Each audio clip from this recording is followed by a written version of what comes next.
Welcome to Democracy Now!, democracynow.org, the War and Peace Report. I'm Amy Goodman. Hi, Residents Amy. of Jamaica are bracing for life-threatening winds and storm Gotta surge plug in my as headphones, Hurricane huh? Beryl set to make landfall So they got to plug in my headphones, huh? Wednesday afternoon. The now Category 4 storm has left a trail of devastation across the Caribbean, killing at least 6 people. Ahead of the storm's arrival, the Jamaican Prime Minister, Angela Holness, called for a stronger climate action from wealthier nations. Hurricane Beryl is the earliest Category 5 hurricane on record. It highlights the growing impact of climate change. Oh, it got boosted to 5, did it? I thought it was still at 4. Okay.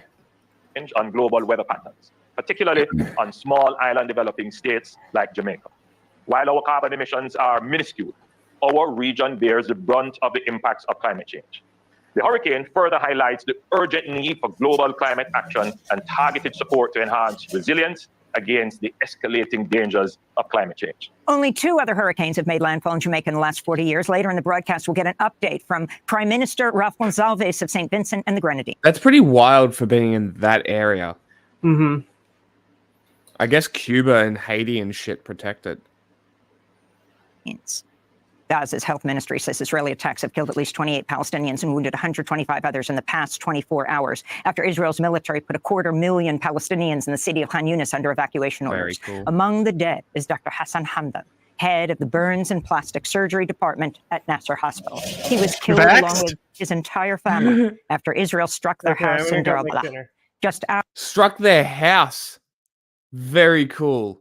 Hamas target, baby. Hours earlier, the family had followed Israel's evacuation order and fled north. Meanwhile, hundreds of sick and injured patients fled the European hospital on foot ahead of another ground invasion of Khan Yunis by Israeli soldiers. This is Khan Yunis resident Mati Abu Siraj. There are no other hospitals. All the hospitals were destroyed. Half of them collapsed and went out of service, except the European hospital. And now it seems that it will go out of service and there will no longer be hospitals. Whoever gets wounded will die. Palestinian health officials are warning of the spread of disease after Israel's assault on Khan Yunis destroyed water and sanitation infrastructure, flooding entire neighborhoods with sewage and dirty water. Resident Mohammed Abayuk said the disaster is threatening the health of his children. When the Israeli army entered Khan Yunis, they caused a lot of damage and sewage flooded into homes. What you see here is nothing. The greater suffering is what our children endure at home and the stench of the sewage. The smell has caused many diseases for our children and little ones. We cough, we suffer from the bad smell, everything. Our children suffer from itching, bed bugs, and other strange things. We can't sleep at night because of the mosquitoes. A dozen former Biden administration officials who resigned their posts to protest U.S. policy towards Gaza and Israel have written an open letter calling on their former colleagues to amplify calls for peace. The 12 former U.S. government officials write, quote, "This failed policy has not achieved its stated objectives. It's not made Israelis any safer. It has emboldened extremists while it's been devastating for the Palestinian people, ensuring a vicious cycle of poverty and hopelessness," they wrote. This week, Mariam Hassanin, special assistant at the U.S. Interior Department, became the 12th person to quit over Biden's support for the Gaza assault. At 24 years old, she's the youngest such resignee. In 2020, she cast her first ever vote for President of the United States for Joe Biden. She spoke to Democracy Now! Tuesday. I resigned ultimately because I felt it necessary to advocate for Palestinians who are at the hands of Israel undergoing a genocide. And with the US's kind of funding and backing and support of Israel, I felt that being in the executive branch, especially being a Where's Daddy program. What? Oh. Made me complicit, made me associated with something that I most definitely don't want to be associated with. To see our interviews with other Biden administration officials who've resigned to protest U.S. support for the assault on Gaza, go to democracynow.org. Here in New York, a Manhattan judge has postponed Donald Trump's felony sentencing trial until September 18th. Trump faces 34. But he was a doctor. Can barely hear you. But he was a doctor. Clearly Hamas. You know, healing Hamas people makes you Hamas. Guilt by association. You're much lower than the video in the background. Collective. Nothing's changed. I don't understand. I'm just saying maybe lower the background video so there's less contrast in the audio. Oh, I'm not going to be talking over the video, really.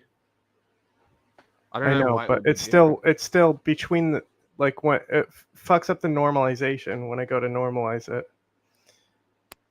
This wouldn't be a problem if they put fucking meters in. Yeah, it'd be great, wouldn't it?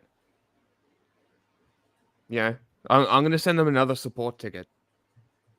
And I'm gonna do it every day until they fucking give it to us.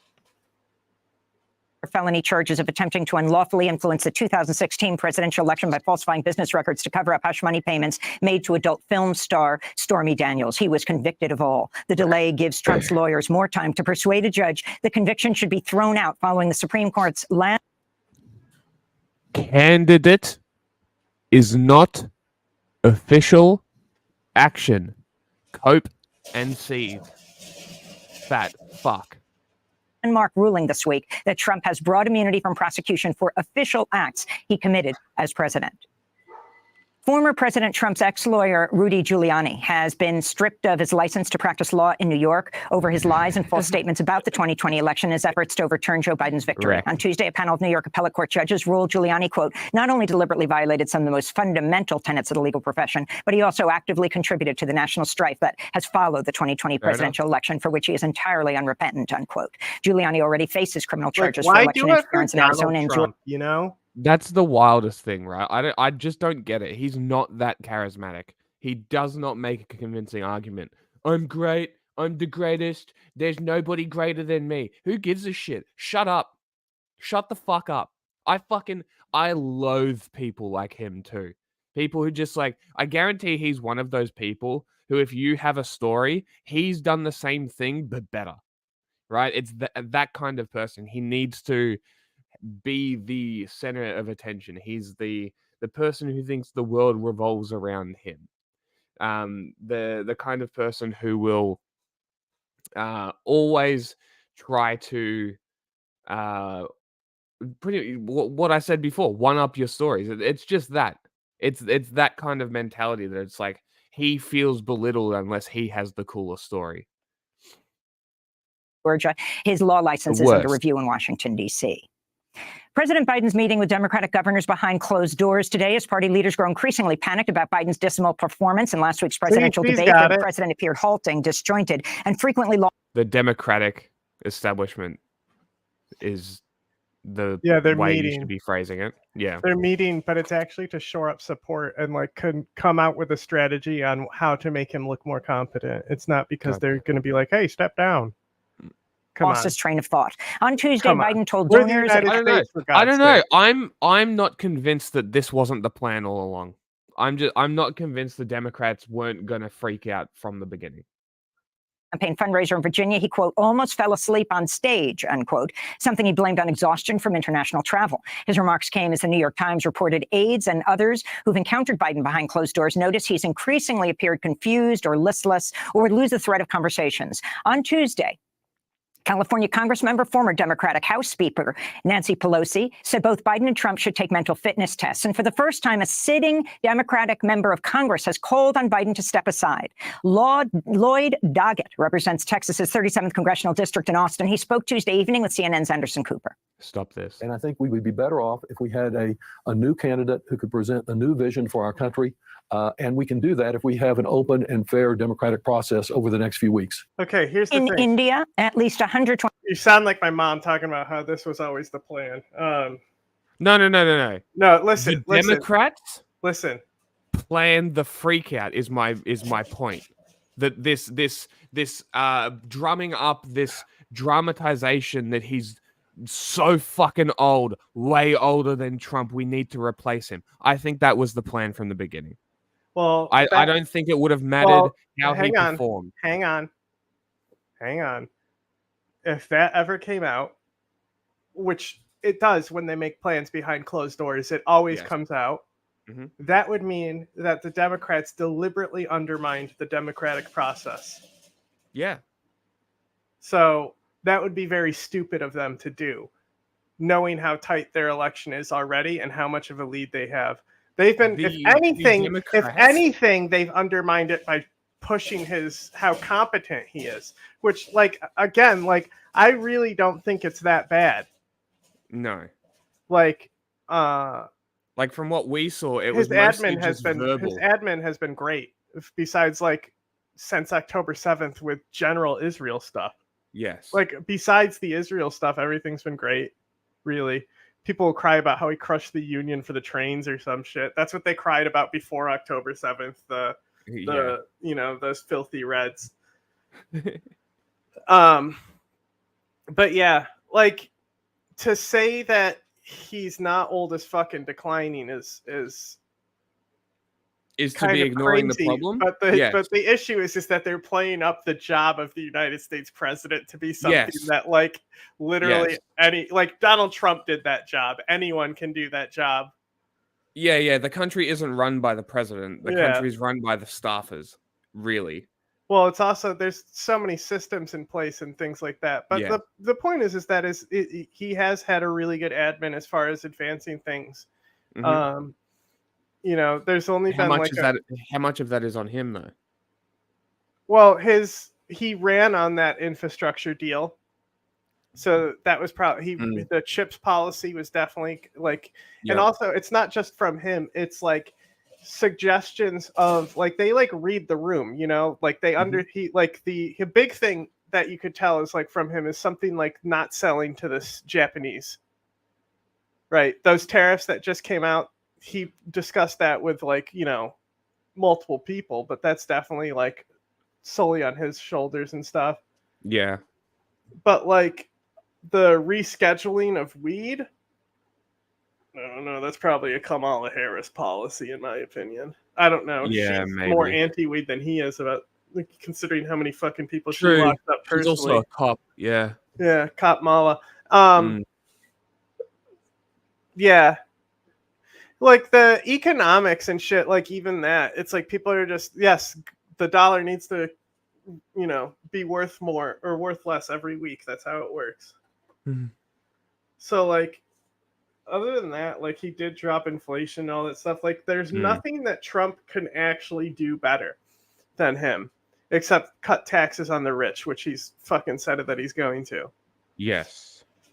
Like, so unless you're a rich anyway. person, then I don't know why you would not support Biden at this point. Because it's you literally, I firmly believe at this point you literally just have to be misinformed to support the Republicans at this point, or a psychopath who actually wants women's rights taken away and shit. Well, that's the other thing, right? I keep asking people, explain the policies that Trump likes, and then as soon as they say abortion, I'm like, so because you don't like abortion, you think that you should wield the government's power against women's rights? Okay. Thanks for confirming. Yeah, because it's not that those people are against abortion per se. It's that this whole baby guillotine narrative has been sold to them, and they genuinely believe it. It's fucking insane. 21 people were killed at an overcrowded religious gathering in Uttar Pradesh state Tuesday when a sudden surge of thousands of worshippers triggered a stampede. Event planners had sought permission for up to 80,000 people to attend, but an estimated 250,000 showed up. Youth-led mass protests are continuing across Kenya, even 4 times the amount. After President William Ruto withdrew an unpopular tax bill in response to the unrest, protesters took to the streets of the coastal city of Mombasa on Tuesday, denouncing police violence against demonstrators. They were met by armed forces who fired tear gas and charged at demonstrators. For saying the actual reason why the protests are still happening. Maybe if you didn't fucking kill people, there wouldn't be protests now, but you did. That's why I said, like, as soon as cops killed people, he knew he had to fucking pass it. That it could potentially de-escalate police killings. That's a conspiracy. It's the CIA. That's the Holy 100 again, just like Euromaidan. Yeah. It's a CIA coup because Kenya pays China money for infrastructure. You have to ignore the fact that China is the reason for the debt. You know, for this narrative, which they will. They'll just, because, you know, Amy even did it. She even said that it includes the IMF. Instead of, like, saying that most of the debt comes from China. Gen Zs are suffering because lack of job. Lack of job. There's no job in Kenya. People are trying, are starving. They are working hard, but there's nothing they can get. Since protests began in mid-June, the Kenya National Human Rights Commission estimates at least 39 people have been killed. Most casualties happen when police open fire on these guys to Haiti? That gathered at the Parliament complex in Nairobi last week. Over 360 people have been injured in what the commission described as excessive and disproportionate police force. Indigenous leader and political prisoner Leonard Peltier has again been denied parole and won't be eligible for another full hearing until 2039, when he would be 94 years old. Cool. Peltier, who is 79, has been behind bars for nearly half a century for a crime he says he did not commit. His health continues to deteriorate. His 1977 conviction for alleged involvement in killing 2 FBI agents in a shootout on the Pine Ridge Reservation was riddled with irregularities and prosecutorial misconduct. Supporters vow to continue to fight for his freedom. And the civil rights and criminal defense attorney Martin Stoller has died. Over a legal career spanning more than half a century, Stoller represented anti-Vietnam War protesters, Black Panthers, Attica prisoners, and members of Occupy Wall Street. In 2015, Martin Stoller spoke on Democracy Now! After he won acquittal for activists arrested during Flood Wall Street protests against the climate crisis.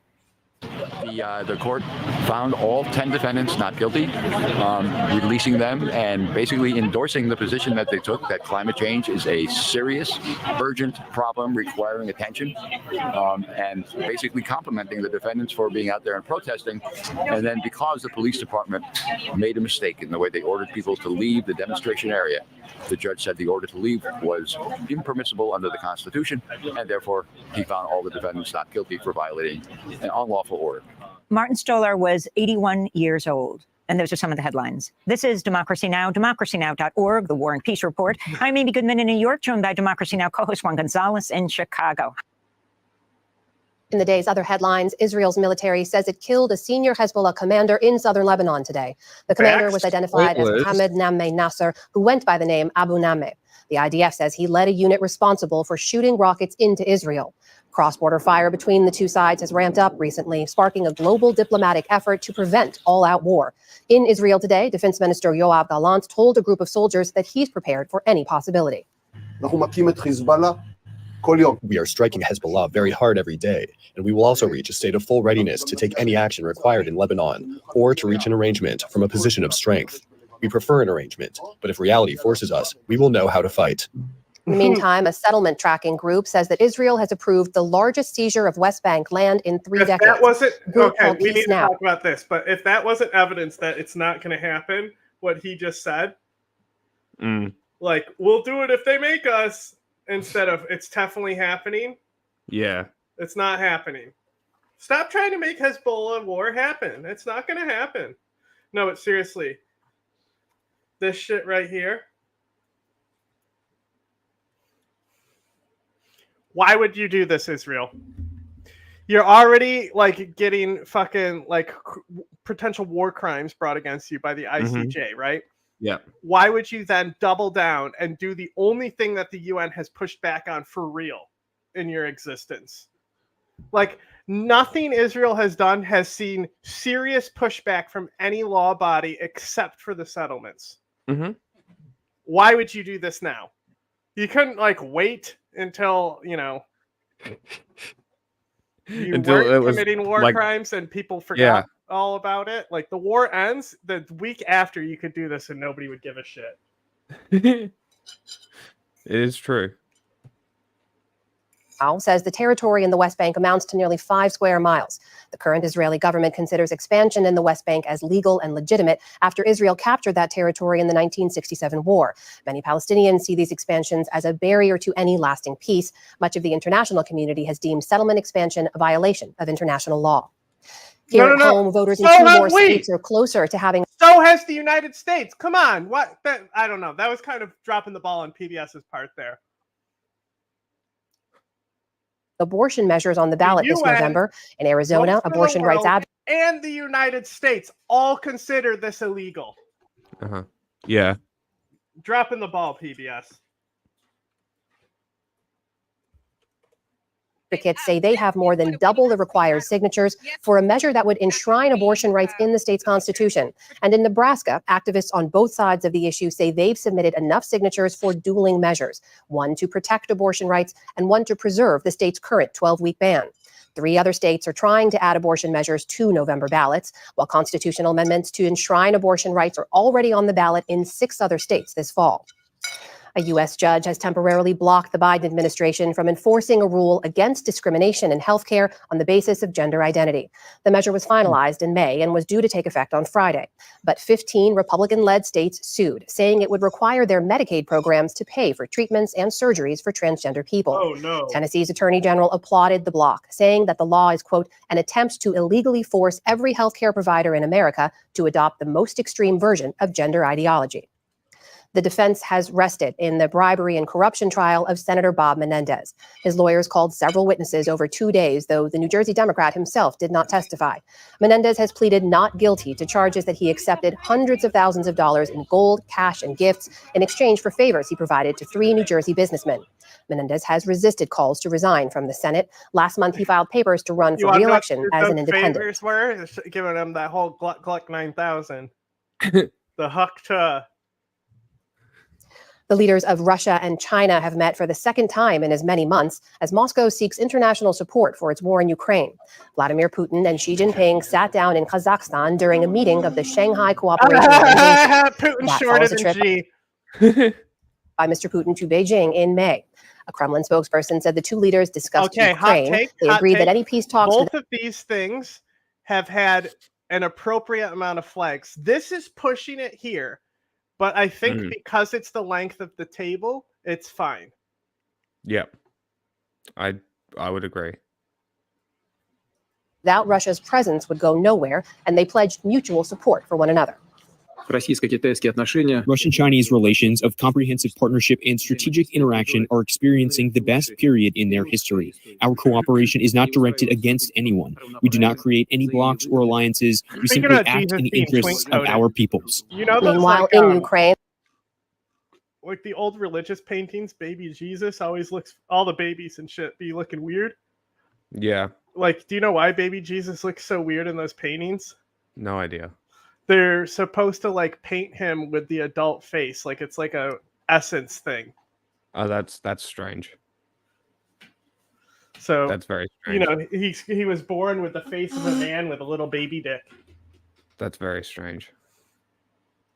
In the smoke from Russian missile attacks filled the skies over the eastern city of Dnipro.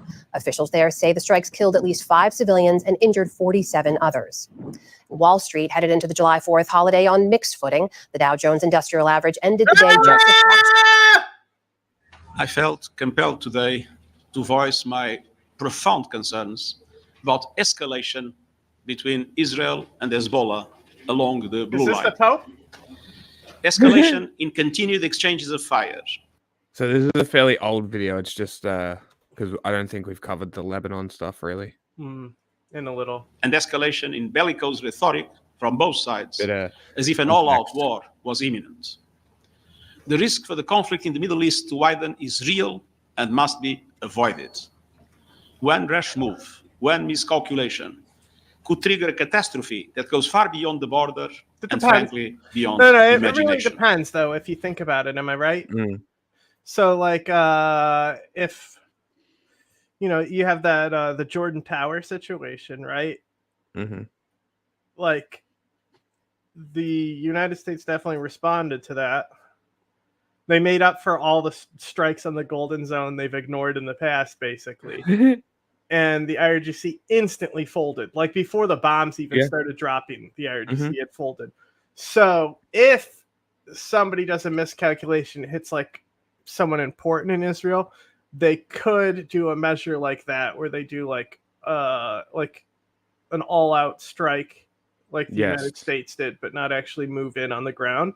And then Hezbollah would have to then figure out how to save face in response to that. But I think with the current government, it's really Israel that's going to be the problem more than Hezbollah, because Hezbollah is fucking terrified of Israel. They don't want the smoke, even though they'll shoot rockets all day. Are they invading Israel to actually start shit? No. Well, Israel's the one trying to start shit. Oh shit! Of course. Let's be clear. The people of the region and the people of the world cannot afford Lebanon to become another Gaza. Sure. Welcome back. It is 12:14. A tentative ceasefire agreement between Israel and Hamas is now in jeopardy. Oh, that's not in the right position. Hold on, guys.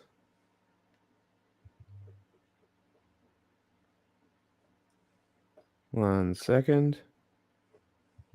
What do you think is funnier? People who come in here think we're Biden libs or that we support America? Concern growth. Definitely support America. Do you think that one's funnier? Yeah. Because like we do kind of speak from the perspective of the state. When I mean, we're wasn't I doing not stuff. just doing that with Israel when I said, "Come on, Israel, why would you do this now?" Instead of being like shaking my fist at them. Like that's what I'm saying is like we're looking at it from the perspective of the state because we are so against the state that it's like we can look at it from that perspective. And that is why we're trying to get across to you that the states are not the good people. Like if we're talking about one, it's like we're not talking about the other. The only I don't care about the the only what about place it. where I'll, it's not so much that I support, it's that I've suspended criticism, and that's Ukraine. I mean, Tuesday there as is like increased. stuff I've criticized though. I think I'll be like, come on, this is a dumb move or something like that. Yeah. Nothing serious though. Shelling at the Israel-Lebanon border raises the Oh, by the prospect way, of a broader regional conflict. Tucker Carlson claims Zelensky accepted his interview request. Sure he did. So we've been talking about in the fucking Ukrainian cell. We were joking about what the interview would be like. Also, Hinkle was at the UN. Yeah.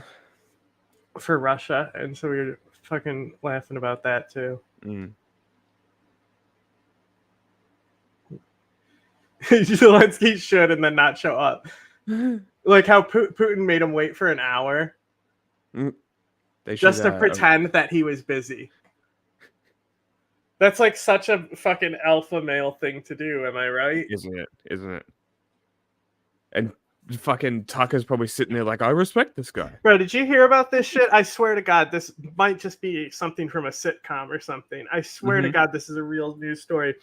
That a restaurant got busted setting up dates with women and men to go to the restaurant with fake profiles and then just have those dates never show up. It was like a trick to get these people into the restaurant to buy food. That's hysterical. And they got like funny. sued, I believe. As they should. That's hysterical. I disagree. I think that's fair game. I can be convinced. No, I think that's just fucking like it's such a bold move. I think they should definitely be able to be sued. I just, maybe a little bit of a settlement, but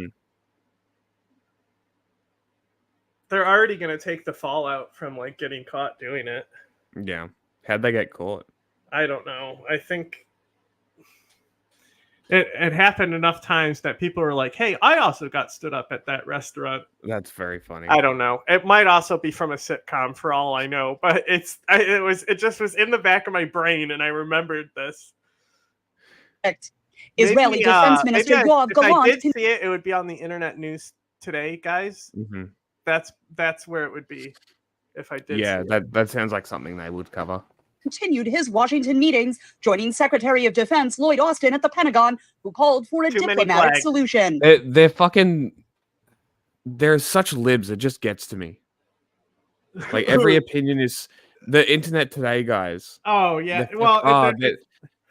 They're just such California libs. Shut up. We're leftists. Leftist is just like it's like how you like put like X's in stuff to make it cool, or like spell laser with a Z. Yes. That's what it is. It's literally laser with a Z. Those people. It's libs with a Z at the end. Hezbollah's provocations threaten to drag the Israeli and Lebanese people into a war that they do not want. Such a war would be a catastrophe for Lebanon, and it would be devastating for innocent Israeli and Lebanese civilians. I think we should Gallant run said this Israel guy, crossroads Captain would Charisma. impact the entire Middle East. In the north, we are determined to establish security, changing reality on the ground, and bringing our communities safely back home. Israel has rejected Hamas's demand that a temporary ceasefire in the 8-month-old conflict would result in the end of the war. One analyst told VOA that Gallant is a key link for the United States as it continues those negotiations. The Biden administration has generally seen Defense Minister Gallant as a actual ally. I would say that it's most of the time it's Gallant, not deliberate. It's literally because those people aren't as important as something that came up that they have to do. Because things do come up, but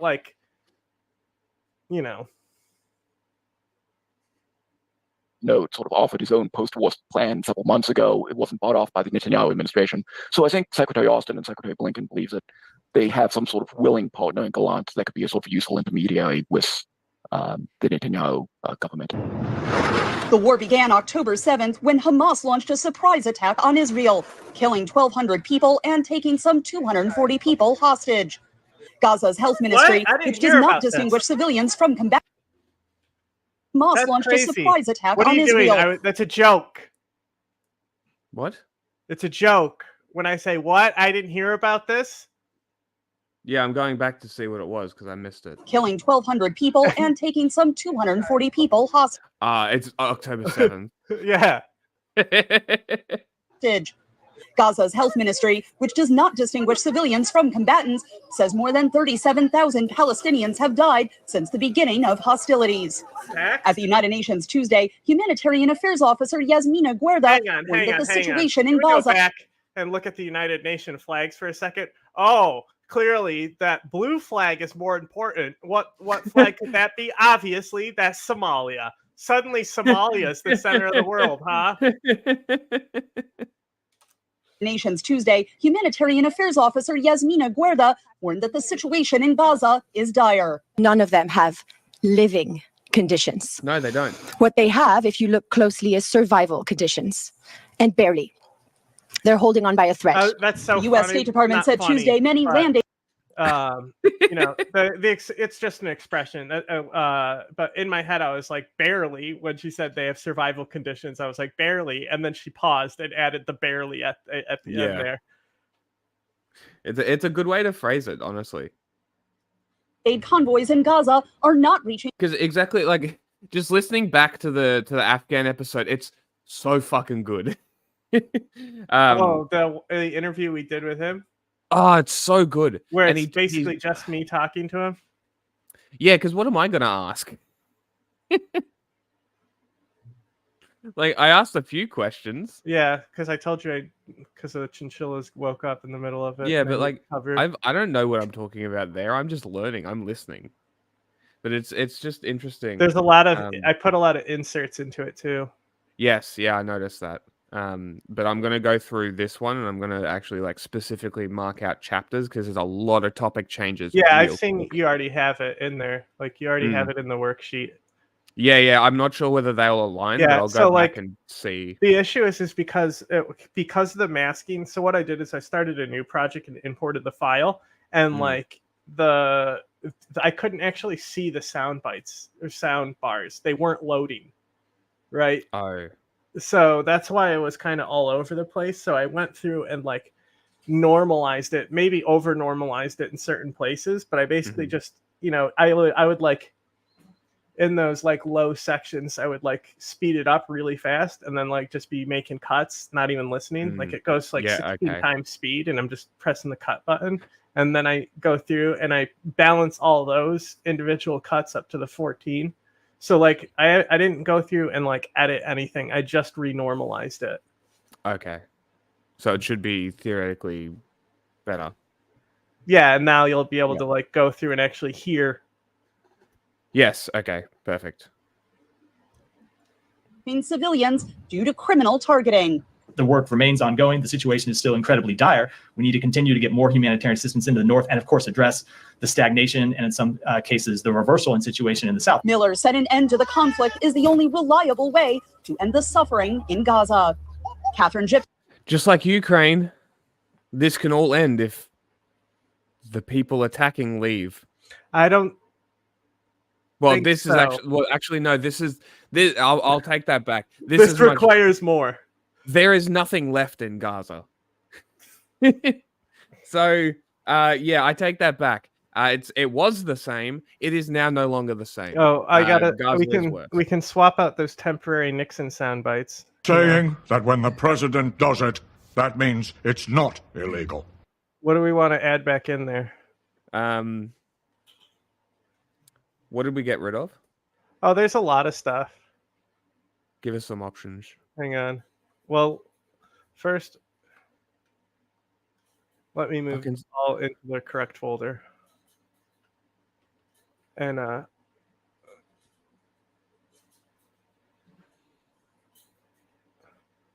someone seriously asked me why the head of NATO is always American. They're not. They like have been once, maybe. Let's see what this one is. It's untitled. Poggers. We have that still, so we have that. That's Poggers. Supreme Allied Commander of Europe, specifically. Head of Allied Command Operations, and I'm just like, they're probably hot take. An American runs Israel. He does. Wasn't he born in America? No. He was born in Israel, but he like studied. He went to MIT, I think, with Joe Biden or something like that. What the fuck? Yeah, he definitely went to MIT though, with somebody. Didn't he change his name and everything? I don't know.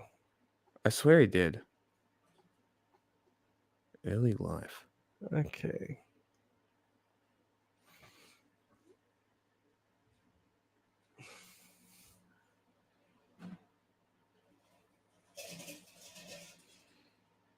What is mandatory Palestine? It's just a term you'll hear when they refer to Palestine. I'm not sure exactly. That's what it was. That's what's been going on. I've been bring... absorbing Nazi shit. I'm like, why do they keep referring to Poland about Israel? And I just realized because Netanyahu, his family, changed their name. So I guess that's where it comes from. So I added back in a Kamala Harris one. Because we'll have to. Is that the Don't Come one? Yeah. We've been wanting that one back for a little bit. Hitler wasn't bad. VOA News. Anyway, let's get back to the most kick-like country, Israel. Threats of all-out war grow between Israel and Hezbollah, a country that also hates another guy by the name of... Let's see what this one is. It's processing. This one, though. Do not come. Do not come. That's just her saying. It's not with the I'm going to come part. You made me split it. I'd rather have it with Trump in there.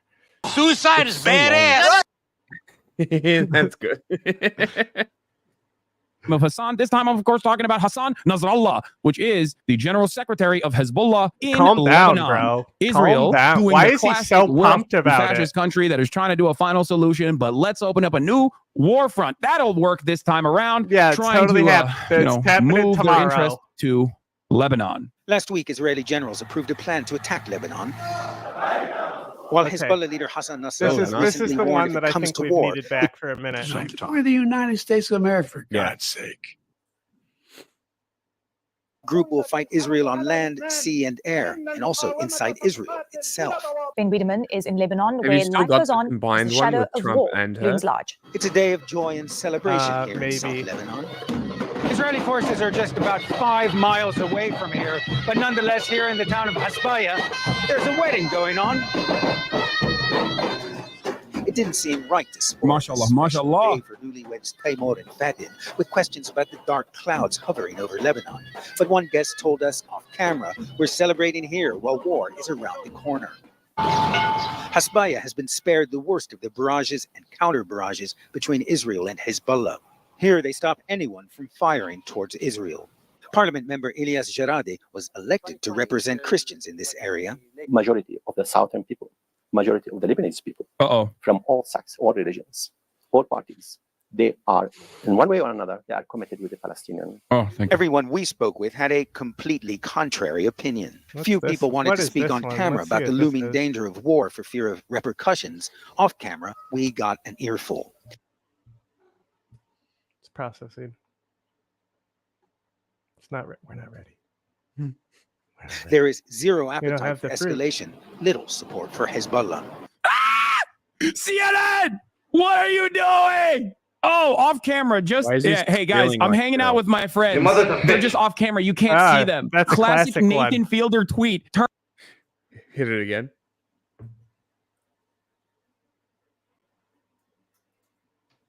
Is it broken? Your mother's a bitch.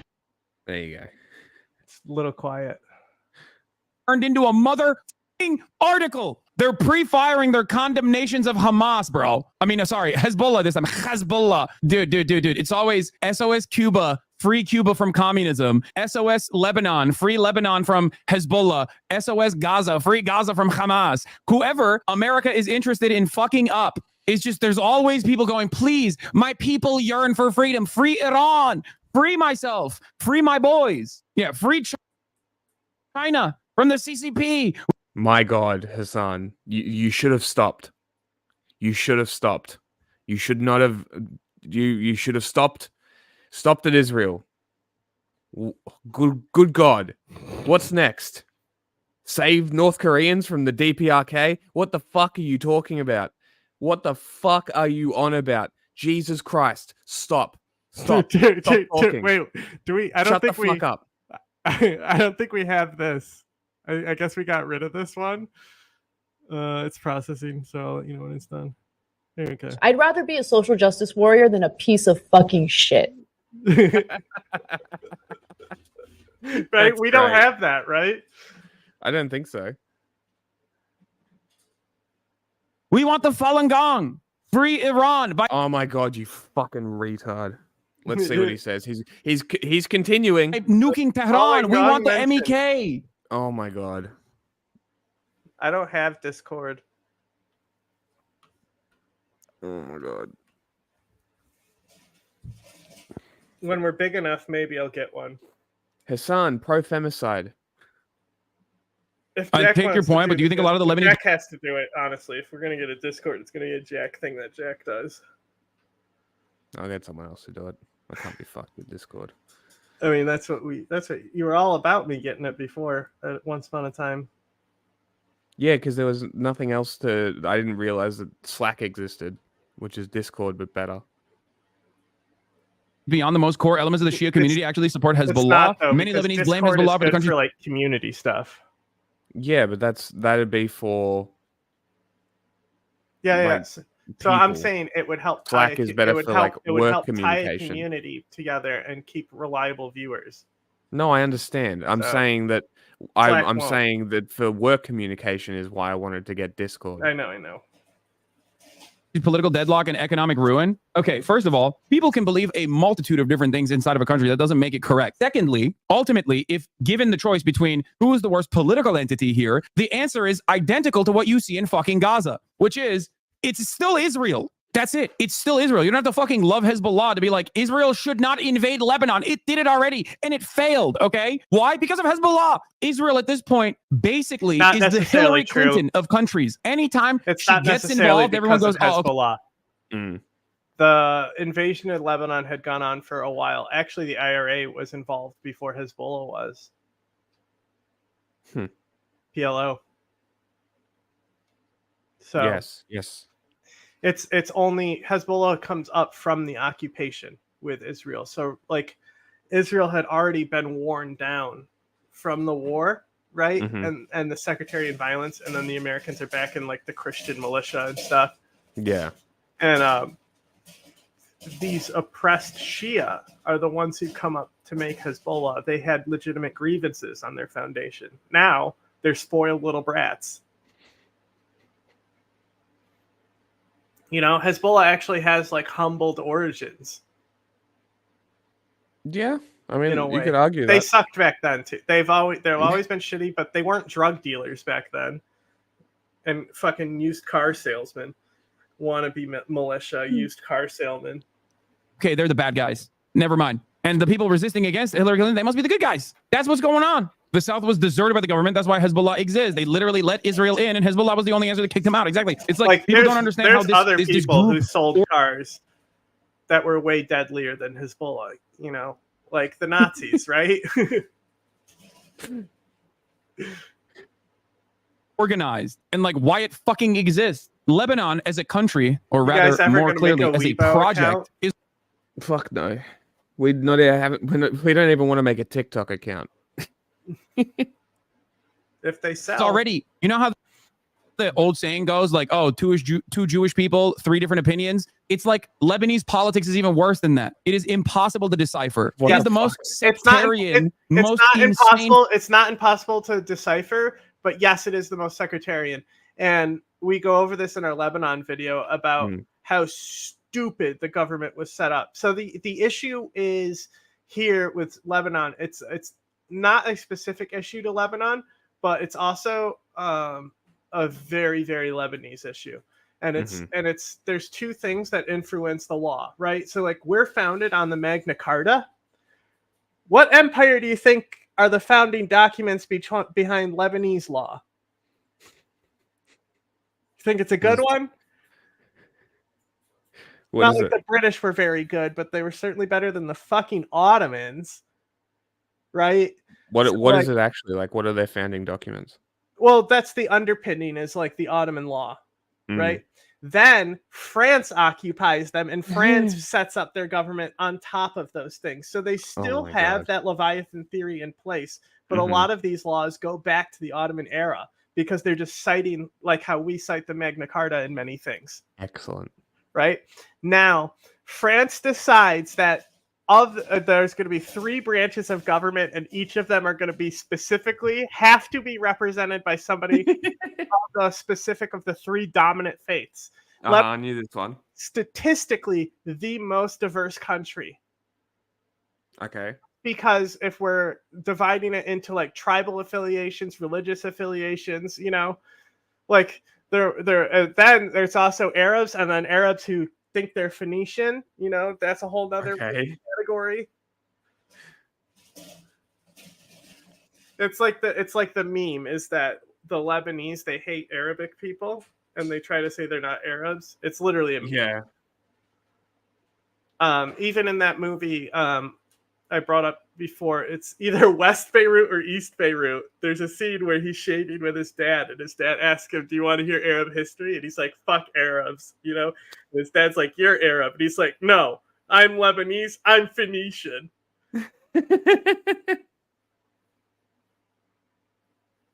Go for it. Live your life. Fucking country in terms of its governance. It's fundamentally broken alongside like ethnic boundaries, religious and that's boundaries. What's so it is funny fucking because ridiculous. Lebanon, it has more democratic underpinnings than other governments. You know, like Iraq is a similar situation where the government was set up bad by people who, because I was just watching this thing about inventions for like the third world, right? And this guy was talking about why people who invent things for the third world to help them always fail, and it's because they aren't part of the culture. Yeah.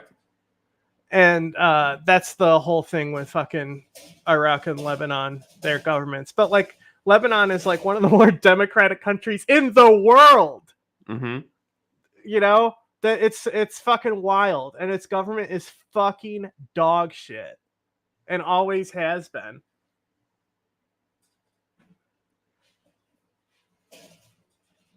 Arguably, it would be a lot worse if the French didn't set up the government they had in, and they like allowed for more of like a dynasty rule like the rest of the countries had. Like even Iraq had a king at one point. King Faisal, I believe, was the last king of Iraq. Ironically enough, King Ultimately, Faisal doesn't matter. in Saudi Arabia was Bin Laden's best friend.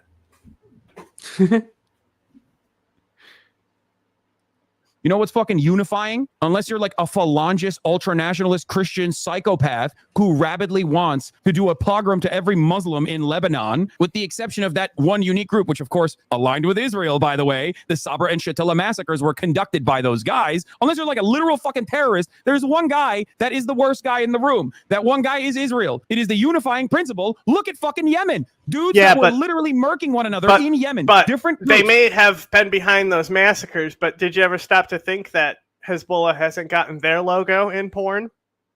Bet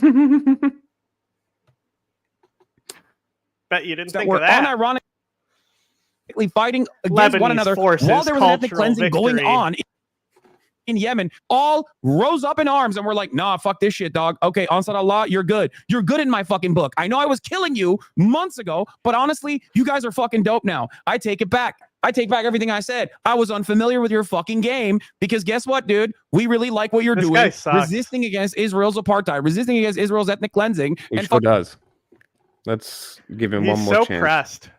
He changed clothes.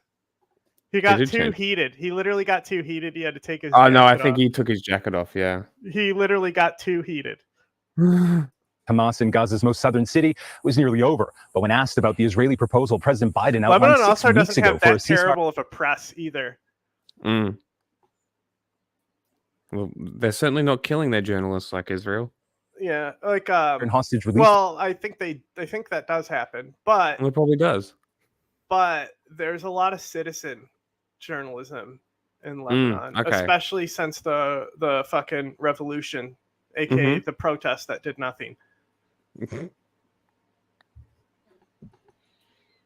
Deal with Hamas, Netanyahu said, and I'm quoting here, if there is an agreement, it will be an agreement on our terms. I thought this was your terms. What's going on? Everyone in the media told me that You this get was the your Iran deal. Joe election in Biden the told me that list this was today? your deal. Anthony Blinken.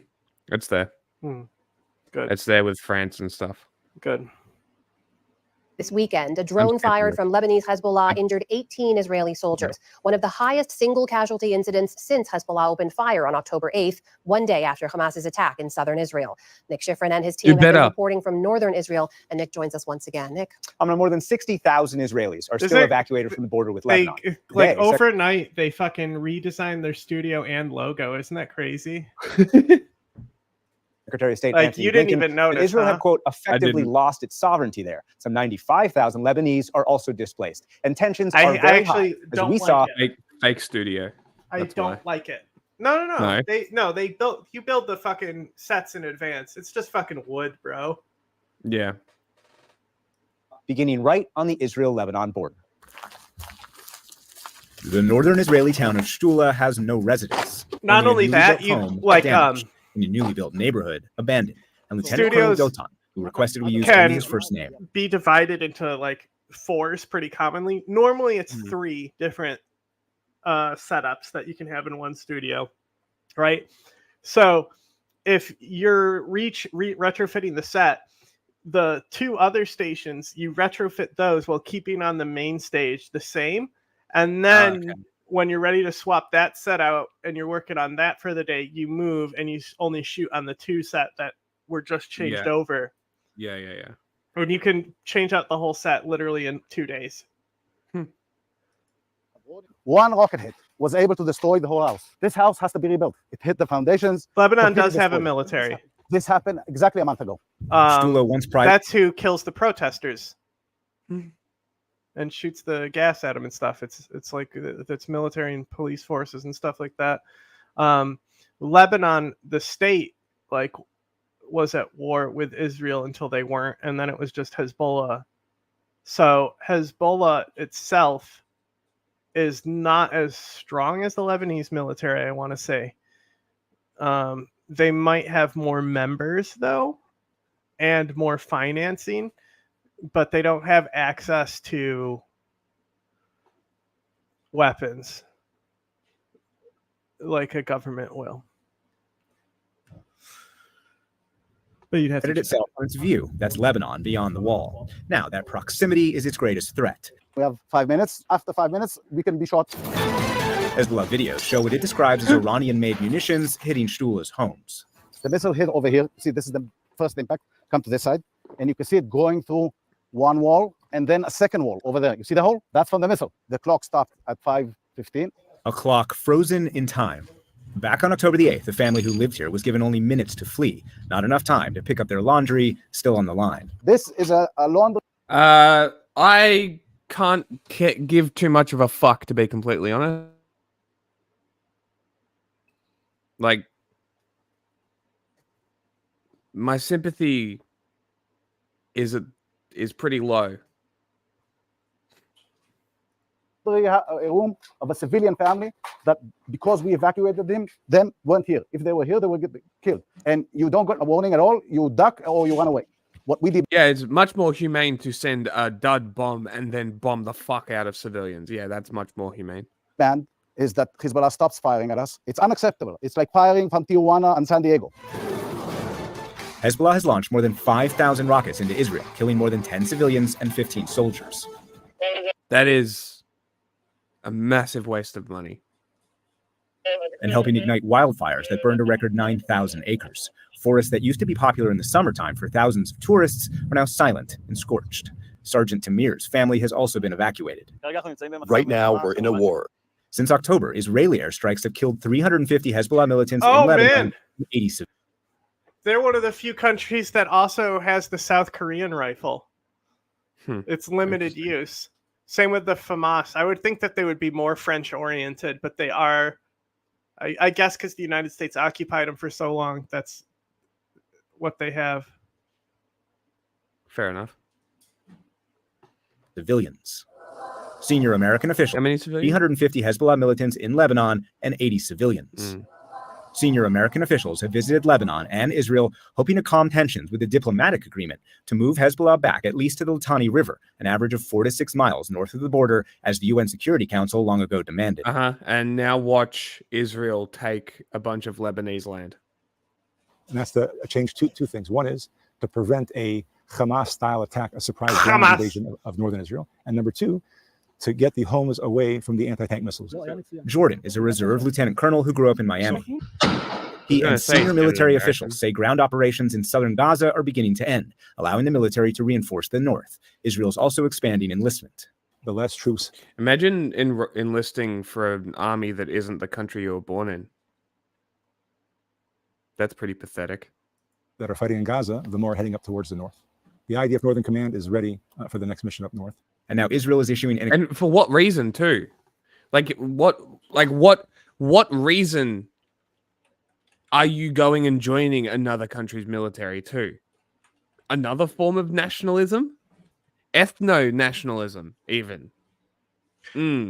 Very cool. Yeah, so that's what I'm looking up right now, is like if the Lebanese military would fight the IDF. I imagine the people of Lebanon would not be down with Israel invading them again. No. So they do seem to be trained by the Americans. Like their main rifles is literally M16, fucking M4, and then the fucking MK18, the fucking short-barreled version of the AR. Not even a 416, just the fucking swapped barrel that puts it into a submachine gun type version. Still uses full rifle rounds. So explicit threat that U.S. diplomats have said cannot be restrained. The firepower that the IDF will use in the next Lebanese war is be exponentially greater than what's happened down south against Hamas in Gaza, exponentially. They need to understand that the pictures that they see in Gaza is going to be a preview of a feature film what's going to happen in Lebanon. Lebanon will not be recognized if we go in. They'll go back to the Stone Age. The threat is psycho. Literally, I'm telling you, the Americans are worse than the naturally born Israelis. The American imports into Israel, way worse. Oh yeah, this is something that's largely accepted and said by many people. Insane. That psychopath. Yeah. Well, think about it. Think about it. Israel is a free country, right? Mm-hmm. So how much can the government distill and install nationalism on its people? Naturally, in a free country, you're going to be more distrusting of your government. Mm-hmm. Now, Americans, on the other hand, how successful do you think the nationalism for Israel is being installed here as compared to Israel back home? pretty fucking successfully. Yeah, the US has pretty efficient ways to propagandize people. Mm-hmm. So I would say pretty high. Is mutual. On Friday, Iran's UN mission tweeted, should Israel embark on full-scale military aggression, an obliterating war will ensue. Great. Wherever you turn in the north feels like war footing. Israel tries to block Hezbollah's guided missiles by jamming GPS, including ours. GPS doesn't work because of the military. Google Maps thinks we are in Lebanon. Israel's evacuated all residents within 2.5 miles from the border. Just outside the evacuation zone, 2.7 miles from Lebanon, is El Kosh, home to 17-year-old Stav Shmuel and her grandparents. El Kosh's school closed, and 90% of her friends live even closer to the border and had to evacuate. I went crazy like the first few months. I was very, very out of place, and I couldn't decide on what to do, and my brain was like really deorganized. So it was a very difficult time in the first few months. Last month, she graduated high school, and her classmates said, get out on the streets and protest against your government waging wars against your neighbors and people who are already living in a prison condition. So maybe that might help. Huge protest, but so the only thing I have been able to see is like the United States specifically had some concern that LAF, the Lebanese Armed Forces, and Hezbollah might have like a cross coordination in with ISIS stuff. They were concerned about that in like 2017. So that's ISIS though. Hezbollah doing terrorism, and then like it's hard to say because the state also is like partially they are part of the state as well. You know? I don't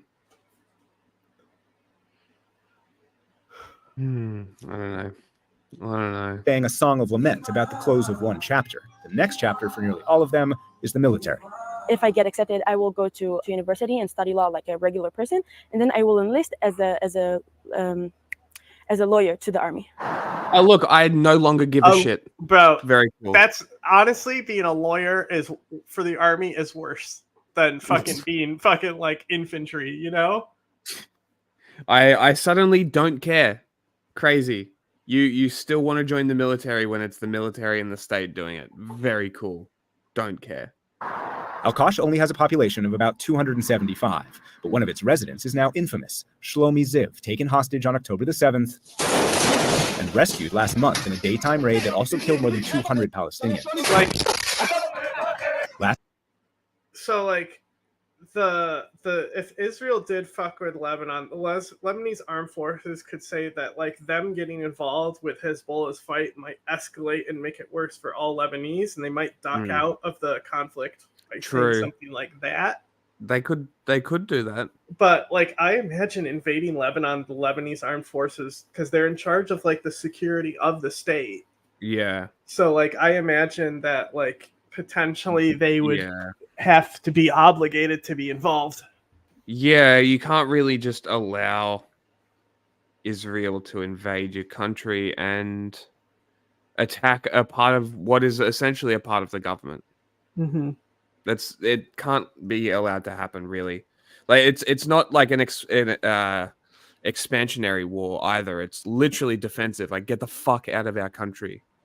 Like I think it should be a stern warning from the state of Lebanon to be like, don't fucking enter. And it is crazy that nobody is asking the state of Lebanon what their take is. Nobody. Yeah, exactly. Wild. Like, who gives a shit? You know where it is? Lebanon. Do you know who's there? The Lebanese people. Once again, nobody is talking about the people. Nobody's talking about what the people the Lebanese people already fucking hate Israel. Of course. And why would they not? So I would almost say that they probably, if it happens, they probably, fuck it, go for it. I think they might be in support of it, especially if they come into Lebanon. Last week, he and his daughter returned home to a hero's welcome. It would also allow them to basically use Hezbollah to like take all the hits But then they could also follow up with a total propaganda victory. Yes. And like just talk about shit like how they aren't going to tolerate and defend the country and it could easily be turned, but then stand back and let warfare. Hezbollah take the losses for them. Yes. Yeah. I think that's not a bad plan. But without a ceasefire in Gaza, homecomings for the rescued or because the displaced also if they will remain don't, scarce. Do you see an sympathy for Hezbollah will rise in the population if they don't get involved. I mean, mandatory. Yeah, you can refuse. You can go to jail, or you can like not. Like that's like this idea of conscription or mandatory military service. Fuck you. Like what? Because I'm born in these borders, imaginary lines on a map that I have to potentially die for the country? Fuck you. Get fucked. I'd rather spend 4 years in jail. Yeah, but guess what happens when those 4 years are up? You don't go out? They ask you, are you ready to join the military? And if you say no, they charge you for refusing service and you go back to jail. Cool.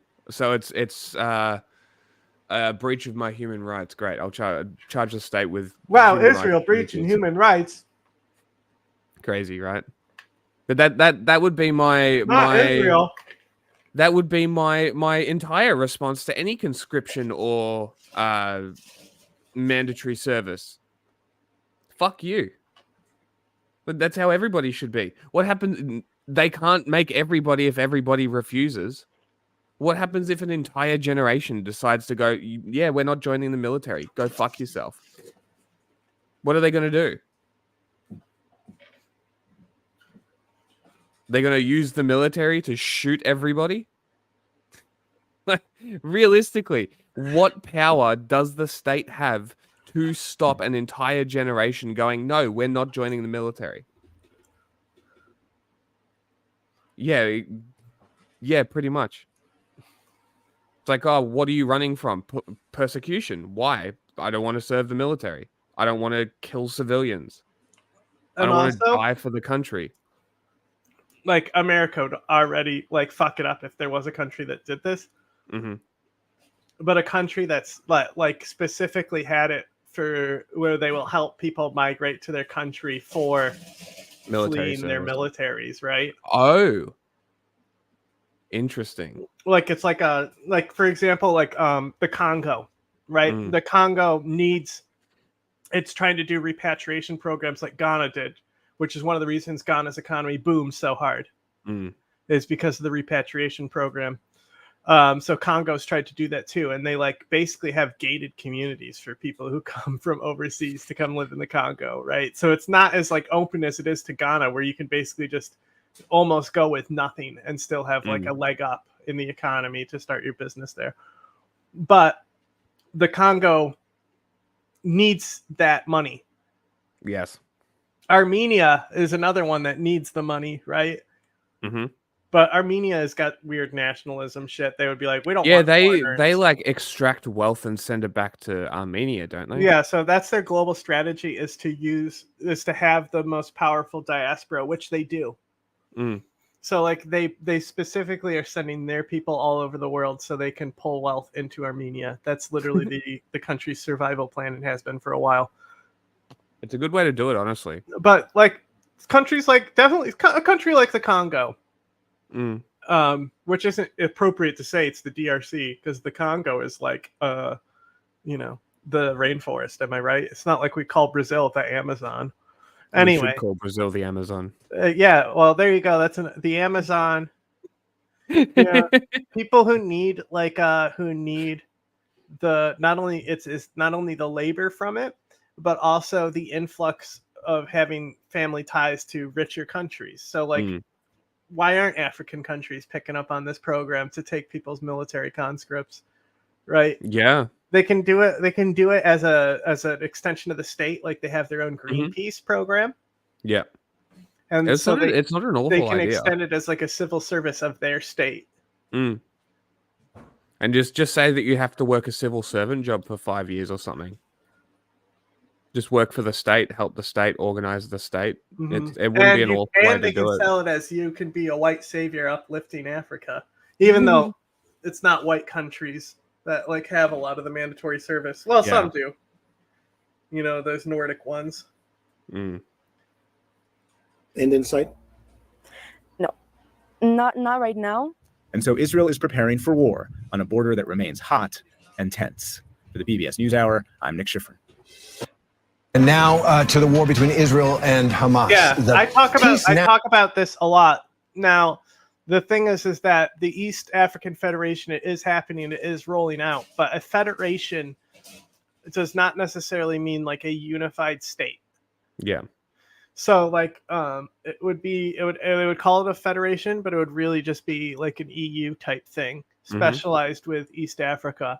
The issue is that there's a lot of tensions between specific countries, you know, like Ethiopia, just got to leave them out, you know, like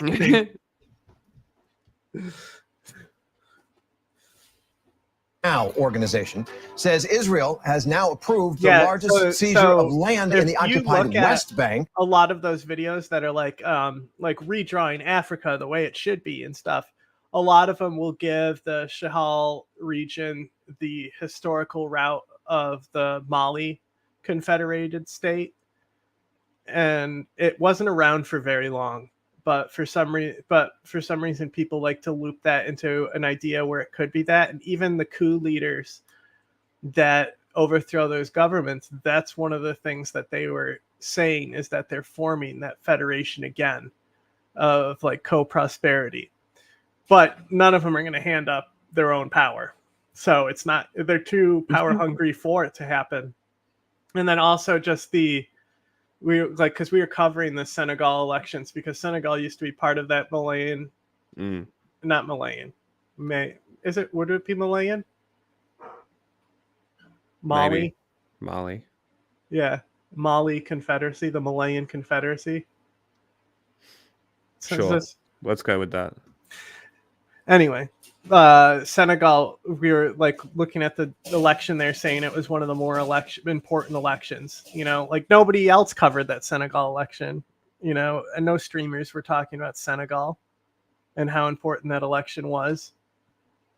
There's also on the other end, even though this wasn't part of it, fucking with Deby doing his fake election to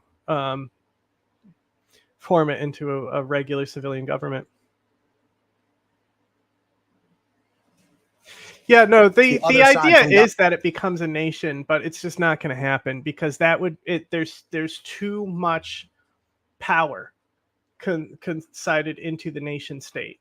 So to combine for your own interest is just not something that you're going to see happen, because it would mean people would lose power in their positions, and nobody's going to do that. You know, it's just like Biden's staffers are going to tell him to stay in the race, because if he goes out of the race, that's their job.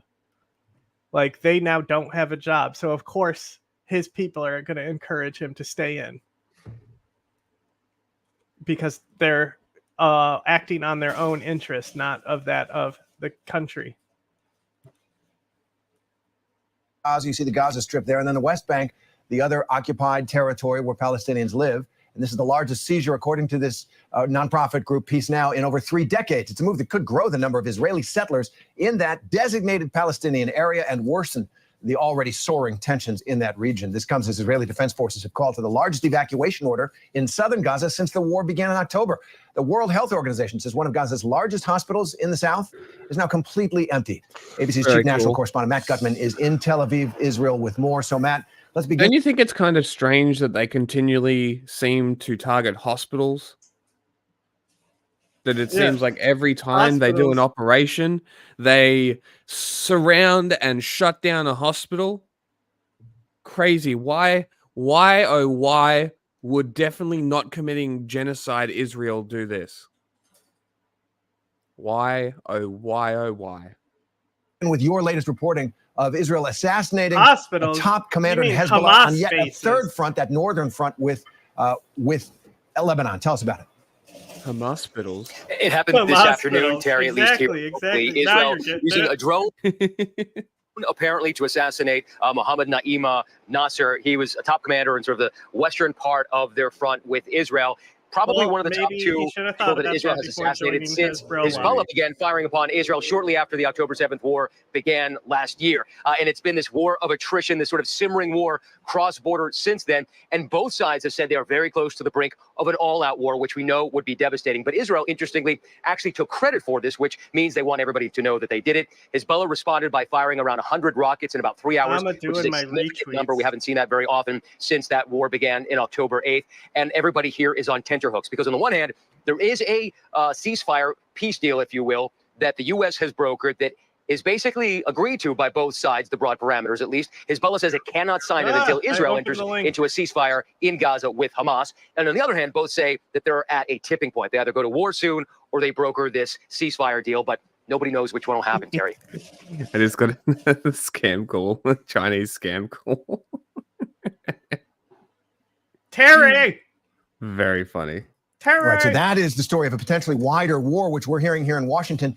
The U.S. government expects this to widen. But let's get back to Gaza and the humanitarian and military situation there. The IDF, the Israeli Defense Forces evacuation orders in Gaza, just these huge sweeping evacuation orders for people who've already been displaced from one place to another.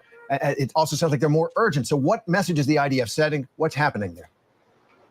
Just before I answer that, I think it's important to bounce on what you just said, because you said something interesting, and that the U.S. expects that it might happen, and that's what we're getting here from Israeli officials. They say that there's about, if you're a betting person, about a 30% probability that diplomacy will work between Israel and Hezbollah, and that means there's about a 70% chance that they could go to war. Hezbollah, by the way, vastly more powerful than Hamas in Gaza.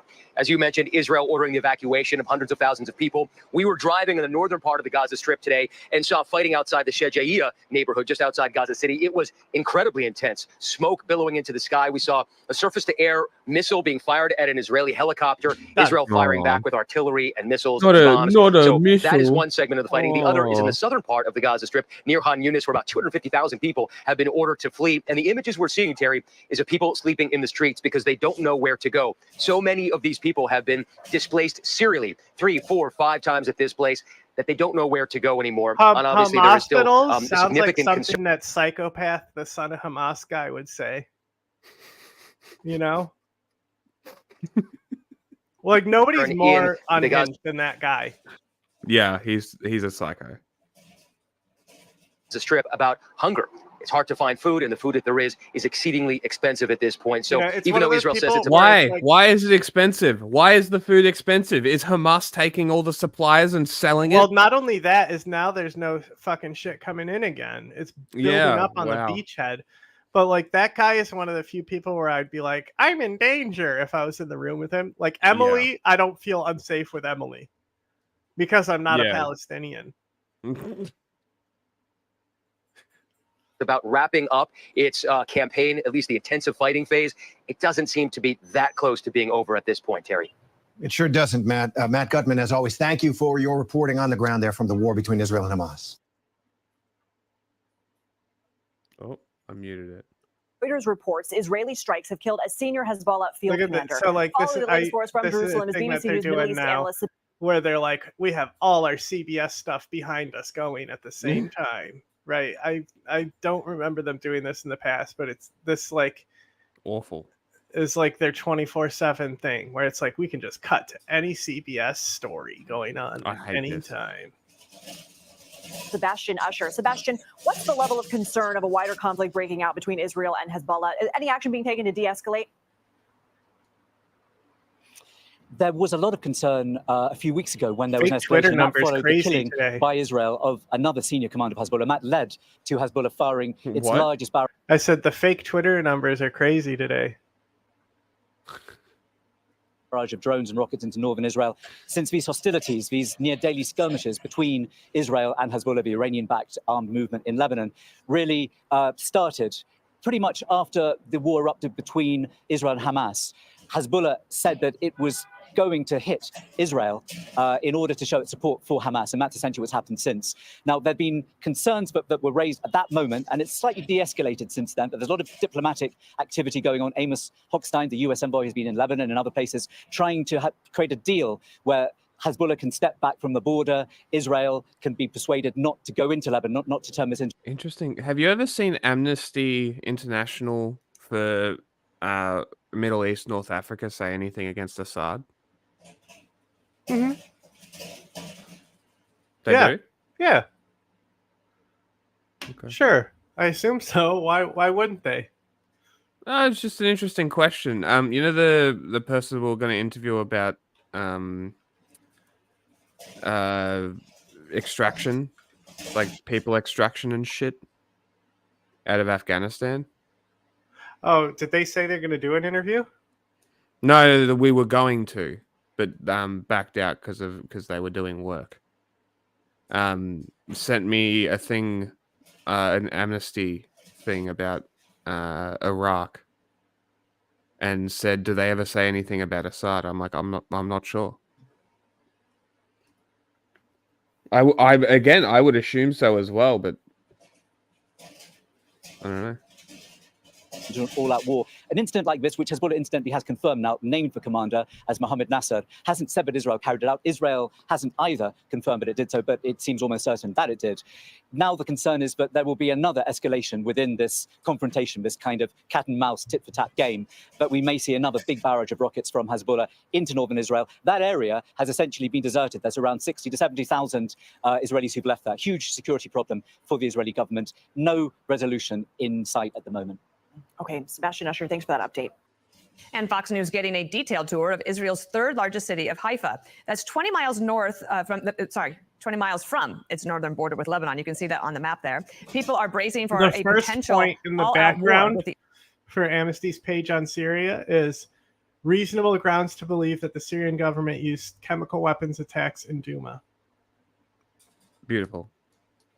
So, but a lot of, they don't like say Assad specifically. It seems like they don't call out leaders specifically in their stuff. But like a lot of their stuff is focused, seems to be more focused on the north than it is the south at this point.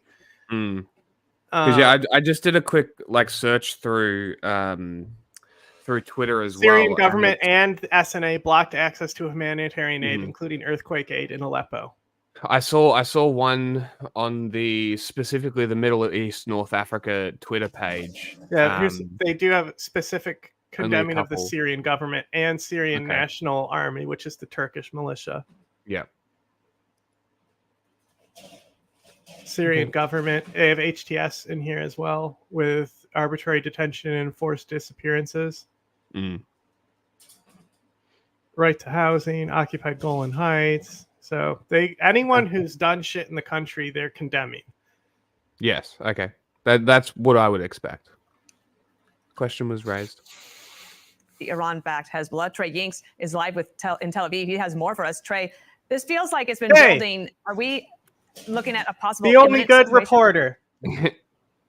Yeah, Dana, good morning. As the war in Gaza winds down, northern Israeli cities like Haifa are preparing for the possibility of a larger war with the Iran-backed group Hezbollah. As Hezbollah continues to attack northern Israel, the Iran-backed group is threatening Israel's third largest city of Haifa, with sensitive locations in their sights. So it is a strategic location next to the port and next to other issues. I would kill for this job right now. Facilities around here, and correspond even with Fox this News. Area will be probably. He's doing full pack. He just introed his package and cut to it too as a field reporter. Like that's fucking awesome. The money this guy must be making right now. Attacked by missiles. Oh, for danger pay too. Fuck yeah. I don't know if America has danger pay shit. I assume as much. It's the only fucking journalism that's happening on this fucking house channel. Yes. Yeah. He's actually going out making a package. When do you see packages on Fox News? From Fox News? Yeah. When? Never. Haifa. His facility is getting ready to treat patients in the event of an expanded war with Hezbollah. Oh, look. Right now, courtesy of the hospital in Israel, which means it's propaganda. His facility is getting ready to treat patients. He's doing propaganda. He's definitely not Hezbollah. He's while he is some of the most fair reporting, he is a fucking Fox News embedding person. with the IDF, not Yeah. Hamas, you know? Right now, we're in the parking garage of the Rambam Hospital in the city of Haifa. This underground facility is capable of treating more than 2,000 patients in the event of a larger war with Hezbollah. The cars have been replaced with operating tables. There is an intensive care unit, a delivery room, and triage points throughout. This hospital is preparing for the possibility of a broader conflict. So we sit over here, together with the EMS I'd rather be a people, social the justice fire warrior brigade, than a the piece of police, and the fucking Home Front shit. Command, and we have total control. Across town, the Haifa municipality is now operating an underground call center ready to respond to disaster. Oh, wait. Sorry, I was just thinking. They just took a wrong turn in Beirut. Mayor of Haifa, Yonah Yahav, was also running the city during the Second Lebanon War in 2006. He says this time will be different. My message is stay calm, trust that we know what to do. We experienced it in the Second Lebanese War, and follow the instructions. Hey, you're very aggressive. Huh? The Israelis expect to be hit with up to 4,000 incoming missiles and rockets each day if a broader conflict erupts. Dana? Trey Yings, thank you for watching that for us. We'll stay in touch with you and be safe. I'm Steve Ducey. I'm Brian Kilmeade. And I'm Ainsley Earhart. And He fucking told him to be safe. Fucking cringe.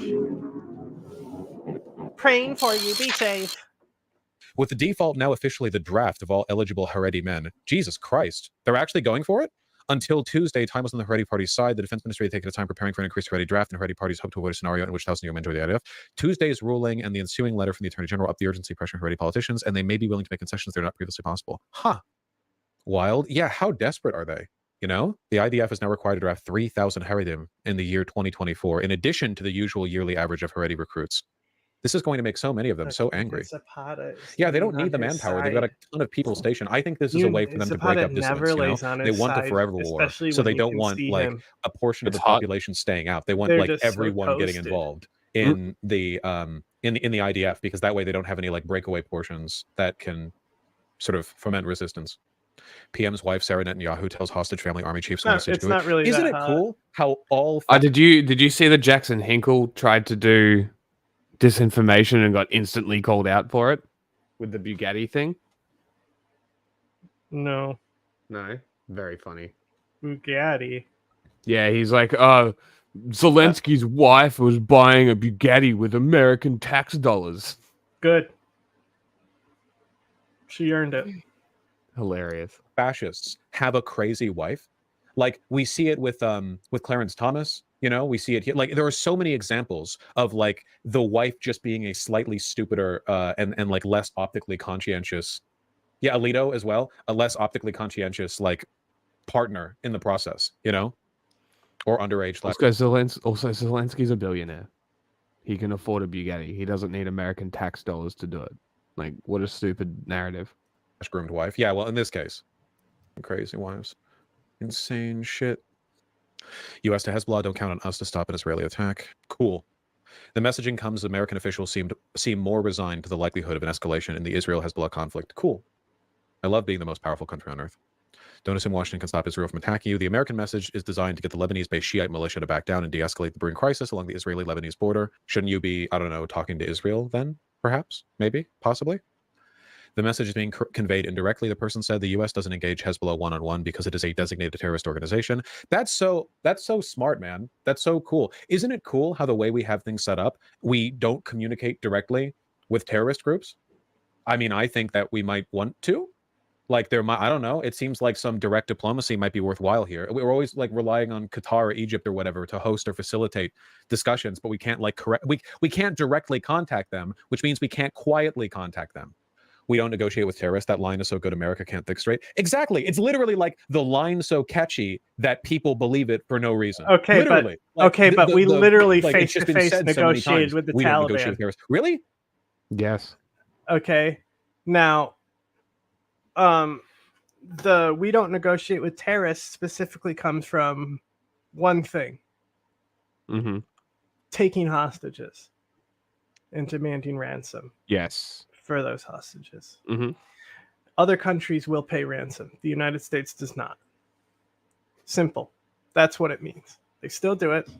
Doesn't mean they won't fucking sit down at a fucking meeting with the Taliban like they did under the Trump admin. Yeah, and that's what Qatar functions as, you know? So it's like, I'm not talking to her. Tell her I said, you know, that's how it functions with it. That's what Qatar does, is like, okay, well, he said, well, tell him I said, I'm still not talking to him. Literal fucking children. They're literal fucking children. Awful, awful people. All of these people. Why? Well, because we don't. What? Why? Why not? Terrorists just like, okay, so they're like a political group that targets civilians. We talk to Israel. Like, what's up? Crazy. Did you see this, Vosh? The Israeli military tying an injured Palestinian to the front of their car You see in this? the West Bank. Like, there was an injured Palestinian, and they like. Hey, look, tied them to ABC. the front Careful. bumper of the car in They'll like, to parade them strike around. you. Yeah, I saw that. A human shield, if you will. Well, you wouldn't, because it was the West Bank, where Hamas isn't. But also the foreign policy idea that the U.S. even getting in the room with someone gives them international legitimacy as a very stubborn zombie. And yet, like, Putin and Kim Jong-un both get, like, you know, pretty favorable treatment directly by Donald Trump, you know? Like, we don't negotiate with terrorists. Also, by the way, here's me, like, doing, you know, playing Soggy Cracker or whatever with Kim. I don't. Bro, how do you go to Israel's them over gotta the do fucking what they Doha gotta talks? do, a Defense Department official says, Like, having been granted... Kim Jong-un is at least a fucking head of state. Like, the comparison is that, like, Hamas evil, but these people eviler. Bro, we have Mike Pompeo with Mullah fucking Baratter. That's like literally the only person that would be worse than that would be Mullah Omar himself. Anonymity, like others to speak, frankly. Eloquent. I mean, yeah, he really said it there, huh? Really love being the bad guys. Hey, listen, okay? Nobody says this if they're happy with the state of affairs, okay? This language makes it very clear the DOD official is unhappy with the fact that they're being leashed, you know? Got your ass, Lumi. That's an insane thing to say. Yeah, because like it's said like with resignation, clearly. Like the White House is the one setting the course for how Israel is being handled. The Department of Defense can't operate on its own, you know? I forgive you, Kitsune Miko. What is this? So how can you say it's not on purpose? They're not killing. The motivation is not to go and kill children. Well, That's not their motivation. It's to eradicate Hamas. And Hamas. Can I run something by you, Stuart? Sure. What if Hamas was hiding? Please don't add music to this clip. What would the Israeli government do then to eradicate them? They would shoot them out. But no, what would they do? Would they adopt the same policies? Would they be blowing up Israeli hospitals after issuing a warning to get all the patients out of intensive care? That's another myth, isn't it? They haven't blown up hospitals. Don't let me distract you from the question I asked. Do you think that if Hamas was hiding in Israel, the Israeli army would be pursuing the same tactics in pursuit of them with regard to civilian life? Adding the funk music for the Zoomers. Well, there it is. True, though. Like, completely true. What an excellent point. No, it's a very good point. 100%. Yeah. Honestly, I think the IDF would go just as crazy. Yeah, the funny thing is, Benjamin, like a lot of people who died on October 7th, it was the IDF. And we know for a fact, because Haaretz published this, that the IDF went hog wild crazy, because it turns out that the IDF is full of like lunatic, hyper racist ideologue chicken hawks who, the moment something actually went wrong in their so-called like perpetually besieged homeland, you know, they lost their shit and started like going crazy with it, you know? Yeah, and that the IDF tried to like cover it up as much as possible. So who can say? I'm a disabled queer man living in the South. You gonna help? Or do you only care about people who ain't in his country? You switch the syntax there. Yeah, I only care about people outside of America. You need to move to the West Bank, and then I'll help. I'm just going to say it. Why does the ginger whose entire shtick is South Park tier discussion of politics get to live a comfortable life while I have to slave at retail? It just pisses me off that someone can stream video, be edgy, and get 6 figures a year while I get to ideate working at Walmart for 24K. What a fucking How do you just get 6 figures a crybaby. year for talking about politics in an edgy manner while retail workers like me get 24K and are ideating? Yeah, blowing my brains out today. Oh my god. What a sook. Jealous of The other ban might have been people, for this bro. individual's mental health. Both of them are sooks. Stop sooking. I don't know. I feel like they could use a oh, I looked at some messages from May 2020. Maybe. Welcome back. It is 12:14. A tentative you ceasefire aren't fit agreement. to be a streamer because you whine like that so much. I'd rather be a social justice warrior than a piece of fucking shit. Between Israel and Hamas is now in jeopardy. Israeli Prime Minister Benjamin Netanyahu says he's rejecting the U.S.-backed plan. Trey Yeast has more. Trey is still being reported in What? It's Trey again. southern He sold Gaza, this despite package Israeli to a Prime Minister local. Benjamin Netanyahu's claim that major combat operations are winding down there. And on Monday, a pause in the fighting became even less likely after Netanyahu rejected the U.S.-backed ceasefire Fucking proposal. PDWs literally look like the Halo submachine gun. Yeah, a little bit. saying only that he'd be willing to stop the Israeli offensive long enough to facilitate a hostage for prisoner exchange. And after that, the fight against Hamas would resume. Damn, they look We are way committed to cooler than continuing the Israel. war after a pause in order to complete the goal of eliminating Hamas. I'm not willing to give up on that. Those comments prompting clashes between police and protesters in the streets of Tel Aviv. And with anti-government demonstrations here only getting bigger by the day, Netanyahu is under growing pressure to either destroy Hamas on the battlefield or make a deal. I came to show our government that their strategy is not what we want. We want a ceasefire. We want the hostages to come back. We want to live in peace. The political turmoil comes as Israeli Defense Minister Yoav Gallant. The only reason that I'm showing a 9-day-old story about rejecting a ceasefire is for contrast. Arrived in Washington, hoping to increase the flow of military aid to Israel. We need to blame Israel for everything after this and everything that's been happening. Okay, Well, Hassan. but just for a little bit of context, that this them rejecting the ceasefire, you know how they're always like, it's Hamas's fault, they reject the ceasefire. Guilty. And shore up American support for what is becoming an increasingly unpopular war. The United States is our most important and our most central ally, and our ties are. The Israeli army is ordering a mass evacuation of Palestinians from Gaza's second largest city. It comes months after troops withdrew from the area. Fox's Trey Yingst has more. Israeli forces launching No, not airstrikes Trey near the southern in there Gaza again. city of Han Yunis. The IDF ordered a mass evacuation of So Palestinians from it's- part of it's- Gaza's second. He's big timing these local affiliates, right? Mm. He doesn't intro. They have to intro his package. You know, he's too important. He's on the regular Fox News to intro his packages, but not this shit. He's just Largest selling city. it to them. Assigned troops could launch a new ground operation. UN officials estimate that about 250,000 people are in the evacuation zone, including some who fled other fighting. Here we are going to look for a place to evacuate to. I've been displaced 6 times from Rafah. Earlier this year, Israel's military wrapped up an offensive in Han Yunis and withdrew most of its troops. But evacuation orders suggest Hamas has regrouped in the area. Still, Prime Minister Benjamin Netanyahu says Israel is nearing the elimination of the militant group. We will achieve all our goals Sure you to are. return our hostages, to eliminate the military and governmental capabilities of Hamas, to ensure that Gaza does not pose a threat. As the fighting intensifies, some Western leaders Hey, say they hey, remain hey. hopeful a ceasefire deal can be reached between Israel Gaza and didn't Hamas. pose a Secretary of threat State before. Anthony Blinken ramped up pressure on Hamas's leader You just to come fell to an to the agreement. fucking One wall. individual, likely buried hundreds of feet underground in Gaza, has the decision-making power. He's continuing to make a hostage of Palestinian children, women, and men. Hamas maintains it will not release the remaining hostages until all Israeli forces withdraw Don't from make Gaza. me, In Tel make Aviv, me Trey hurt Yingst, you. Fox News. Israel launched airstrikes into Khan Yunis overnight, a part of Gaza it already assaulted and left a few weeks ago. A ground operation now seems likely. It's not the first time in this now 9-month war that Israeli forces have claimed to clear Hamas from an area only to return weeks or months later. Crazy. In the streets of Khan Yunis today, pain and prayers for the dead, as residents mourn Do you know Palestinians about killed Israel's overnight in goo Israeli bomb? bombardment. The strike. No. They developed they militarized fucking expanding foam, Oh my god. right? So like when they find tunnels, they can throw this goo bomb in there, right? And it's an expansion foam, right? So like it's not a permanent sealing of the tunnel like explosives can, but like you then need to fucking like dig through that foam, you know? Which isn't like gonna take forever, but it's just like an interesting thing to do is just like clog them up with expanding foam constantly and constantly just be fucking mucking up the tunnels with expanding foam.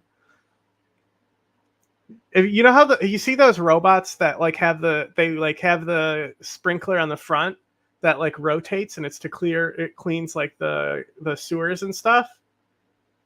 Yeah. And it's just a spinning hose on the front that will hit like the walls and the ceiling. They should just do that kind of robot, but have it just shooting out great stuff, expanding foam, right? And just like foam up a whole tunnel instead of just like one bomb in the area, you know? Just really, really get that foam in those crannies. Mm-hmm. Strikes came a day after Israel ordered a mass evacuation from much of the city in response to a barrage of rockets it said were fired You know what would really from fuck them Khan Yunis up? into Israel. Many of those forced to flee. Chlorine, it's heavier than air. It sinks. Inside the tunnels? Mm-hmm. Yeah. But yeah, civilians gonna die. because Not- Israel. Not necessarily. If they used chlorine in the tunnels, they would probably kill a lot less civilians. Well, if they just fucking dumped tons but they of don't chlorine. because they would just drop canisters from the sky Mhm. because they're fucking morons. Yeah, and Don't but care. like they could literally hook up a hose from a fucking tanker. This is true. This is very true, and that would probably be very effective. But why would they do that when they can genocide the Palestinians? Not only would it be effective, it would also be area of denial because that chlorine would stay there. Mm. Yes, it wouldn't Mustard dissipate. is even stickier. Mustard would last probably even longer. Mm. Sulfur Interesting. mustard. Yeah. Have already been displaced multiple times. They escape any way they can. And like realistically, You know what country they- has the HD gas to give them? America. I mean, more than America at this point. Like a lot of countries have. But like even and stockpiles. I don't really think that people would give all that much of a fuck if they dropped chemical weapons on Hamas. At this point, I'm sure they would be Unless less they of a hit hot water. civilians. If they, well, that's the thing is if they have to hose the chlorine in there, it can't just be like aerial drops like a Yeah, sod. they have to do it like that. They cannot drop aerial. They would have to. I mean, do it Turkey's doing it properly. to the PKK and getting away with it allegedly What? Oh, with okay. chemical weapons in their tunnels, Interesting. allegedly, according to the PKK. But there's no solid evidence. There's not Yeah, enough to make any type of conclusion or case about it. Okay. There is evidence. It's just not good. Yeah. Okay. You'll have to show me. Oh, I mean, we talked about it when we interviewed them. They brought it up. Mm. And I even talked to different chemical weapons experts about it and if I should include it in the video. Interesting. And all of them Interesting. said no. Ooh. Okay. Interesting. Carrying only their most crucial belongings. God knows where we will go tomorrow. It is tiring. This time, we did not take anything with us. There is no time to carry anything. For wounded Palestinians, there's also no place for life-saving care. The European hospital, one of the last functioning hospitals in Khan Yunis, is now virtually empty. Patients are being transferred to the nearby Nasser hospital, already packed full. Earlier this year, Israel had already largely withdrawn from Khan Yunis and is now ordering Palestinians to evacuate to the humanitarian safe zone of Al-Mawasi in anticipation of a new ground assault. Uh-huh. This isn't the first time the Israeli military has assaulted parts of Gaza it said it had already cleared of Hamas, including parts of Remember Gaza how I City, said and you Jabalia don't in the have to north. write news stories months, for the this US war at this point? Mm-hmm. Just dust off last week's report. Yeah. Qatar and Egypt have tried to negotiate a ceasefire deal between Israel and Hamas, but progress has stalled. And top Israeli military official told the New York Times the army is short of munitions and wants a pause in the fighting in Gaza. The army's But today, short of Prime- munitions. Wow.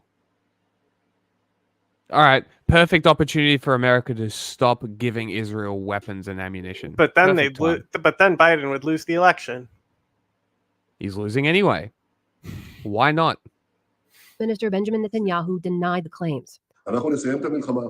We will end the war only after we achieve all of its goals. We do not give in to the winds of defeat, not in the New York Times, and not anywhere else. Uh-huh. For more on Israel's military campaign in Gaza, we turn to Daniel Byman. He's a professor at Georgetown University and the back author of on that High- hypothetical chemical weapon thing. Mm. Can you imagine the fascist narratives that would come out of Jewish people using gas?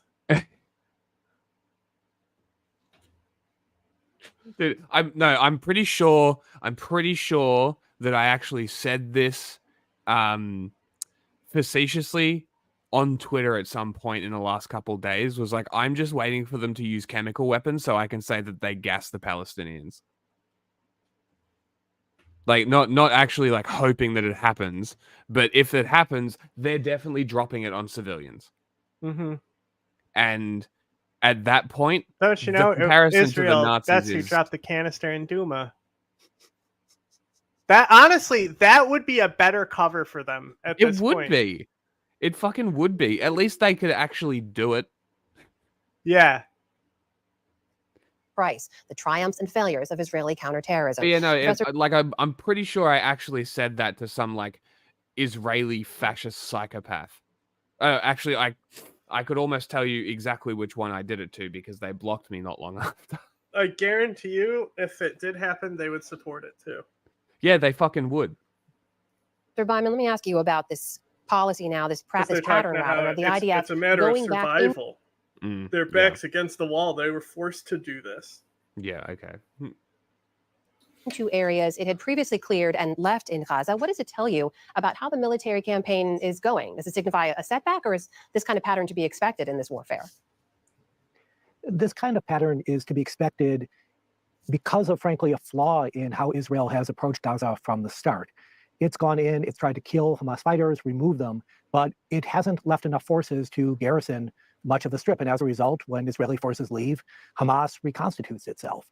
And this is a lesson that the United States learned the hard way in Afghanistan and especially Iraq, which is that you need to have something governing the territory you conquer. And Israel has failed to do that.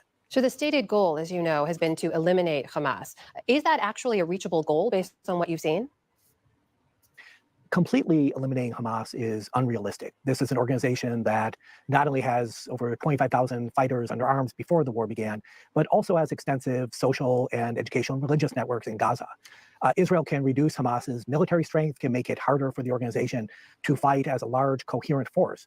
But Hamas is going to be a presence in Gaza, at least for the short and medium term. And that's going to be very hard for Israel to change. We cited that New York Times new report quoting some top Israeli army officials saying they want to pause in the fighting. They're running out of munitions.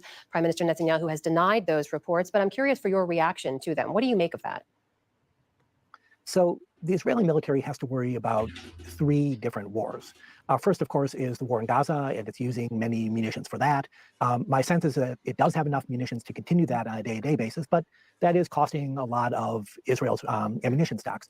But Israel also has two other wars. One is the limited war that's going on across the border with Lebanon, where it's fighting the Lebanese Hezbollah. Here we've seen literally thousands of attacks across the border, and well over 100 people have died on the Lebanese side, over a dozen Israelis. And this conflict is not only something that's ongoing, but Israel fears it could become a full-bore conflict. And if so, it would dwarf what we've seen in Gaza. Hezbollah is a much more formidable force than Hamas, and the Israeli military would need a lot of munitions for this, and it wants to keep some in reserve for that possibility. And the last, as we saw in April, is maybe they shouldn't have. Maybe they should have actually done ground ops and used their super advanced, highly technologically advanced, very highly trained military to go and free hostages instead of dropping all their bombs on Gaza. An open shooting war with Iran. And when this happened in April, Israel used its missile defense forces and really did only a very limited retaliation against Iran itself. But the possibility that Iran could become directly involved in a much bigger conflict is also something that the Israeli military has to worry about. Professor, we should note that one of the reasons Israel continues to fight in Gaza is also because Hamas continues to launch attacks on Israel from inside Gaza. This latest Israeli airstrike overnight, they say, was in response to one such attack. How does Hamas, almost 9 months into this war, still have the capability to carry out those kinds of attacks? So Hamas has Israel sucks at their job really for years, and we know that it has amassed massive ammunition stockpiles and rocket stockpiles. We saw some of this, of course, on October 7th itself, which also involved massive rocket and missile attacks on Israel. So it's not surprising that Hamas has kept some in reserve, probably in tunnels or other facilities that are relatively secure. My sense is that Israel has destroyed a lot of this. This has been a real success of Israel's invasion of Gaza, but it's hard to go completely to zero. And Hamas certainly retains some capability, including a capability to try to attack Israel directly. I have less than a minute left, but I wonder if you can briefly summarize for us, based on U.S. war conduct you've seen in other nations, when you look at the way Israel's conducted this war inside Gaza, do you see any comparison there between what Israel is doing and what you've seen the U.S. do in other places? Interesting. So when the U.S. first went into Iraq and was fighting insurgents there, it often cleared them out, but failed to secure territory. What Israel needs to do is establish a government in Gaza, ideally a Palestinian government. And until it does that, it's going to face significant problems. That is Professor Daniel. Wow, an actual solution? Good Lord. A final solution. University joining us tonight, Professor. Thank you.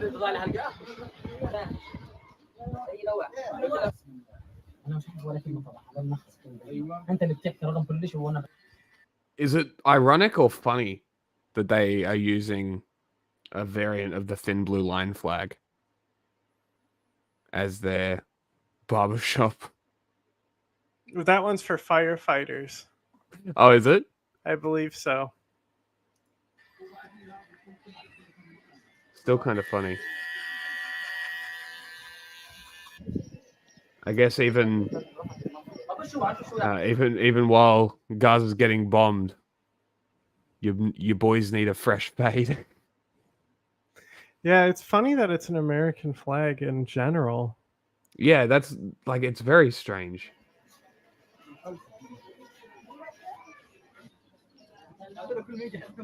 Like, isn't this just the epitome of this war?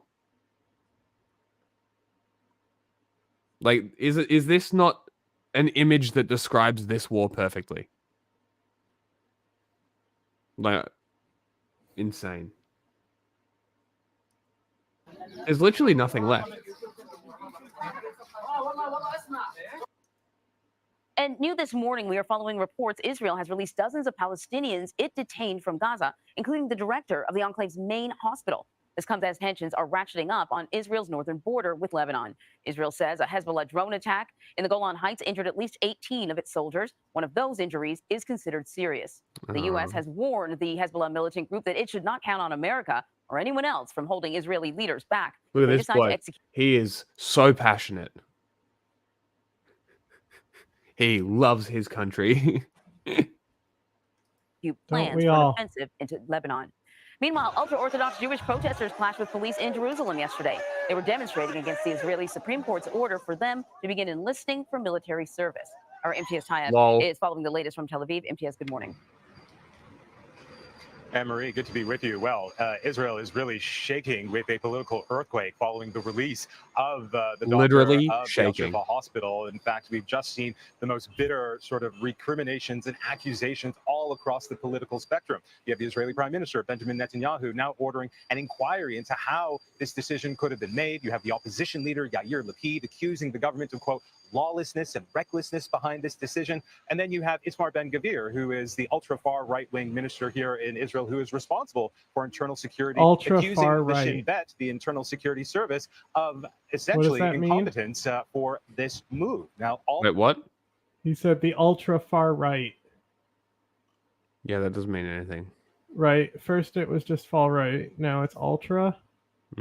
Far right. I thought far right was already supposed to be the nice way of calling somebody a fascist.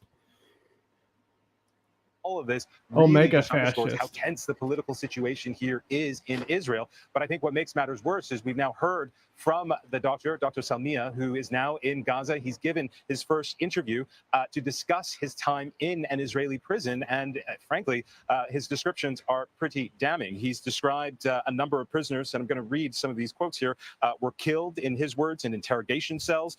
He described how doctors and nurses were, and again, I'm quoting here, torturing prisoners inside these jails. He said many of those prisoners were denied food, many of them losing a lot of weight. And he said that most prisoners were not given access to any sort of legal assistance, whether it was local in Israel or international legal assistance. Now, much of this tracks with what prisoner rights groups have been saying for many months now about the conditions of Palestinian prisoners inside of Israeli jails. Israel, of course, denying all of this, saying that they are treated humanely and fairly. Of course Whatever they the did. case, Anne-Marie, this really just underscores just how unpredictable and volatile the political situation here in Israel is as the war in Gaza continues and the threat of a war in the north with Hezbollah and Lebanon also looms.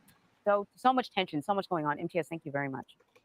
843, calling from an 843 area code. Who's this? Where are you calling from? Hello, Sam? Yes. Hey, how are you? It's Anthony from Los Angeles. How are you? This was in the Gaza list. I'm assuming it's on topic because it was in the Gaza list. Good. Anthony from Los Angeles. What's on your mind? A long-time caller, or excuse me, long-time listener. So just a quick background. I gave up listening to Daily Wire for a year, and I turned to your channel instead. To listen to what for a year? Oh, I Daily quit Wire. listening to the Daily Wire. Okay. I spare those guys, obviously. Well, it turns out I'm much more resolved in my beliefs, and I just had one quick question. So you've been speaking out a lot against Israel and how they're colonial settlers.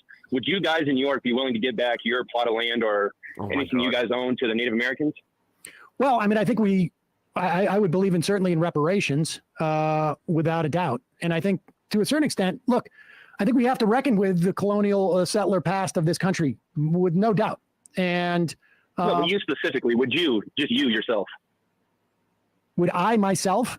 As individuals? Yes, give reparations. Well, I don't think that any individual Israeli should do this either. Ooh, got him. Okay. So if Bro, Native you hear the Americans- silence on the other end. Yeah. That guy's Mhm. entire attack that he was coming in here to shit on Sam about was entirely like, oh, I'll get these libs. The Mhm. imaginary arguments this guy's had in his head with libs, right? Yeah. And boom, just like that.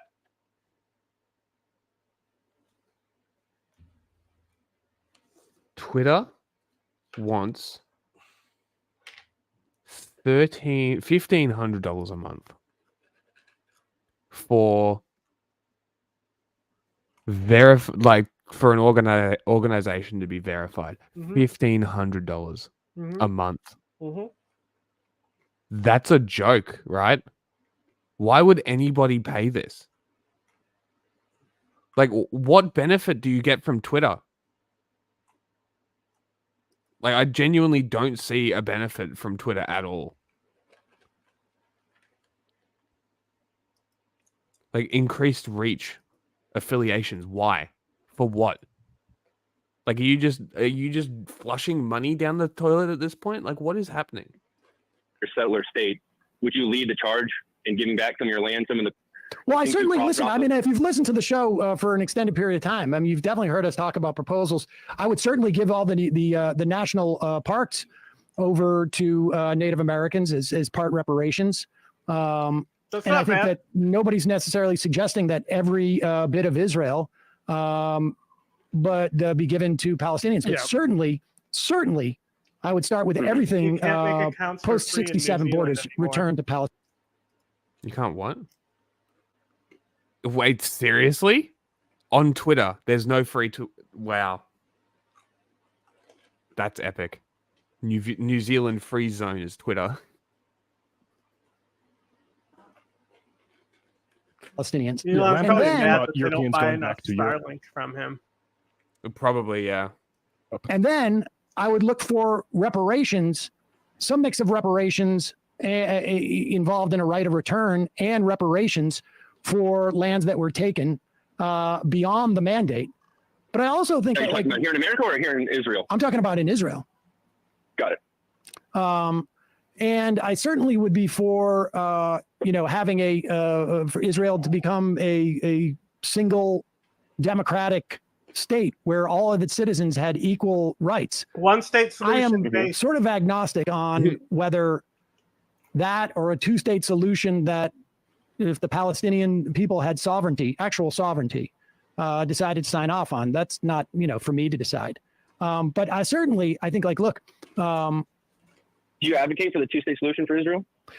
Either a two-state solution or a one-state solution. I haven't heard explicitly from your side what you advocate. Well, I think that, look, for a long time, the two-state solution has been offered as a way of basically a stalling tactic. And over the course, I think it's really just a stalling tactic. Red herring, yeah. And to distract people from the ongoing, over the past couple of decades, creation of settlements, contrary to UN resolutions and contrary even, I think, to U.S. Policy as well, if not statute. And so I think the biggest. I'm sorry for interrupting. Go ahead. No, go ahead. I said, do you think the biggest shortfall in the two-state solution is just a clear-cut line between cultural and moral values? Because I've heard Emma especially say this is a racist, it's a skin color thing, but if you've ever been to that part of the world, it's hard to distinguish between a Jewish and a Muslim and a Palestinian person. They virtually have the same skin color. So I don't know. I'll tell you, I have been to that part of the world.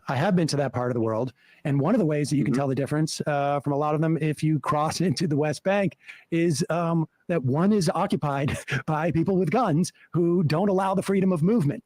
And they figure it out. Yeah, but how is that? Go ahead. I'm sorry for interrupting you. Go ahead. Well, they know. I mean, look. How is that racism though? How is that racism? Are you aware of how Irish people were treated when they came to this country? Are you aware of the history of this country? No, but race is a political construct. It was racism. No Irish, no Italians. You should do some studying on this, because if you don't understand how people who have the Sam, I'm very aware people have been mistreated all the time. No, not mistreated. They were mistreated because they were Irish. It wasn't because of their nationality. They didn't like their flag. They didn't like their form of government. They perceived them as being less than what at that time was considered white people. Irish people, Italian people, when they first came to this country, were not considered white. If you don't understand this dynamic, you need to do more work on it. You need to research it more. No, I agree with that. But I just okay, so wait a second. Explain to me now. Now, explain to me. Explain. Were the Irish or the Italians the first white people to be considered equal to the blacks? No, we were still better than them. Oh, really? Mm-hmm, So it wasn't even. Wow. Okay. Yeah, well, so that's the thing is that there has another to be tier. a perceived lower class. Like, Interesting. I'm going to tolerate all this shit against me because it could be worse. I could be black. And then also, the Irish and the Italians were then the first ones who were installed to be the police for these poor neighborhoods, these black neighborhoods, right? So that installs that actually more racism comes out of these communities as well. Because they literally institutionalized and made it systemic. It's the black cop idea, right? Well, the black cop is more violent because of like they're like, oh, I'm better than everybody. I'm a cop, sort of thing. It's just that it was. Well, the point is that it was systemically made. This racial divide. They instilled it by then taking these people who are lower on the totem pole and giving them artificial positions of authority. Yes. Interesting. It's a very interesting country, America. And also the main reason why it was especially true of the Irish, but the whole idea of Irish not apply, like they wouldn't allow Irish to apply to jobs because the stereotype was that they're lazy, right? Why do you think that stereotype exists? Do you think it was because a lot of people came over, or do you think it was because of something else? What was it? It's because they were Catholic. Oh, really? It's purely that. Yes, so the Protestants believe that like work ethic is part of their like faith that makes them better. Yeah, okay. So that's specifically why these groups. It's not just that they weren't white; they also weren't Protestant. So, religion is the source of this form. Yeah, it's almost even more similar to the Palestinians.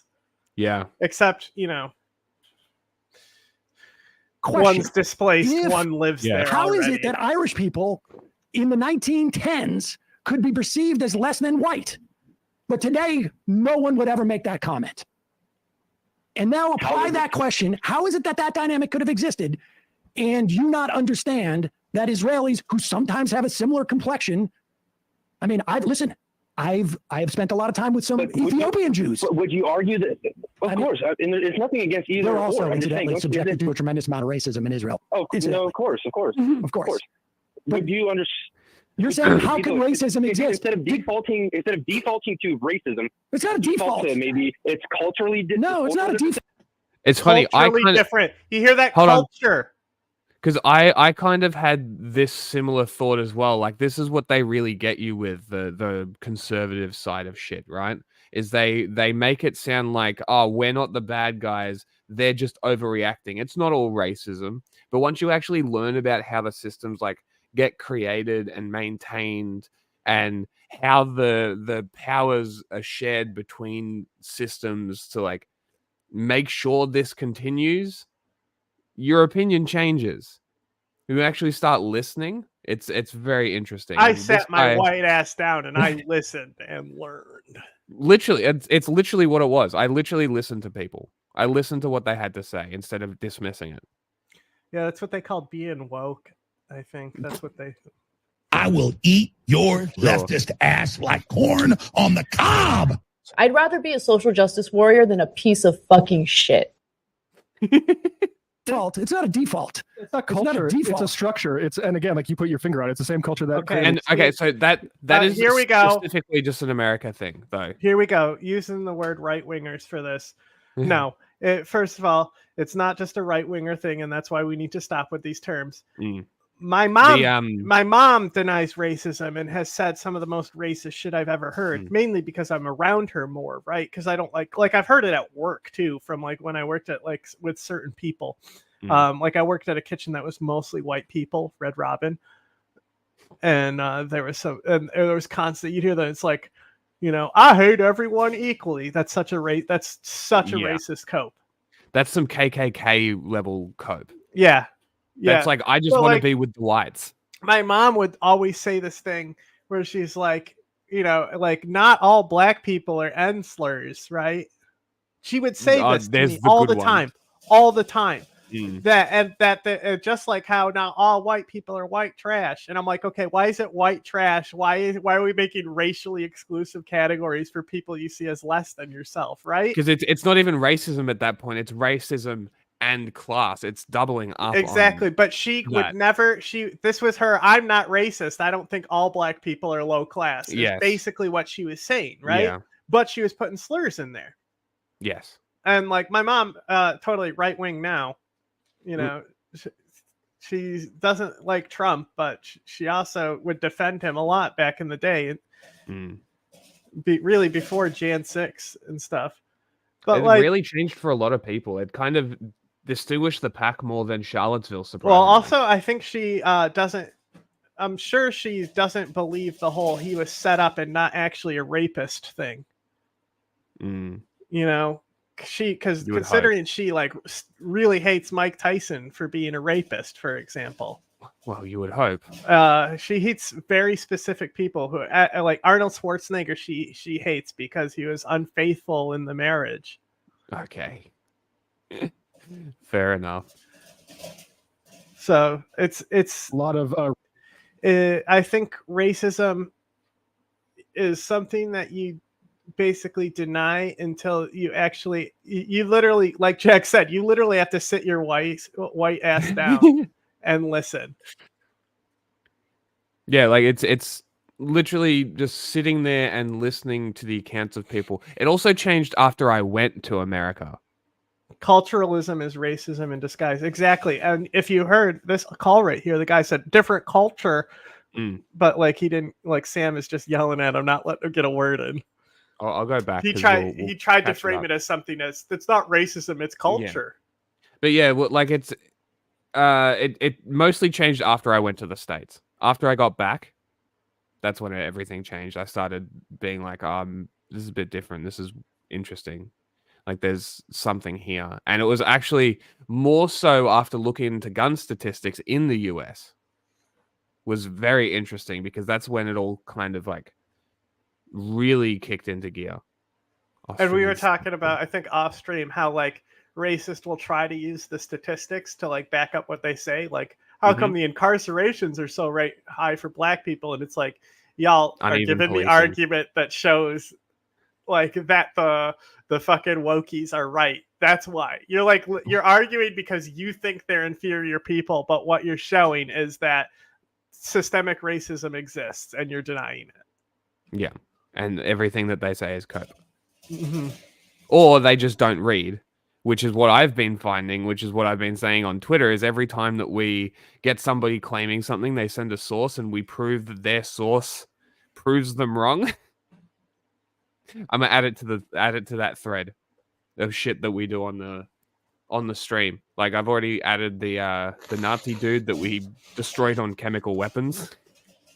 While also describing how Gulf War syndrome works. Very informational video. There was a couple other ones as well that I'm forgetting, but we shall continue. To racism. It's not a default. Maybe it's culturally. No, it's not a default. It's not a default. Here, he's just said it. It's a structure. And again, like you put your finger on it, it's the same culture that created a lot of race hatred here, which is there's a settler population and there's an indigenous population to be dispossessed. It's not a default. It's the actual reality of it. I mean, and if you don't understand how racism could exist, hold on, let me finish. Go ahead. If you don't understand how racism can exist when some Israelis look like some Palestinians, but you do understand how racism could exist in the 1910s between some white Americans and some Irish immigrants, let's say. You understand that that's racism, right? No Irish need apply. It's not because you're full of leprechauns or whatever it is, or you like to wear green.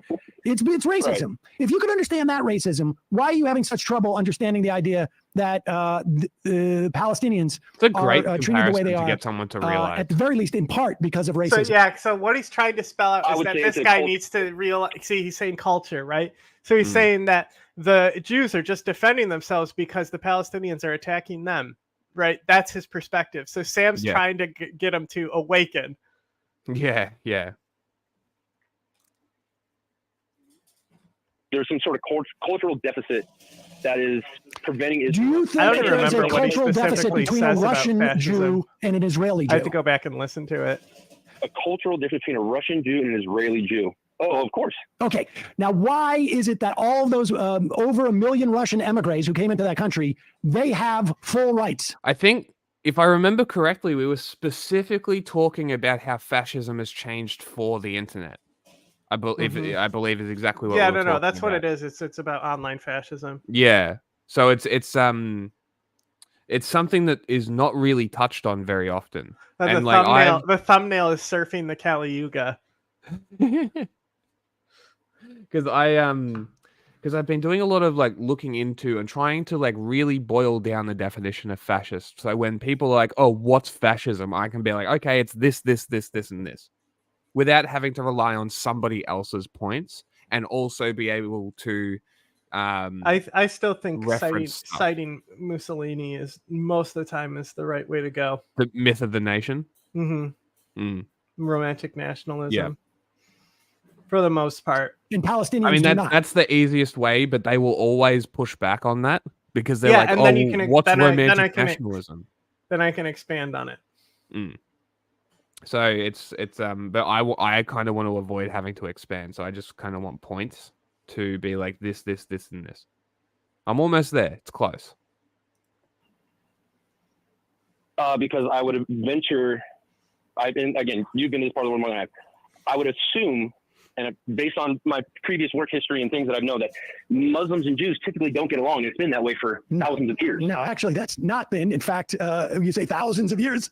First off, how old do you think Islam is? I love that. 632 is when Muhammad was born. So you're saying that over the past of those 1,500 years, 655, whatever, 1,500 years. Okay, 1,500 years. There's always been a problem between Jews and Muslims. What about Christians? Okay, so was the Protestants versus Catholics and Irish, was that a racial or a religious? That was imperial again. Still racist. Colonial. But you still haven't answered my question about the cultural differences between Russian immigrants. Yes, it led to racism. Colonial structures lead to racism. You still haven't answered my question about cultural. The cultural difference between Russian immigrants. Like, why do they show up and they have rights and Palestinians don't?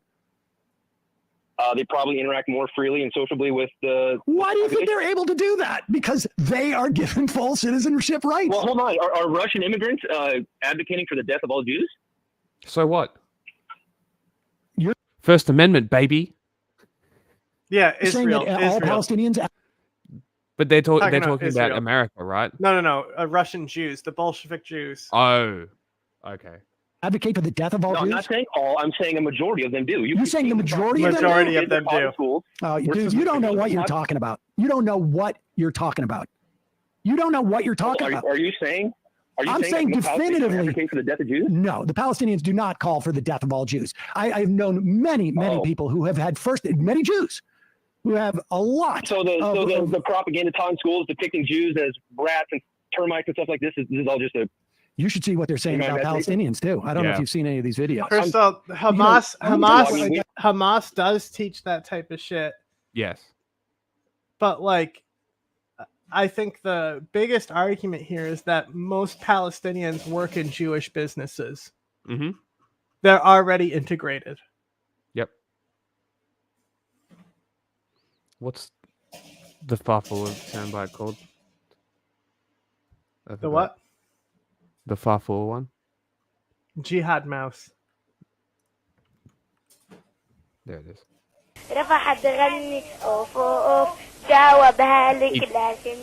Teaching. All Palestinians. I remember 2011 very, very vividly that Palestinians were celebrating the death of the. And the Algerians didn't think much of the French. Again, this is a product of a colonial relationship. There's nothing mystified about this. You're confused because you don't understand what race is. You think it's a biological reality when it's actually a political construct, and we've wasted 20 minutes on this now. well, I mean, I guess the definition of racism, you think you're racist if you're other. Say again. Hello? Hello? What's your definition of racism? Say again. Did I lose you guys? What is the Did I definition? lose you guys? I think so. All right. Well, appreciate the phone call. Bye-bye. Do they just... What is it? Hello? Definition of racism, you think you're racist if you're other. Say again. I fucking wish... I wish he fucking said that again, because it would have been just dumb cope. What did he say? It literally would have been like, yeah, but you think racism is when you disagree with somebody, right? That's what it would have fucking been. Something along that line, because that's the last line of cope before you're like, oh, maybe I'm wrong. I can't understand what he said. You had the Wasn't that a former great head one, of though? Shin Bet on. That was good. That was really good. This is also CNN saying This we is a need good- the this is a good international top-up community to the to Israel save one. Israel from Sam itself. Cedars In other words, we need people got to that protest. Brooklyn Jew status, you know? like people who are in the same sphere and have the same influence as him, not a lot of them have that Brooklyn Jew status, you know? Yeah. So like he can speak on authority because like he said, he's been to Israel. Junk never been to Israel. Ann never been to Israel. Hassan True. never been to Israel. Vosh never been to Israel. That's a fair point. Ethan's been to Israel. Yeah, and Ethan basically has the same position as Sam. Crazy, right? Isn't that wild? You think It's Sam almost isn't like every constantly normal- attacked for being Jewish by these people because he said he didn't fucking Surely. totally side with something? I'm sure it happens. Surely. To move their government to curb us because we don't have the ability to do it. We don't have a democracy and we will not have security until we end the occupation. That's what the former head of Shin Bet says. But on that Sam same debated network, a groiper who would choose to hide Van his Jones Jewishness. Oh my has a different take.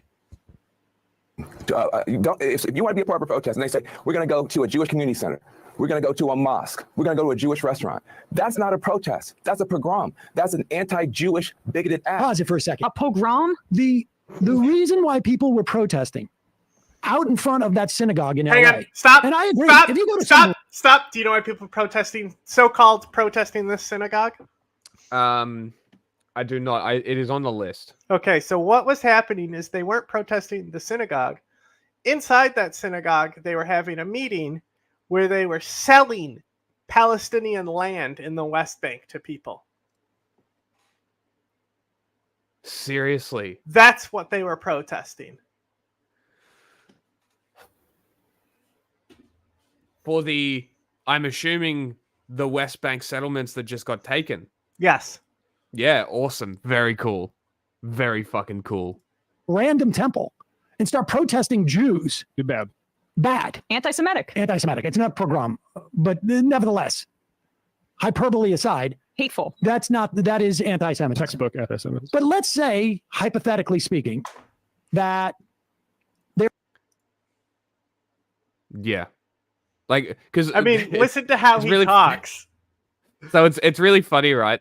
I am so like I just don't care so much that like as soon as you pointed it out that he was Jewish, I'm like, oh, sure, okay. It's You can funny kinda because tell, Michael but it Brooks' just doesn't, impression like- of him is so funny. Because like the whole thing about debating Tim Pool, like Michael Brooks is doing a Sam impression. It's just the most like uptight Brooklyn Jew accent you could ever do.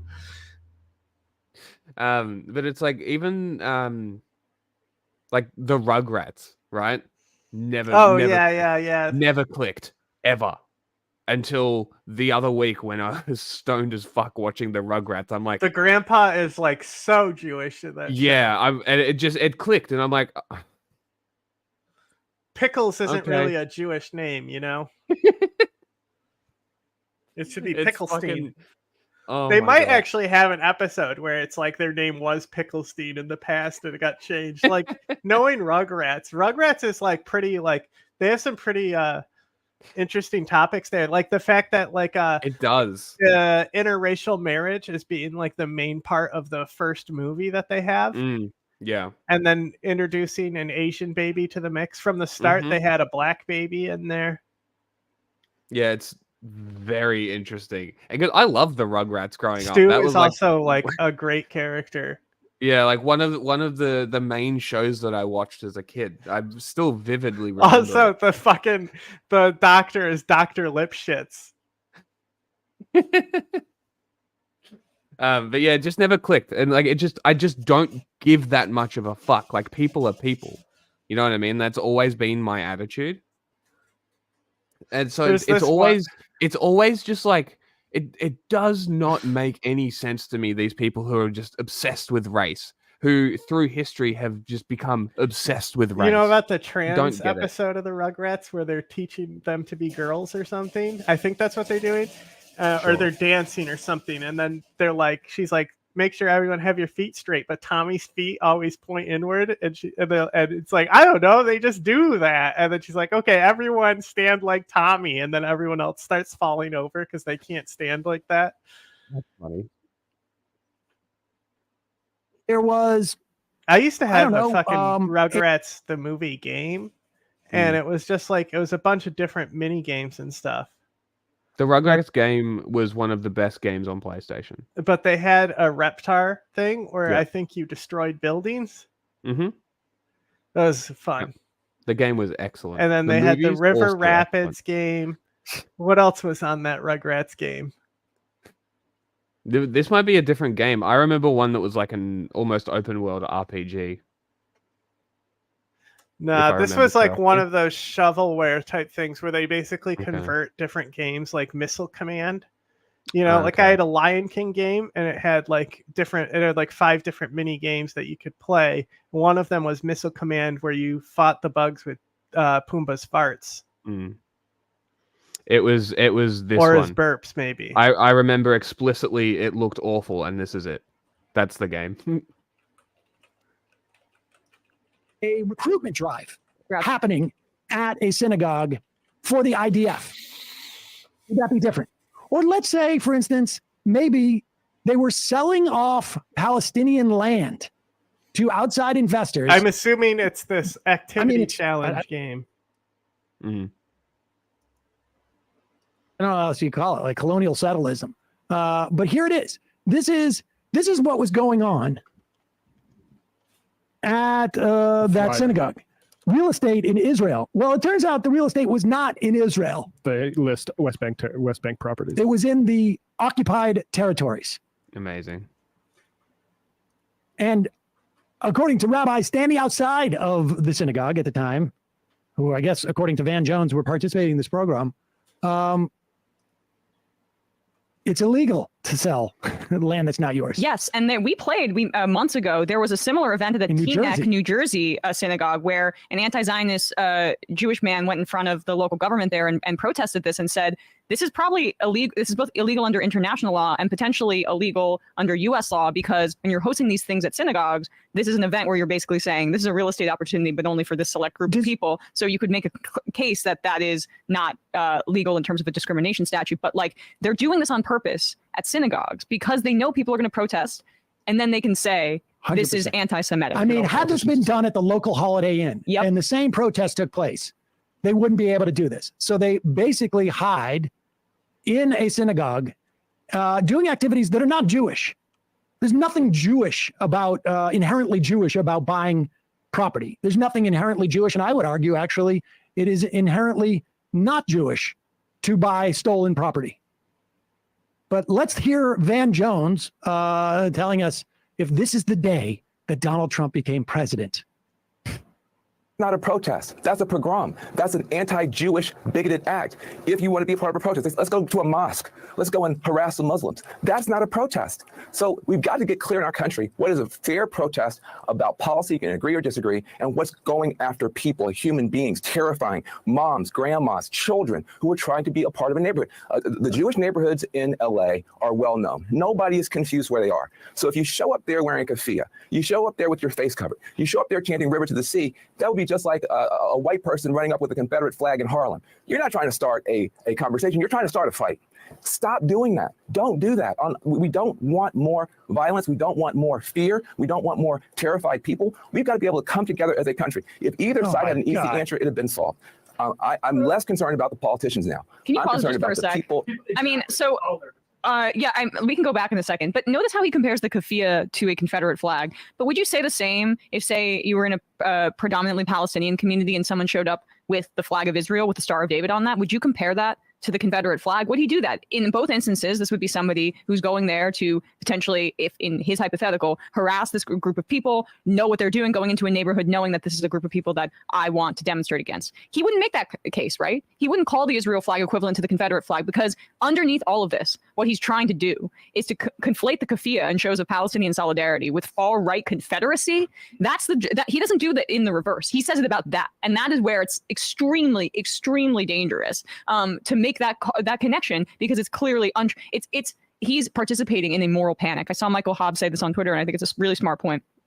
This anti-Semitism moral panic, where there are increased instances of anti-Semitism and Islamophobia all across the country. But the way that this particular fixation is taking shape, and you have these news reports where there aren't really like concrete accusations, just vague notions of people feeling uncomfortable. It takes the shape of past moral panics in this country that conservatives have participated in. And it's very similar to that. And Van Jones, who used to brand himself as some sort of progressive until he wanted to make some money, he's actively misleading people with this.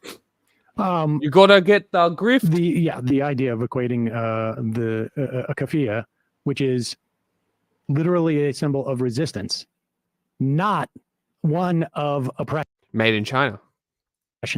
Yeah. I mean, it's like it's built into what was the Confederacy. The Confederacy was about maintaining their right to maintain slaves. We always block it. You haven't seen the bubbles. Yeah, so when the backstage guys tune in, they put a bubble of them like we give a fuck what they look like. The keffiyeh, I prefer the disembodied voices. Would not have any meaning were it not for the occupation. True.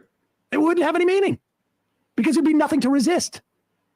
I can't imagine how Resist insanity inducing this is from a Muslim person. Like, say we don't protest holy sites in this country. I remember a huge to-do that they wanted to put a mosque in Lower Manhattan. And oh my God! Put there. And that was one of the first videos I ever made was about that. That was relentless. Yeah.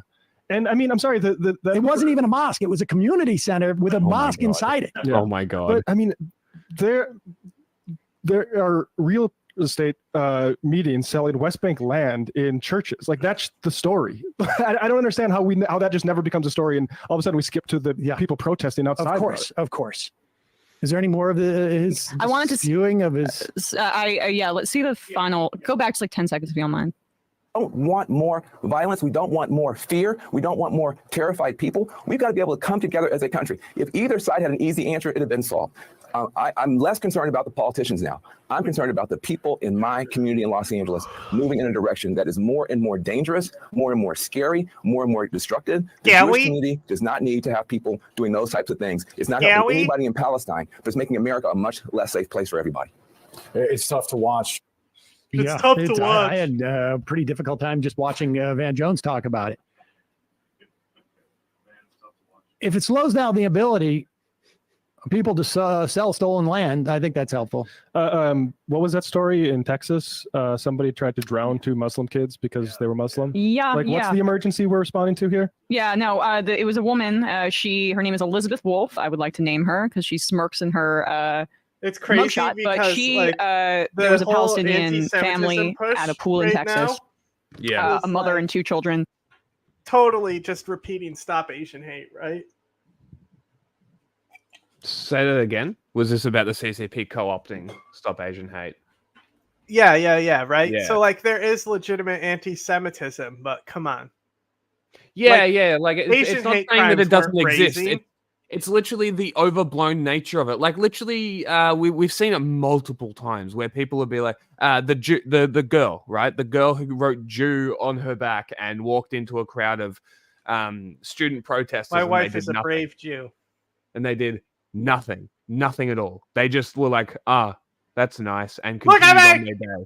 Look at me! She's standing in the middle like this, like a martyr. Like, shut up, go home. Nobody gives a shit.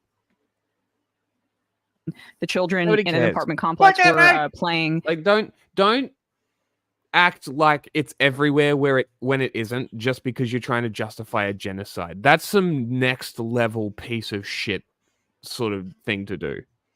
Don't do this. In the shallow end of the pool, and she apparently intoxicated, got in and tried to drag them into the other side of the pool and push them into the water while the mother was there trying to stop it. So that's the kind of thing that we're seeing. Not the first people targeted with actual violence for just being Muslim. Voicemail has been turned off. 646-257-3920, 646-257-3920. Okay, we're moving on. Have you got the next one primed? So I can go make food. Yeah, I just want to say, Jack was like, here, you're going to start with this one, and it's about fucking AIDS. Okay? Having the gay guy do the AIDS story while you make food. Okay. Look, it just worked out that way. It makes more sense. Look, you'll have more input than I will. Only twice a year shows great promise in preventing new HIV infections that could have far-reaching impacts, especially in lower-income countries that are facing rising infection rates. William Brangham has the details. That's right. This drug is called lenacapavir, and it is made by the drug maker Gilead, which recently said that in a clinical trial of 2,000 patients in South Africa and Uganda, not one person taking the drug was... Wait, how is there AIDS in Uganda? It's illegal to be gay there. ...was infected with HIV. So if this drug pans out as hoped, what would that mean for global HIV care? To understand that, we turn to one of the world's leading experts in HIV treatment and prevention. Salim Abdul Karim is the head of CAPRISA, one of South Africa's top HIV/AIDS research centers, and which helped... Like, I understand that this is like a background that's like enclosing it, but it literally looks like this guy is behind like a glass panel. Run this study. Salim Abdul Karim, so nice to have you back on the program. As I mentioned, this drug is not yet approved for use in the marketplace, but let's say these results hold up. What would this mean? How potent a tool would this be in the fight against HIV? Great to be here with you, William. Well, in my 40 years of doing AIDS research, I have never seen a result like this. Absolutely amazing to see a drug like this that... No way they got Dr. Nigel Thornberry to do this. ...provides 100% protection. So when you look at a drug like this, and given that it's in a completely new class of antiretrovirals, we do not have circulating resistance to this drug. And so we are seeing high levels of protection because it's not a drug that the virus has already been exposed to. But its potential as a highly efficacious prevention it's just how he said amazing. Is enormous. It was so Given that Nigel-coded. Our goal is to try and end the AIDS pandemic by 2030, and this is ending it as I remember that episode. Threat. We need to focus on the three key groups. Come on, you can't tell me that this is a Tim Curry character. Where HIV continues to be a major challenge. And those three groups are men who have sex with men, in particular younger men who have sex with men, injecting drug users, and in Africa, young women. Indeed, young women bear the brunt of the HIV pandemic in Africa, and the study was undertaken in we have to keep our country gay. And if we can get this drug rolled out to large numbers of high-risk women, we could make a huge dent on the pandemic. But given that there is already a prevention pill, Truvada or PrEP as it is known, that people take every single day, why does this twice-a-year shot make such a difference? So studies done with antiretrovirals taken as a daily tablet or daily pill have shown that we have a challenge in individuals maintaining the ongoing use of these drugs, or what we refer to as adherence or compliance. The big challenge you have is that the individuals taking the drug are well and healthy people. They don't have HIV. So it requires an extra amount of effort for them to be able to remember every day that they are at risk of HIV and they need to remember to take their tablets. It also places an onus on the individuals to go to the hospital to collect the medications at a regular interval. And that becomes a high bar when we're dealing with people who are essentially well. The difference now is that basically individuals who are at risk need to think about their risk of HIV twice a year, and they need to make the effort to go to a clinic or a hospital to get this injection just once every 6 months. That sets a much lower bar, and therefore we think we'll have better adherence and will lead to a larger number of patients taking it up and maintaining their long-term use of this injectable. In the US and certain parts of the West, new HIV infections, certainly deaths from AIDS, have really dropped off people's radar. I know that's not the case elsewhere in the country, certainly not where you are in South Africa. Can you remind us the challenges you still face fighting this pandemic? Well, the problem was that COVID-19 literally, came in with such gusto that it consumed all of the world's attention. I think we're seeing that there's a lot of what I call fatigue. I don't know. AIDS fatigue. People are just tired of this problem. They moved on mentally, physically. And so the other pandemics that were occurring. Jack was like, you'll give better input. What do I know about AIDS? They haven't gone away. They remain with us. And the three big pandemics are malaria, tuberculosis, and HIV. I saw that. And of those, in terms of HIV, in places in many countries in Africa, AIDS remains one of the biggest challenges. In South Africa, it remains one of the top 10 causes of death. If you take it at a global level, just last year, there were in the region of around 1.5 million new infections. That's a lot of new infections. That's a lot of AIDS at a global level. It's not just that we're seeing new infections occurring.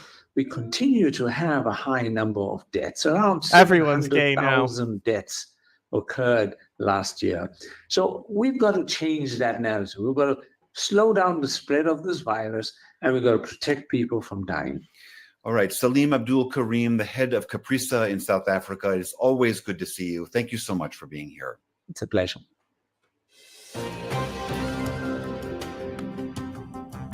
There you go, stats. That's it. That was the only stat.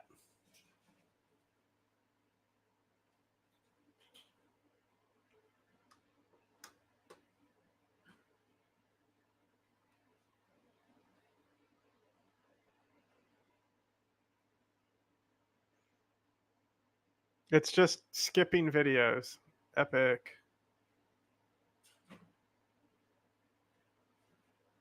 Just not working. Epic. Just skipping all the videos and not working. Epic.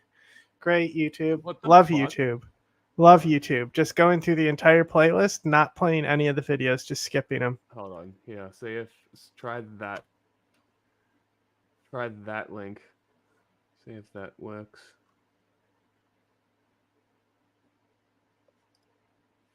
That's very strange.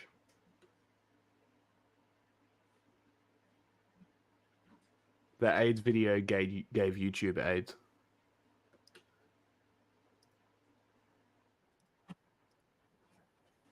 Okay.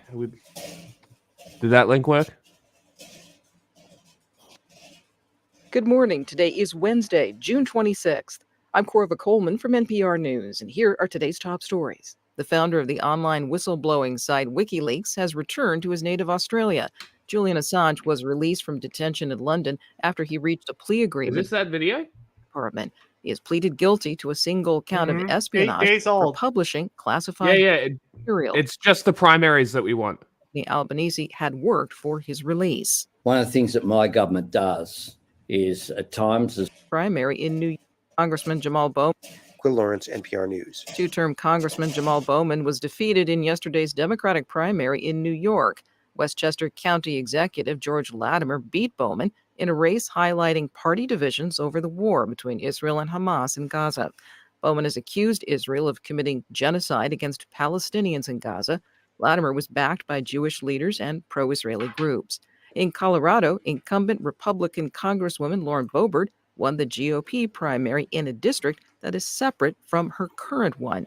From Colorado Public Radio, Andrew Kenny has more. Weird. Out of 6 GOP candidates, Lauren Boebert had by far spent the least Look at that time tight in the little 4th body. district. She only moved here earlier this year after facing a tough political challenge in her Hell former yeah. district. Hand But job her queen. celebrity reputation and financial firepower helped her win over voters like 62-year-old Gene Shields. She has a history.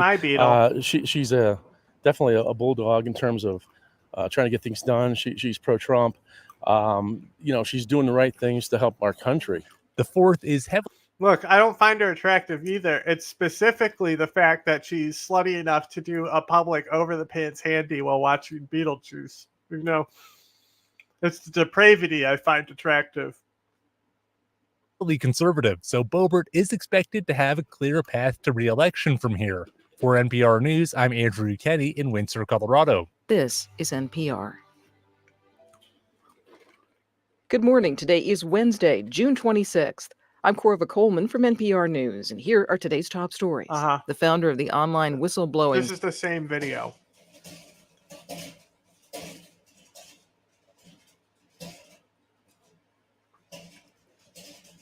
I'm so confused. I sent you the playlist, right? It's the same video twice, Hey. though. You know, this time of year, That's weird. we keep getting pinged with political fundraising asks. But here's the thing. What the fuck is this? With the fact that What she is going could be on? seriously challenged. Yeah, I mean, almost This is not- 60% of voters chose somebody else That's right. in this race. Again, it's like people voting for Boebert or against Boebert. You know, Bosh, you okay? Oh yeah, no, I just catching up a text. There's some errands I have to run later. Don't text and stream. Oh, you babies, you text at work. Do you text at work? Fine. She had the power of incumbency. She had extravagantly more money to spend and about 100% name ID. None of the other candidates, none of the other 5 candidates had anything close to that. And yet she still finished well below 50. So, yeah, she won tonight, but I don't think it was a glorious win at all. Should be a runoff. Do you think that former President Trump's endorsement of her made a difference in this race? I do, yes. I don't think it was the deciding factor, but I think it did help her, yes. Yeah, I think it helped early on. You know, making that big switch from moving across the Continental Divide over to, the Eastern Plains, she had to gain some credibility quickly. And one of the candidates, Holtorf, said, "Oh, come on. Game over if she gets the endorsement." And I think that was the situation. Yeah, the voters sure didn't hold it against her that she had switched districts here. Apparently not. Yeah, but she didn't get, she was well under 50. And so I wonder, we heard from Dylan Thomas that, some people were saying, I like that she's outspoken. I like that she's controversial. So she continues to be the same Lauren Boebert. Yeah. Do you see what happened in CD3 eventually happening in CD4? Right? I mean, they are very different districts, obviously. Lauren's the type of girl that literally pulls the condom off you. 4-point Republican advantage. The other is a 9-point Republican advantage, but still. I mean, it will depend on what happens with Douglas County, and if in any way it goes similarly to some of the other Denver urban counties that we've seen with the Arapahoe and Jefferson.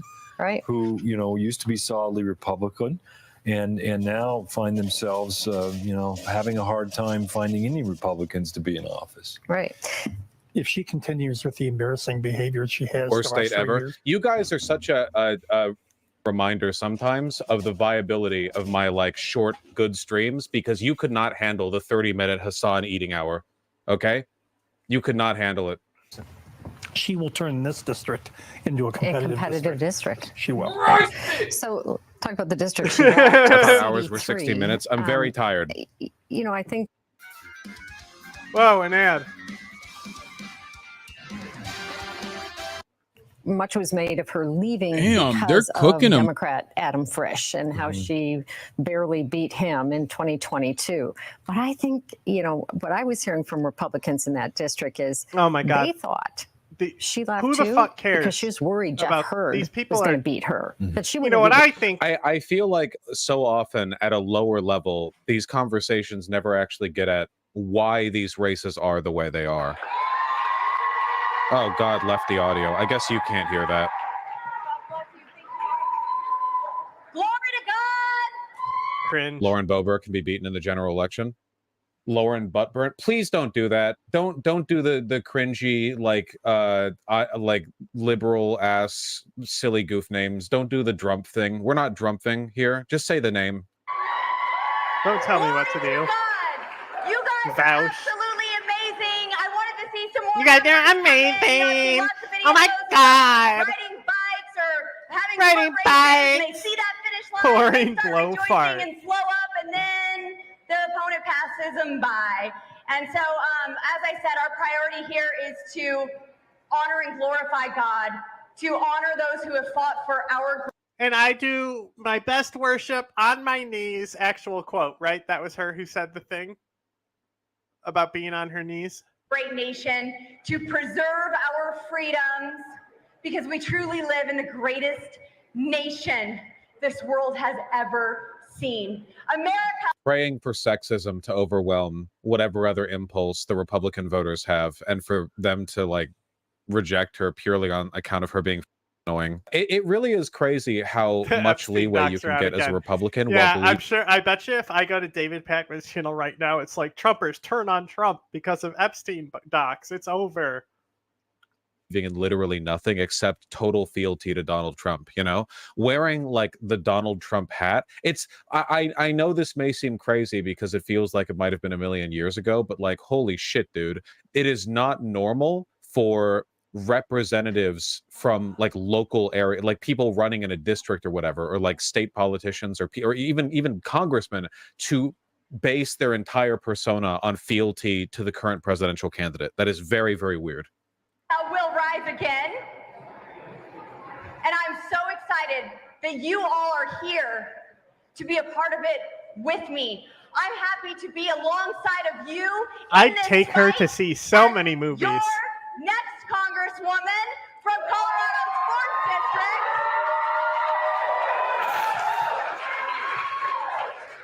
The left-wing media is going to have all sorts of things to say. You know, maybe I'm a percentage point lower than what they think I should have got. And they say, oh, Dumb question. What's stopping people from running Republican then switching to Democrat? I mean, just that you would have to like fake an entire history of your political, you know, interests, and then like for what purpose would they do this? oh no, she's in trouble. We're going to have a lot of push-pulls from the Democrats saying that they can defeat me. We know the people who are here in this district. We know this is a Republican district. We know we have work to do, and we know that we are going to have a landslide victory November 5th in CD4.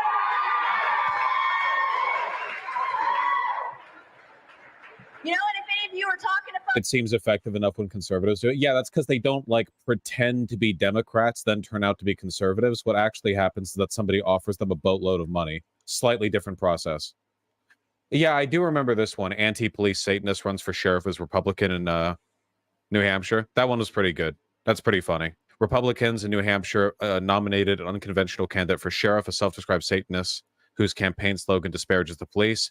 Aria DiMezzo, a trans woman, her early 30s, become a minor celebrity. It's a good ass meme. No one knows who the f they're voting for, especially for like sheriff, you know? folks about me and you have trouble saying my last name, just please, if you say Bobbitt, don't say Lorena.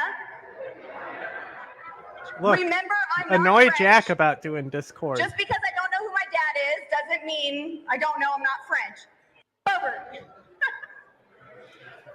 Epic. She's got daddy issues. That's what I'm talking about. This right now is the time for us to educate the people that are around us, to have fun, and to take the lead in joy. We could be serious in our efforts. We could be serious in the fights to come, but be happy. Happy, joyful warriors. Because God has given us a weapon, and that weapon is what... But she's not going by her maiden name. gives us our strength. That weapon is called Imagine keeping the name of somebody you divorced. joy. And that joy is not a suggestion. It What? is a battle plan. It is our strategy into victory. What the does that? What does that even? I know it's like weird culty Christian nationalist fascism. I understand like the general vibe. I mean, I guess I should remember, like, to these people politics is all vibe. Like there's no actual. Correct. They just hear like keywords and Correct. they freak out. It doesn't mean anything. Do you think Boebert can be ousted by the Democrat in November in this You district? want to hear an argument for keeping the name? None of it applies to her, but I can give you an argument for. 30 years and 3 kids. That's why. Because it's easier for the kids if you keep the last name. Fuck the kids. Right? Sure, but I don't think she has kids, right? She's a grandma. She does have kids. She's a grandmother. Then it makes sense.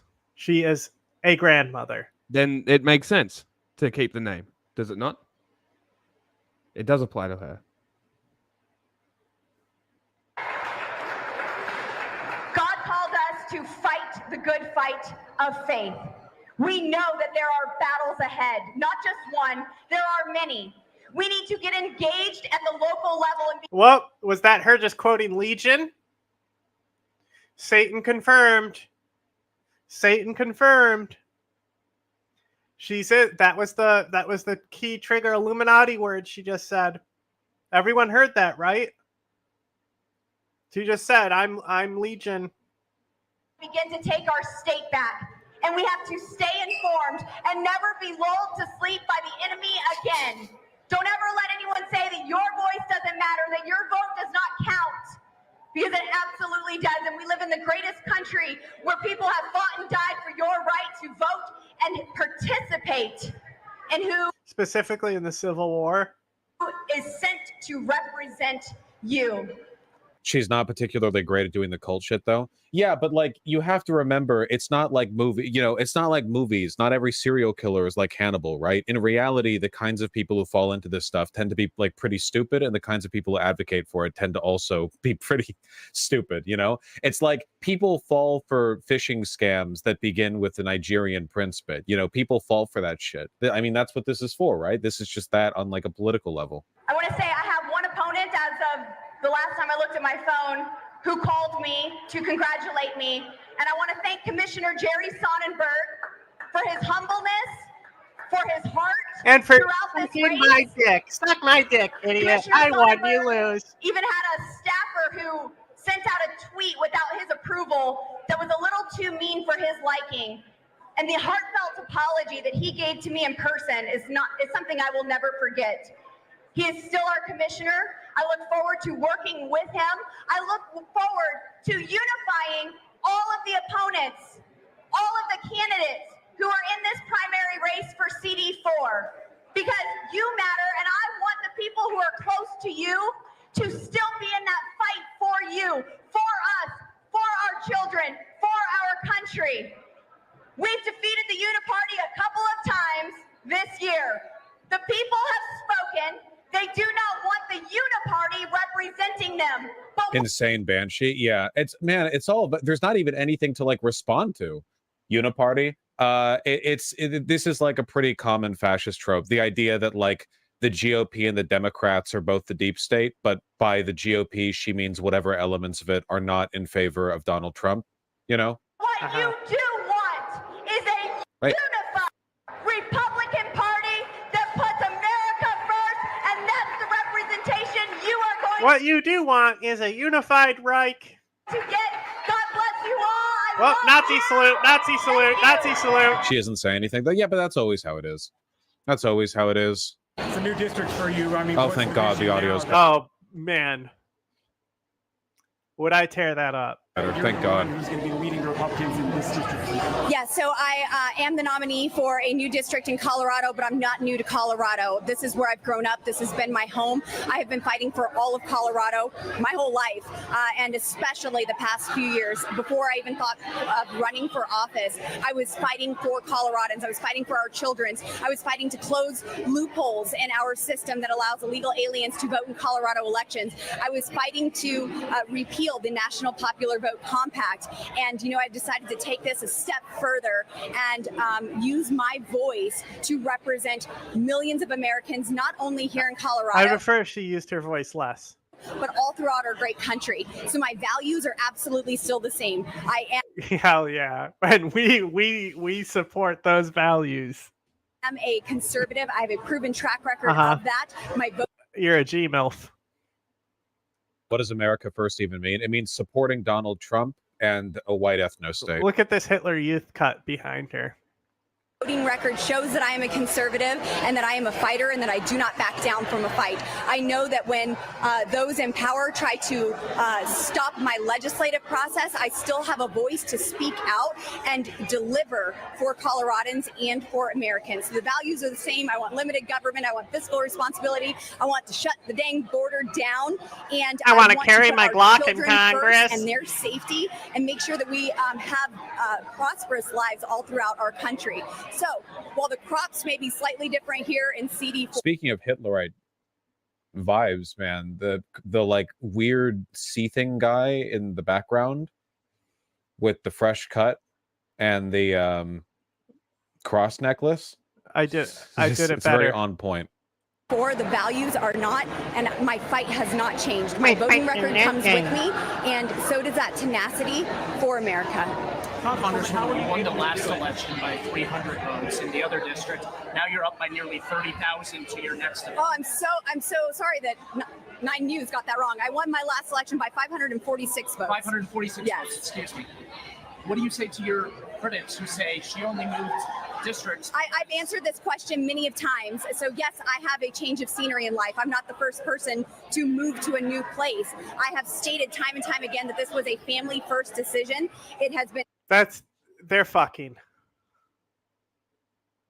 very publicly documented, unfortunately, what was going on at home, and I needed to put my children and myself ahead of all of that and create separation.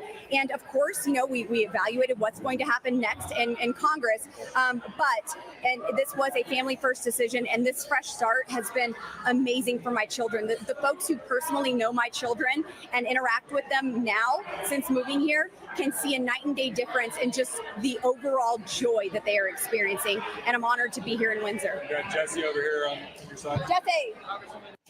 Yeah, Colorado 3 was the district that she was in before, right here, which is massive and highly rural. 730,000, 2-to-1 rural urban, 2/3 white. And Colorado 4 is somehow mostly urban, actually, like 3-to-1 urban rural. Median household income 110 over 67.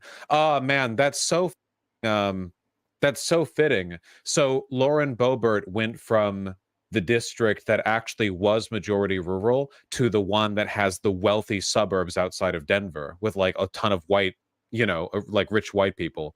And those are the ones more likely to vote for Lauren Boebert because A, they're more white, and B, they're like wealthy Trumpites who are upset because they don't like how liberal Denver is. She found her crowd. Yeah. People who are more like concerned with the broader national culture war. Isn't District 3 basically the Rockies? Yeah, basically. Also, District 3 is a lot more competitive.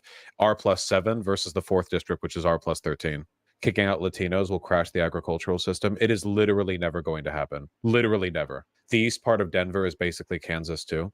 I mean, yeah, kind of like how the east part of Washington and Oregon are basically Idaho. There are a lot of rich white people living in ski resort towns in the mountains, unlike the Eastern Plains. I guess that makes sense. The district is mostly rural leans Republican, though not as much as the neighboring 4th district. However, the Democrats have a strong base in counties on the I-70 corridor of Puebla, as well as ski towns such as Aspen. Oh, it's saying that the ski towns are actually majority Democrat, or at least they lean Democrat. Got it.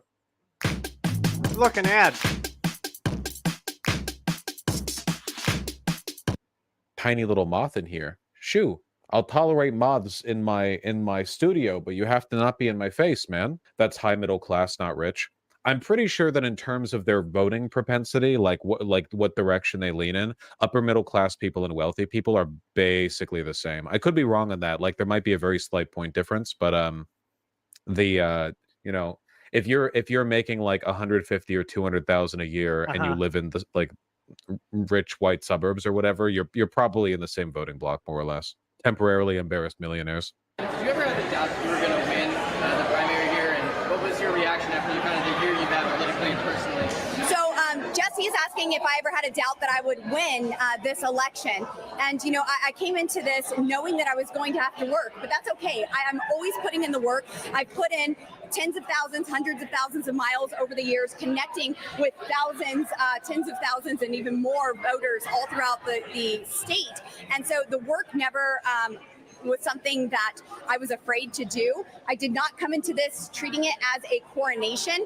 And even this weekend, you know, I have those thoughts of, did I miss something? Is there something that I'm not seeing? Is there someone I didn't reach, didn't talk to? I didn't realize the margins were that close, dude. Holy shit. No wonder Lauren Boebert moved over to Colorado 4 instead of Colorado 3. In 2022, I remember this now, but like, holy shit, those votes, man. Look at how close she got to being BTFO'd by the Democrat and the general there. Good Lord.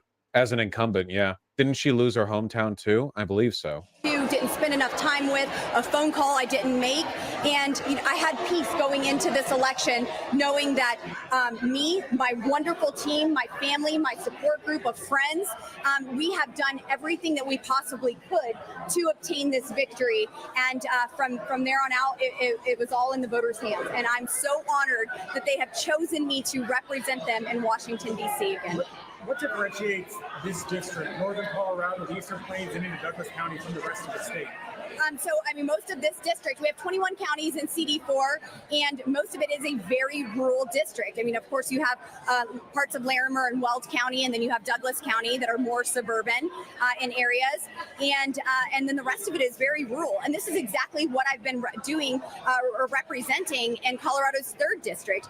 I think a lot of folks lose sight of all the farming and ranching that takes place, the agriculture work that takes place in Colorado's 3rd district, and actually it makes a lot more sense to me now, because for so many years we were out there waving our hands saying, how is everyone forgot about us? And coming here, people don't even recognize and acknowledge all of the hard work that goes into Western Colorado and Southern Colorado. But the 3rd and the 4th district, they border one another in the southern parts. And you know, these are the farmers and ranchers that I have been fighting for on the Natural Resources Committee, passing legislation for, advocating for, creating jobs for. And so I'm very excited to continue that work, to continue to grow with farmers and ranchers and those who are in the ag business, ag community on a much larger scale, to see how I can better help them. But then also, I mean, in Douglas County, look, inflation is impacting all of us. The open border is impacting. I'm sorry.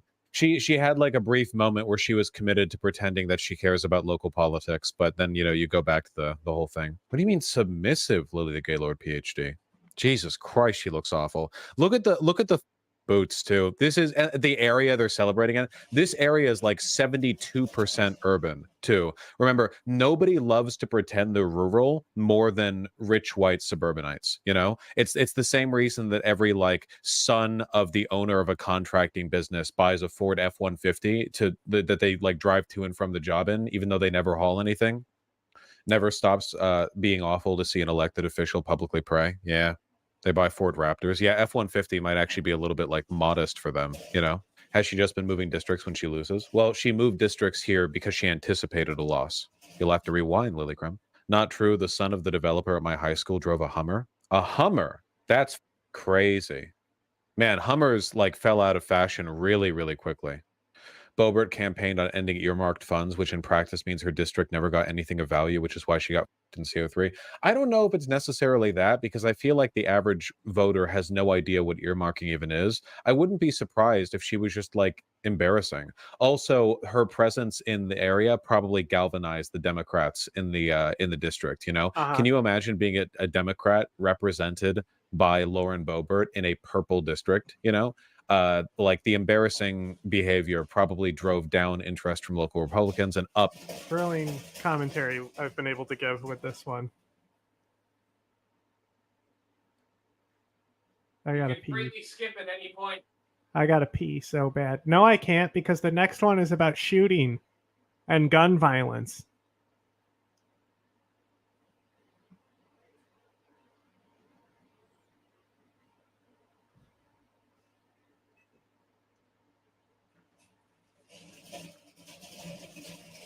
interest from Democrats. I'm almost done. 1 second.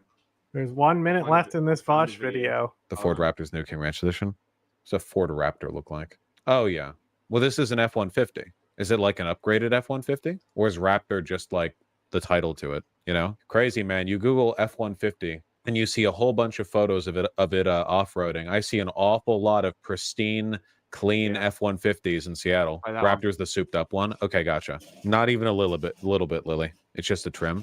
$10,000 extra dollars. $1 million extra dollars. Wix. All right, I'm getting up now. I have to go pee. I've had to go pee for 20 minutes. I'm standing up. I'm going away from my desk. I'm leaving now. Yes. I wasn't back, but yes.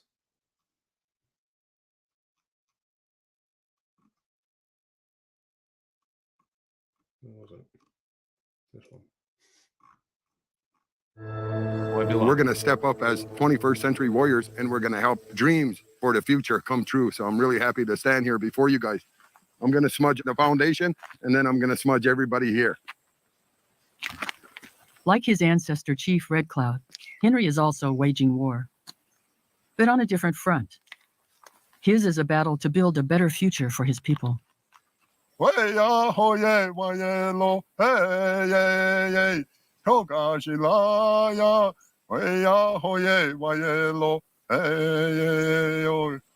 within the homeland, we need 4,000 homes today. Within a 4-bedroom house, there'll be 30 people. As you ride across Indian country here, you see a lot of 1970 mobile homes. 2-inch thick wall and not too much insulation, pretty much a tin box. It gets brutally cold here. This past winter, we had a minus 26 air temp. The wind began to blow, and then it took it to minus 40. It's not a surprise to hear somebody freezing to death. We're going to put it up Lakota style. We're going to put up this teepee structure that way. 2 poles on the east side laying out towards the south, and then 2 on the west side. Going to bring the tips together. We'll tie it there. Then the rest of us will walk it up. Okay, that's not going anywhere. All right. Let's do it. The poles, based on a traditional teepee, formed the structure to lift into place an entirely new kind of home. Back up a little bit, just straight back at him. Go ahead, set it down there. Henry's mission is a magnet that attracts innovative builders, Aaron Resnick and Jason Mackey. Initially, Henry asked us when we came out here to the reservation the first time and we saw the housing problem. He said, I need something that someone can survive the winter in for less than $20,000. All right. I like it.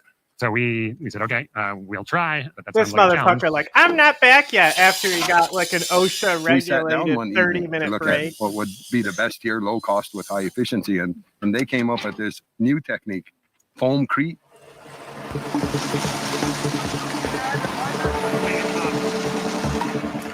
There is a pretty unique material. It's called cellular concrete. Or on the internet, it's often called foamcrete or aircrete. It's 80% air, just full of all these little bubbles. And so that's the property that makes it super, super insulating. So, you can survive minus 40-degree temperatures. We built 2 in the past. We built 1, failed on us, but lessons learned. So we went back to the drawing board. And then we built 1 last year. Henry's first shot failed. A boob house. The second stood, but was too small. Dude, As his latest design begins to take shape, find out where this he is remains convinced this home could transform not only Pine Ridge, but many Native communities across Indian country. The structures. You're going to vandalize a reservation and then incorporating it within. Might be a crime. It actually looks like a teepee. Hey, we're going to go face the door east as our ancestors did when they camped. So let me see here. Let me pull up my old Indian trick. Everybody carried one of these back in the day. We're going to be able to step out, greet that morning sun, and then we'll have a walking path into the food right here. Awesome. That gun violence video was a bridge to the next topic, by the way. There was multiple ones. There was only one. What are you talking about? You're Oh, there was the Parkland one as well. Yeah, sure. But that was more a meme video. Because it's about him winning the name of the shooter. This is super interesting though. Like to solve the sustainable housing issue. Because I was like, that doesn't seem right. Isn't it cold? And then they're like, oh, freezing temperatures, negative 40 degrees, people die from the cold. I'm like, yeah, of course. Like, that makes sense. That's crazy. Pretty cool that they've figured something out, though.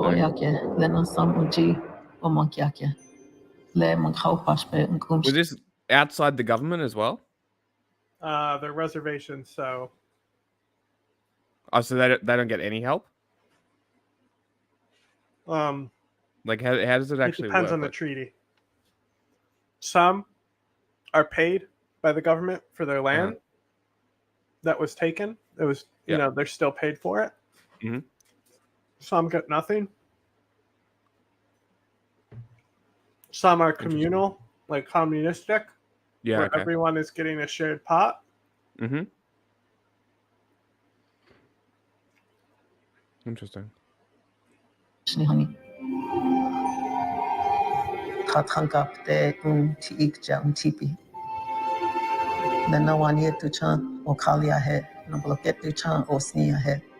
what do you think of this comment here? Which one? The last one? Yeah. I don't know, it's weird. Right? Almost like it came from a certain place. It's not Twitch, though. The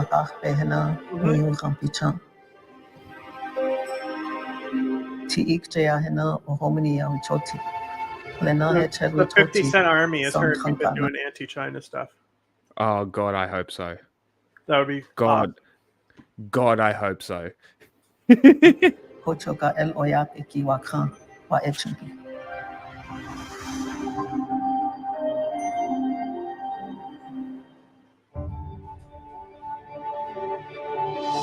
Thanks, Piss.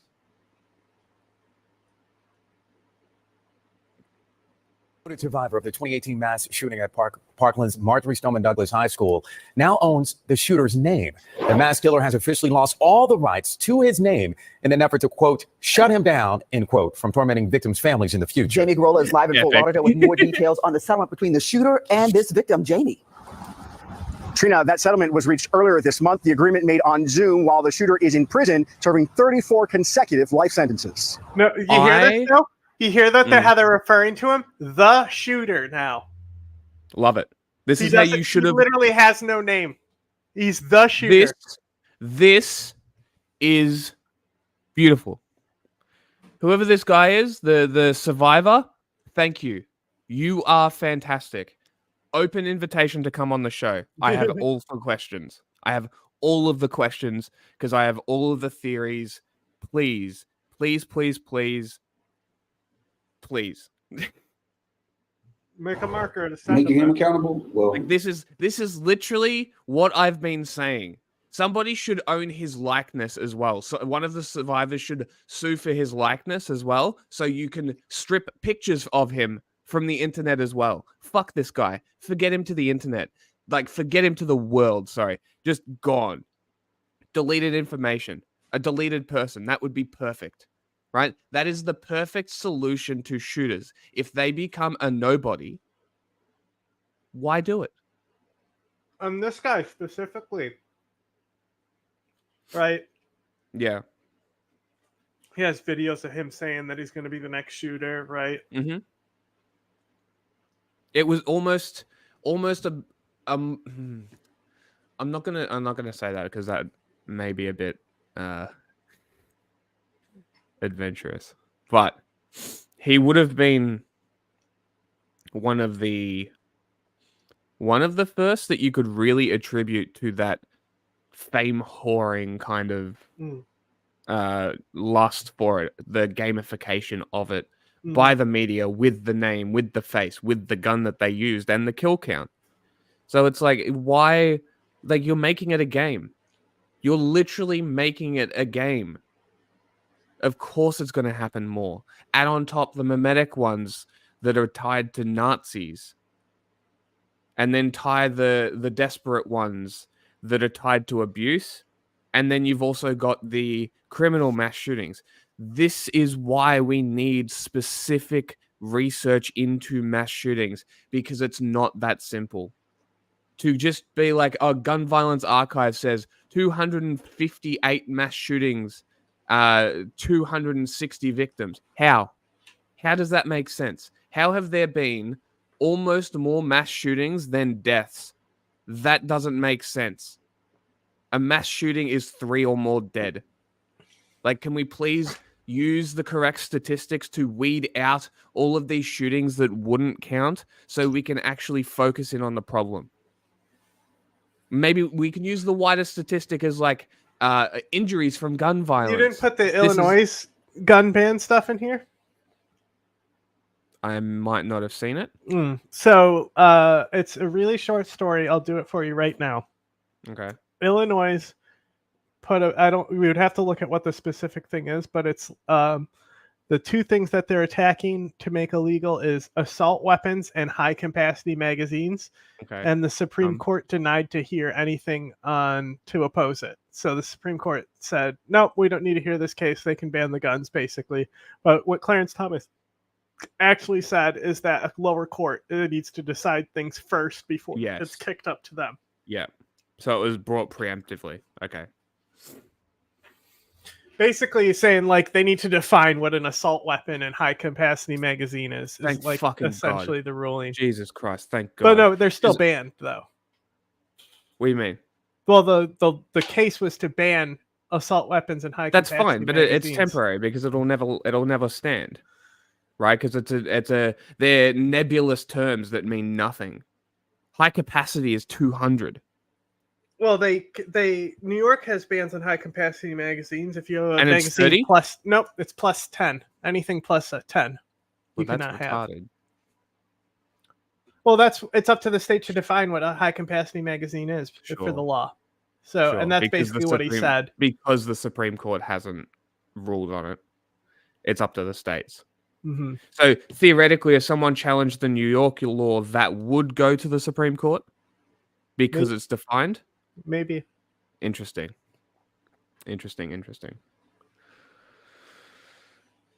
But yeah, like we really need to specify what we're talking about. And this is more my point to bringing the definition back to the actual definition. As per the Obama administration. I actually have the citation for this one. They streamlined it to match mass murder. It came down from 4. So the standards were actually lowered for mass shootings, yet they still only use injuries. So we really need to like specifically nail down types of shootings, then examine the people. Really examine them. Because ultimately they are the ones that did it, not the guns. That issue is there. That issue is the thing that we want to stop. You don't need to ban guns. It's a cheap solution that lazy people want to do because this is a hard topic to tackle. It's literally this. Like, I don't think this is an unreasonable thing to say. I really don't. But I don't know. People are emotional. You wanna know something crazy? Remember how we finished on that clown video last time? Yeah. If you go in and look at the hashtags, one of them is Clossy.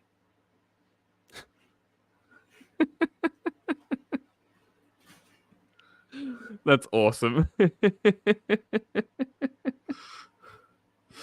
You're not going to be able to torture nobody from jail. You're not going to be able to do any more harm to anybody involved because now, even to give an interview, you need to ask for permission. That's so fucking fun.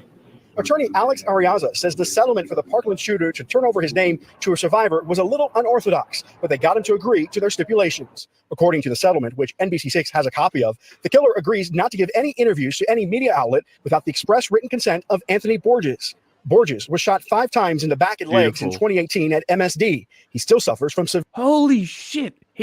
Wow. How many? PTSD. 5 times in the back. And legs. Shot 5 times in the back. I thought I legs in heard 2018 25 for a second. I was like, what? Jesus. at MSD. He still suffers from severe PTSD. With a 5.56 too. Jesus Christ. Man, that's not fun. I understand. Jesus. He put on a little weight. He looks really good. He's going to school, but every day, it creeps up on him sometimes. And Anthony was an extremely good athlete. He was looking at potentially having a pro career playing soccer, and that was his dream. And as he will tell you, Cruz took that away from him. 16 other people were shot, 17 killed. Also, under the settlement, the shooter agrees to transfer or turn over any interest or right to use his name, including but not limited to being used in any type of production, movie, book, television, cable TV. I love or it that they're media. showing the Sole name. control of his name and rights belongs now to Borges. Yeah. The Well, they shooter kinda have also to, agreed right? to assign any interest he may have in any insurance Nah. policy in which he was Oh, or look, is there he named is. as a beneficiary. No. The most important thing that we were trying to do here is It to would be better if they achieve blacked some it out. closure, Yeah. and for Anthony, And blurred his face out, but I guess he doesn't. He owns his identity, right? he's going to face this gentleman that destroyed. Does that mean his name on his identity is now John Doe? No, it just means like he can't anything that he has to do, like any press or anything like that. He would have to get this guy's permission. That's so fucking funny. Is the potential of being a professional athlete and to be able to address it. But in the end, we wanted to be able to shut him down. All right. Also, under the agreement, the shooter, upon death, will donate his brain and his organs for scientific research to prevent tragedies like this from happening again. Fuck Epic. yes. Excellent. Epic. That's sick. Several other families I hope this sets a precedent and more I people really pursue do. cases like this. I hope this really does start something, because this is the start of fixing the problem. Genuinely, in my belief, this is the beginning of starting to fix the problem. Stop using their names. Stop showing their faces. Stop the doing gun, the high score shit. like Jesus Christ, the gun doesn't fucking matter. It doesn't matter what kind of fucking gun it was. Stop it. It doesn't matter. Only for official, actual people who keep records on the type of gun used correctly does this matter. To anybody else is irrelevant. They got shot. The gun doesn't matter. The number of people is all that matters, and the number of people only matters because they are dead. And that is who you should focus on only, is the people who died. They are the only faces that you should be showing on the screen. You know how it doesn't happen anymore, but in the 60s, 70s, and 80s, there was all that glorification of serial killers. Exactly, and look what happened, right? And, well, some would say that forensic evidence has stopped it, but I would say serial killers still exist just as much as they did back then. Yes, 100%. I 100% would agree with you, on that assumption. Like there's the one guy, like the Golden State Killer, they only recently caught. Yeah, like there's no way that they don't exist. They just aren't talked about as Imagine if they gave mass shooters, cool names like Golden State Killer and stuff. Yeah, it would make the problem way worse. Mm-hmm. So sued Cruz. There's even a mini trial next month to assess damages. That trial has been canceled. Reporting live in Fort Lauderdale, Jamie Garola, NBC6 News. This week, the Surgeon General declared gun violence a public health crisis. He cited the estimated 50,000 Americans who die every year in gun-related Well, we incidents. did cover this because According I to the made gun the violence joke that you're going to put dead kids on the ammo boxes. Yeah, we did cover this. I mean, we can skip. Yeah. Americans are now sharing their predictions ahead of the highly anticipated face-off between Biden and Trump. Fox News Digital asked people Well, who they're they ripping think each other's will be faces tonight's off. big winner. Take a listen. I don't know who's going to come out as a victor. I don't know. Everyone loves Biden, though. Hopefully Trump does well. I think it's going to be a sandbox fight. I think it's going to be a mess, to be quite honest.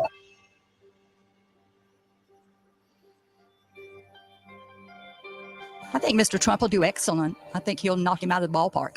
I think it's going to go pretty heated, but I think Trump's going to win just because I don't know. I don't have a preference, but I think that Trump's got a lot of support, at least out in the South where I'm from. Well, I hope both of the candidates are true and answer the questions honestly. Honestly, They a lot didn't. of name calling. Nope. I'm expecting neither of them to necessarily hear out the point of the other Interesting. person and not really expecting them to be respectful of their political opponent whatsoever. Well, I think it's going to be close, but Trump's going to take it. Last time in 2020 when we had the debates, That Trump guy was a little literally bit had overzealous, it racism seemed the like. outfit on. And I'd like to see if he can calm down a little bit and kind of show a little more restraint when he's up there answering questions. Like if I said I'm gonna dress like a racist, that would be the outfit I would dress in. I think abortion's the biggest one for me. The economy right now, definitely. More than anything, I would like the moderators to be more honest. Well, I want to hear more from those two. Let's go back to them. Know where the candidates stand. I want them to talk about the issues that are at hand and less about all the cultural divides that everybody's been fighting over. Topics in regards to immigration, see where they stand on both of them. It is important to address some of the issues that have been on the news lately. I would like to hear that like blue collar workers are going to get more like not necessarily recognition, even though they should definitely have more recognition. They are the building blocks of this country. I think that pay should be like the economy should go down enough to where we can actually give them effective pay. Jobs, homeless people, how can they make that a better place, This is stupid. Hunter, on fast. What? This was all a By this. preamble Here's for why. the. We have for the talked talking so much segment. about the expectation for Biden is so low, he's going to come off as old. But not a single person we just heard mentioned age and acuity. What they did mention was the expectation that Oh wow! for Trump, that he will be of the menacing. people we selected, none of them mentioned that he's old. Did you remember when I said that people were primed to get angry at him being old and didn't listen, and therefore nobody actually fucking listened? Proof in point. And dictatorial, that's the expectation set for Trump, and it seems like the expectation is higher for Trump. And if he comes off calm, look, it's going to surprise a lot of people. It's certainly what I think demeanor and how they react and they obey the rules, etc. All of those things for both candidates I think are going to be very important. One of the things is I always look at the Vegas odd makers to see what they're saying, and some of my favorite things I've looked at is here's what you can bet on. Will Trump? That's enough. Democratic President Joe Biden. As soon as you're like, betting on presidential races, I'm done. No. And his Republican challenger and predecessor, Donald Trump, will likely face questions about their economic records Thursday when they meet in the first debate of the 2024 U.S. election campaign. Comparing the two is complicated by the huge disruptions wrought by the COVID-19 pandemic. That led to two of the most extreme quarters of economic contraction and growth in U.S. history, followed by a bout of inflation reminiscent of the 1970s. The broadest measure of an economy's performance is annualized growth in gross domestic product, or GDP, a figure that counts every widget produced, every meal served, and every dollar spent. Quarterly growth during Trump's first 3 years up to the pandemic and Biden's term beginning in 2021 compounded at an almost identical rate that annualizes to around 2.7%. Excluding Biden's first year, arguably still influenced by the pandemic, it was a slower 2.3%. The Biden economy rode a pandemic-era consumer spending boom. Trump's economy saw slightly larger average contributions from business investment. The flip side to GDP is gross domestic income, an estimate of what people and companies earn in return for inventing, producing, and selling all those widgets and services. Trump filled his cabinet with Wall Street allies and boasted of tax cuts for businesses. But Can we get that again? Trump filled his cabinet with Wall Street allies and boasted of tax cuts for businesses. But companies took I wonder what he's going to do again. I wonder who he has in his secret meetings. A larger share of GDI under Biden. The share for workers stayed fairly constant. As the health crisis eased, inflation spiked to levels not seen in decades. Many economists agree the pandemic response avoided a potential economic catastrophe, but inflation to some degree was a consequence, with a combination of snarled supply chains and record federal deficit spending that began under Trump and continued under Biden, fueling consumer demand. One thing the Trump and Biden economies shared is a strong labor market with low unemployment. Regardless of who's in the White House and whether it is for demographic or other reasons, the U.S. seems to have slipped into a period of sustained demand for workers, with a pandemic rebound that surprised even the most seasoned economists. One key difference between Biden and Trump on jobs is that rising immigration under Biden allowed job growth to continue at a higher level than it might have otherwise, absent higher wages. But overall, despite their positioning as polar opposites, both Biden and Trump have embraced big deficits, overseen historically low unemployment rates. It did. imposed tariffs on Chinese goods, and seen stock markets hit record highs on their watch. This video has been in there for a while. So remember, so what he's saying here is on the broadline things, there's no difference between the parties. Pretty much. So Biden's been slightly better is what I got. So that's more reason to vote on the little things. Trump will not be better than Biden on the economy. Trump will not be better on anything. They're the same. This video is brought to you by 100%. 100% it's phrases. It's phrases or certain words or tags. It's one of the... Well, it's just like how we started talking about Duma, and then all of a sudden people who deny Duma showed up. Yeah. Thursday night, President Joe Biden... I think we also had Syria in the title. No, Gulf War Syndrome was what we had in the title. And former President Donald Trump engaged in the first of 2 scheduled debates. Whilst there was some noteworthy discussion of policy, as anyone who's glanced at the headlines in the past 48 hours will know, the big story from the debate was Biden's apparent senility. The incumbent president had a number of so-called senior moments. When attacking Trump on his tax cuts and the national debt, he stumbled and stated that he finally beat Medicare, prompting Trump to respond that Biden had indeed beat Medicare and beat it to death. Childcare, elder care, making sure that we continue to strengthen our healthcare system, making sure that we're able to make every single solitary. We didn't actually catch that. No.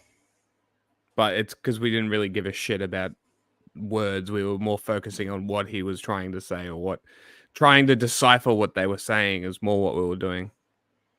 Because both of them can't talk.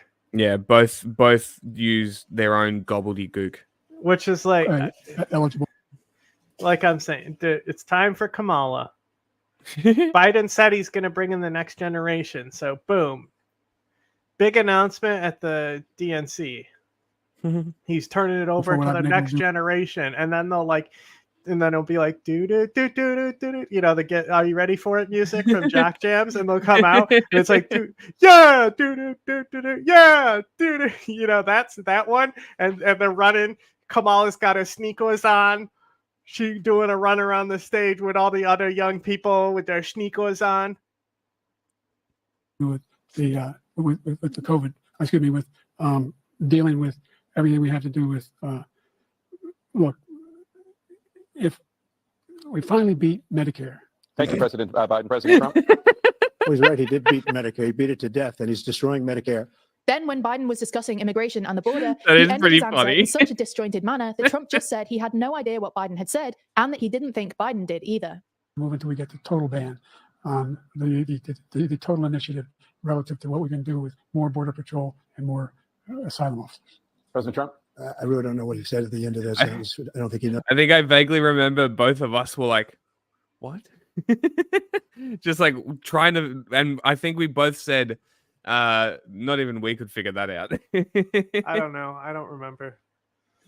That's what he said either. Look. Other mistakes included incorrectly stating how much his administration lowered the price of insulin, mixing up terms like billions and millions many times, and generally just looking a bit lost on the debate stage. This might sound like a partisan or anti-Biden comment, but it's really not. Even Democrats were worried by the president's shaky performance. Oh my God. And there are now growing calls for him to step down and hand the reins over to a younger, more competent candidate. So in this video, we're I feel like I'm the only one that fucking listened. Look at what was said during the debate, Biden's disastrous performance, and whether he could actually step down before the election. Before we start, if you haven't already, please consider subscribing. Now, before we get onto whether Biden could be replaced, a bit about the debate itself. Broadly speaking, neither candidate came out of it particularly well. As we've just mentioned, Biden, who was apparently suffering from a cold, according to his office, appeared frail and muddled. But while Trump was markedly more assured, he stuck relatively rigidly to his talking points and lied constantly. For context, his talking points mostly included arguing that abortion should be left up to individual states, that NATO members were not paying their fair share, and that Biden was to blame for inflation. Trump also continued to assert that the 2020 election was rigged, didn't dispute President Biden's claim that he wanted to pardon January the 6th rioters, and refused to state that he would accept the results of the election, saying he would only do so if it was free and fair. When it comes to the lies, to give just a handful of examples, Trump falsely claimed that Democrats want abortions up until and after birth, and that Biden wants to, quote, raise your taxes by 4 times. These came on top of a whole load of vague brags that are almost definitely false under most interpretations, including that Trump's administration had the best environmental numbers, the lowest taxes ever, and the lowest regulations. He also said we have even if Trump's H2O. performance wasn't great. We're gonna have Most H2O. of the media seems to think that he Biden's was that's worse. what he said. Amazing. Or at least deserving of more media attention. Biden's performance was apparently so bad that it sparked panic among Democrats, with Politico reporting that many Democratic operatives viewed Biden's performance as, quote, terrible, and some even stated he should be replaced at the Democratic convention in August. David Plouffe, a Democratic strategist and former Obama campaign official, called the debate kind of a DEFCON 1 moment, saying the biggest thing in this election is voters' concerns, and it's both swing voters and base voters with his age, and those were compounded tonight. Viewers seem to back up this sentiment, as 67% of debate viewers said that Trump won the debate, compared to 33% who said Biden won. Even the left-leaning media was openly critical. CNN started talking about how Biden might be replaced before the election in November. And The Economist, which isn't necessarily left-leaning but is no big fan of Trump, described the performance as horrific, with a byline that reads, "The president had one job and he utterly failed at it." So could the Democrats actually replace Biden before November? Well, the short answer is that there's basically no formal mechanism. The fact that you could only get 2 moments where he really stumbled off trail in a 90-minute interview, like a 90-minute debate, is like almost exceeding expectations for me. Maybe my expectations were that low. Maybe that's what it is. Oh, we can Who get knows? lower. For the Dems to get rid of Biden. And the only feasible way this might happen is if he steps down himself, which is something he's previously ruled out many times. Biden won the primaries almost uncontested, and so has about 95% of the delegates. These delegates aren't legally required to vote for who won in the primaries, but they are asked to vote in a way that, quote, in all good conscience reflects the sentiments of those who elected them, and voting for someone else would be unprecedented. Even if Biden were to step aside, it would leave these delegates in a bit of limbo, unless one candidate became the clear favorite before the Democratic convention, which is due to take place between the 19th and the 22nd of August. Even if Biden were to nominate someone, probably Kamala Harris, this wouldn't be binding for the delegates. All in all, Biden will still probably be the Democratic nominee, given he's shown no willingness to step down. And I know how to do this job.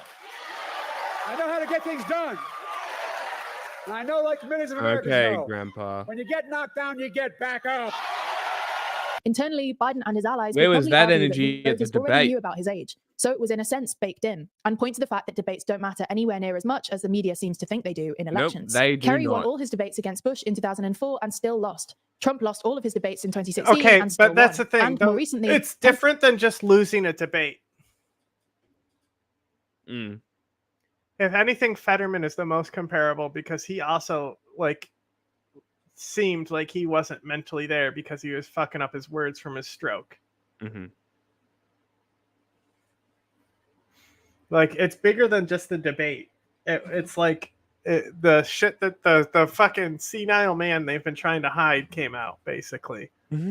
Like, Oh, you reckon that's why they're panicking so hard?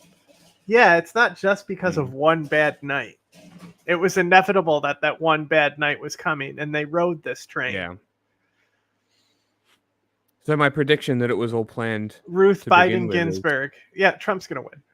Ruth Biden Ginsburg is going to lose it for us. Pennsylvania Senator John Fetterman had a horrible Honestly, I think the delegates will vote against him. debate after suffering a stroke and still won by 5 points in a red year. Biden's Yeah. allies will point to the fact that But he not was only did literally Trump running in against 2020, one of the most Democrats evil have outperformed the mans polls in basically around. every special election since, and replacing Biden now would be chaotic and divisive, I not least disagree. because there's No no one- obvious replacement. no Kamala one- Harris is sort of the next in line, but she's at least as unpopular as Biden, and nominating potentially more popular candidates like California Governor Gavin Newsom Oh, would be please no. complicated and invite infighting. It's Oh, also worth please saying no. that for all the He would fuck up the China policy so hard. He's such a cuck. He's such a pussy. Oh my god, please no. Oh my god, imagine him trying to I'm America, bitch, Putin. He would cry. He would fucking cry.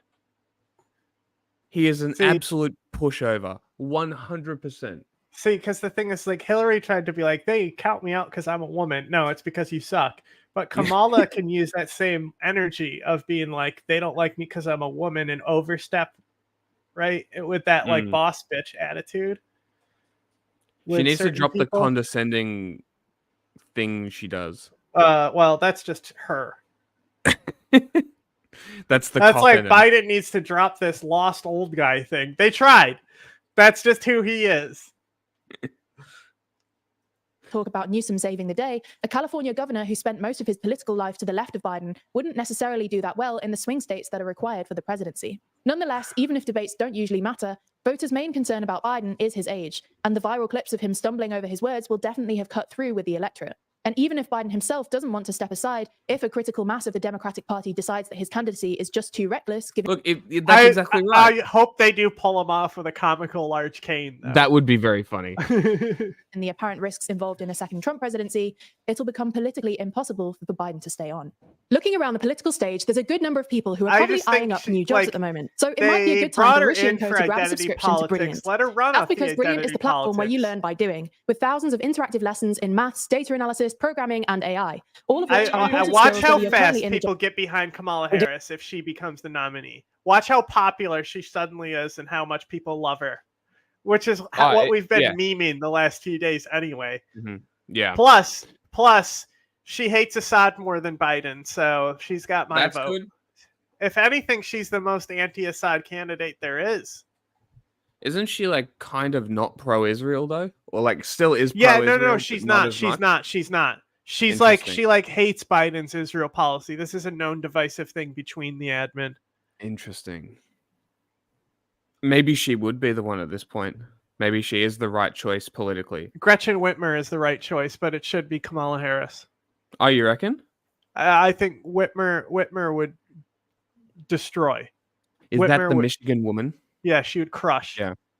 That's who I have as the next front runner. Interesting. Kamala Harris Kamala Harris is not a front runner. She's just the vice president. Yeah. I don't know. It's so hard to actually look at it and be like, who? Because obviously, like, you have your favorites. I would trust your analysis and go probably say Gretchen Whitmer is probably correct there. Interesting.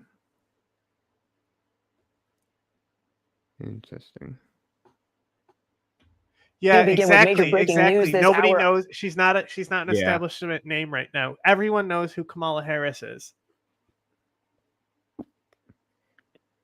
It's a fair Newsom point. as well. Newsom is a more popular name, but not compared to Kamala Harris.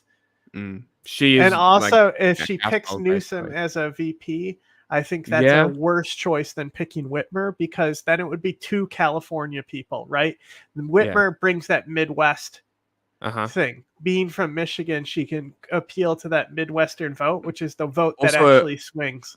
A double female ticket is kind of interesting as well to go up against Trump, who is chauvinist male fascist type.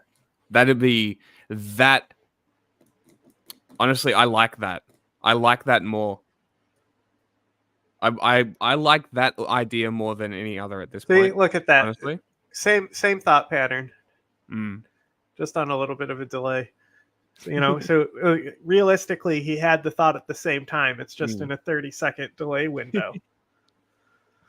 Report from the New York Times. It says that President Biden told a key ally that he knows he may not be able to recover from his highly criticized performance at last week's debate. The Times quoting that conversation with one single anonymous ally and calling it, quote, the first indication to become public that the president is seriously considering whether he can recover from last week's debate. Swapping out a candidate would revitalize people. People would get excited and be more interested in the election, right? Something different, right? And it's in August when the convention happens. Yes. That's a lot closer to the election. But it's Joker theory. Bit of chaos. I don't think it's chaos at all. You don't think? No. Especially if he comes out and says, I said I was going to bring in the new generation. Okay, if they do it that way. And then they come out with the jock jams and the sneakers on. Sure. And if they do it that way, sure. It also depends, like, if they have to pick the VP that day too. Because if they don't, then they could also do a who's the VP gonna be thing again, which is what they did for Biden, which kept people interested in that first election, is who's gonna be the VP. Could it be this person, and then it ended up being fucking Kamala Harris. Yeah, it's like what Trump's doing at the moment. Yeah, exactly. So that VP tease also would help. Yeah. And at this point, get us going, as per usual, nothing's happened. We don't know. They don't know. Biden really needed to show people what was up and seem coherent. Yeah. in that debate, and he didn't. It was like the number one moment he needed to seem coherent. Even 50% better, he would have been good. Yeah. I don't know what the fuck was wrong with him. Well, he blamed it on the travel he had 2 weeks before the debate. Yeah, it's a bit strange. Their source also adding that Biden, quote, knows if he has 2 more events like the debate, we're in a different place. NBC News, we should say, has not independently confirmed that conversation, and a White House spokesperson. I love that if he has Times 2 more, because that's so true, right? Like if the next time he comes out and he's that fucking off, right? It's gonna hit twice as hard, and it's not an if, it's a when. When.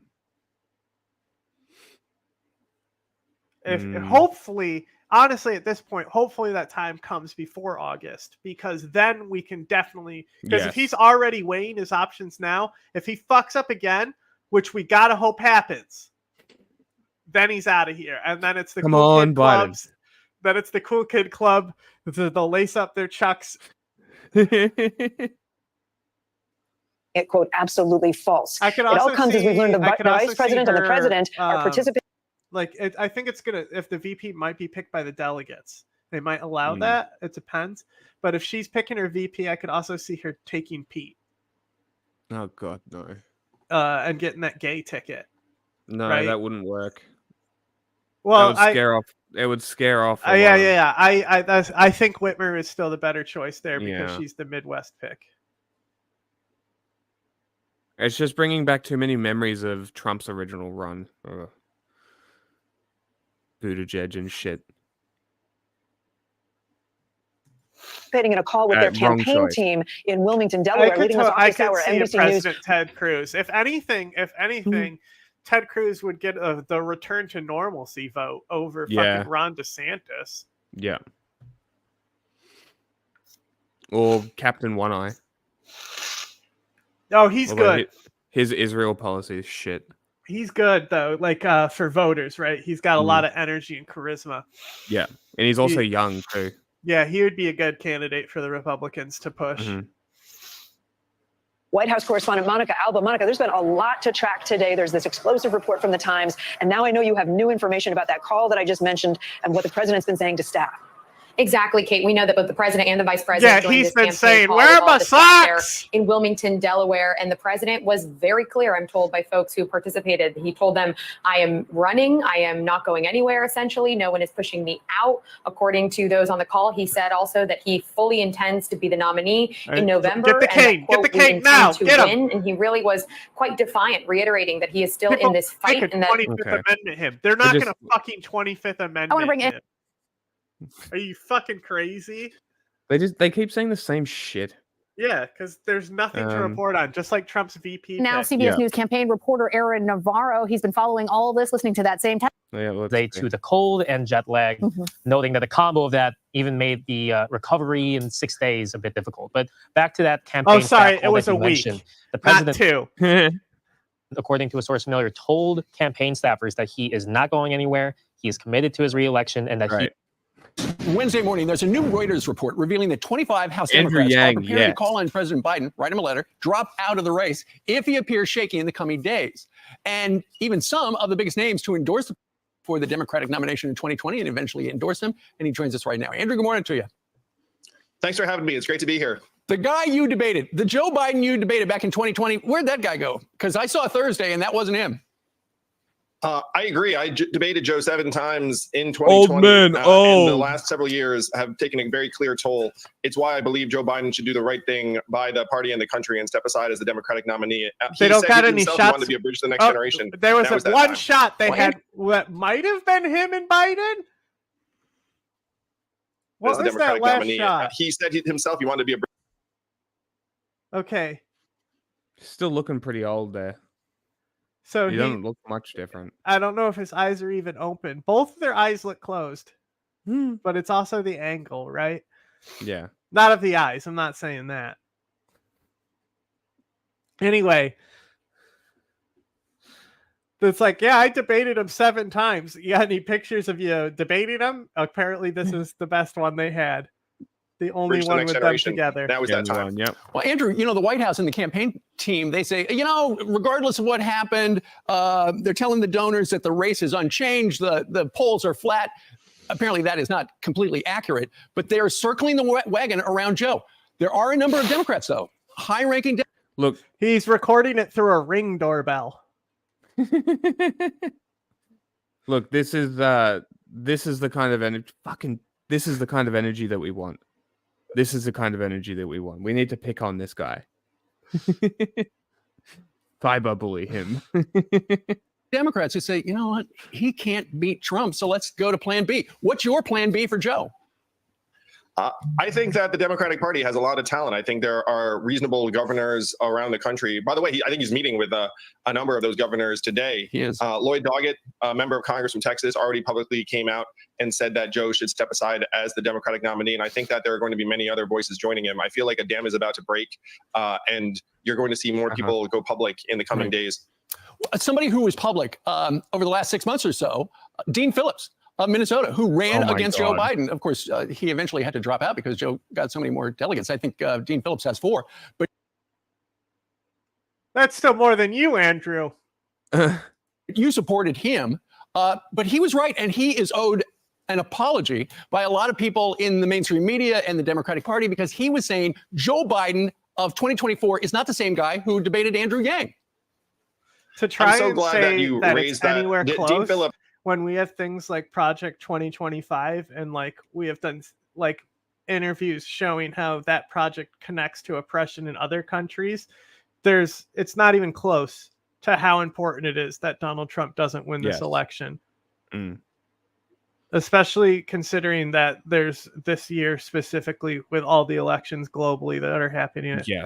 Yes. It's very, very crucial that America does not go the same way. Staked his career, and so many people took pot shots at him, and now he's been proven right. I hope that people recognize the sacrifices that Dean made to make this case that now millions of Americans can see to be true with our own eyes. Dean stood up for his principles in the face of his party. Dean Phillips there are many other people who are going to be joining him after the fact. I wish that this had come out 5-6 months earlier. Yeah, no kidding. I think there are a lot of Democrats. I hate that they're pushing him. He was awful. Who feel exactly the same way as you, Andrew. He said he was evil Ron DeSantis, right? Yeah. Because it's like evil, it's the Navarro, mega Ron. Yeah. Those voters' concerns, even if President Biden keeps up the energy out there on the campaign trail as he clearly did today, is that enough to overcome the rough debate performance that was seared into the only Americans' people I minds see enabling fascism are the fascists, on who some of them call themselves communists. We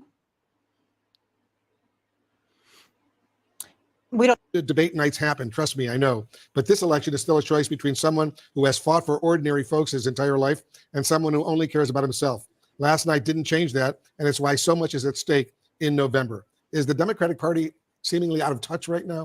This decision to circle the wagons around President Biden. We heard this. We heard this because we know the circle the wagons. Remember, we had a whole rant about him after the thing. Yes. What do you think about Obama's tweet? Good tweet. Bad tweet. I don't fucking care about Obama. No, check their positions in geopolitics. I don't care about their positions in geopolitics. Their positions are what the fucking media tells them. Like the actual people who are educated in this country on geopolitics is like, 5 out of like 1 million. It's ridiculous. It's ridiculously small.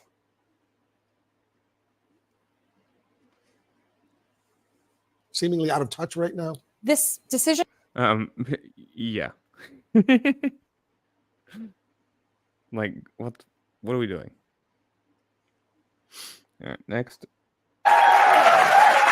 So now the media admits Joe should call it quits. Right now, as we speak, there is a deep, a wide, and a very aggressive panic in the Democratic Party. I think people are talking. Oh, look, here's the prearranged people with their pre-chosen opinions. Let's use this as a source. But look, it's MSNBC. Oh, look, another great source. I love that they've just This is the video of the week. That's so funny. I think the conversations range from whether he should be in this race tomorrow morning to what was wrong with him. If you believe what's at stake in this election is what we believe is at stake, I'll even use the word tragically. He tragically did not rise to the occasion last night. So for me, watching what happened last night, again, it was terrible. It was terrible. Terrible. There's no way to spin it. Well, it's kind of a DEFCON 1 moment. They're 3 years apart. They seemed about 30 years apart tonight. His job was to calm his party, to make them feel that, yes, I can do this. I have 4 more years in me. They're like children. They're just children. They need to be coddled and pat on the head. Oh, you did good today. You did good. You need a nap? You need a nap? Oh, you grumpy. You grumpy and sad now. You big sad now. You big mad. I have the ability and the stamina and the strength to do 4 more years. He did not do that. He did the opposite of that. He made them more panicked. Almost like the it's people a who were job. texting me were even more panicked. They actually expected it to be better than it was. And now they're in I won't say a full-fledged panic, but it's getting there. I know what you're all thinking. I can't believe there's people out there who text Joy Reid. Hey, that's funny. Dagan, I will never get tired of these videos. I might have to just keep watching them over and over again to enjoy that.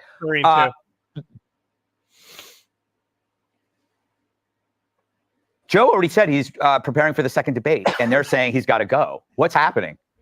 Well, they're going to be exhausted trying to cover up over and over again what the American people can see, because they will continue to be the liberal lemmings and the media minor birds for the Democrats because they lust for power.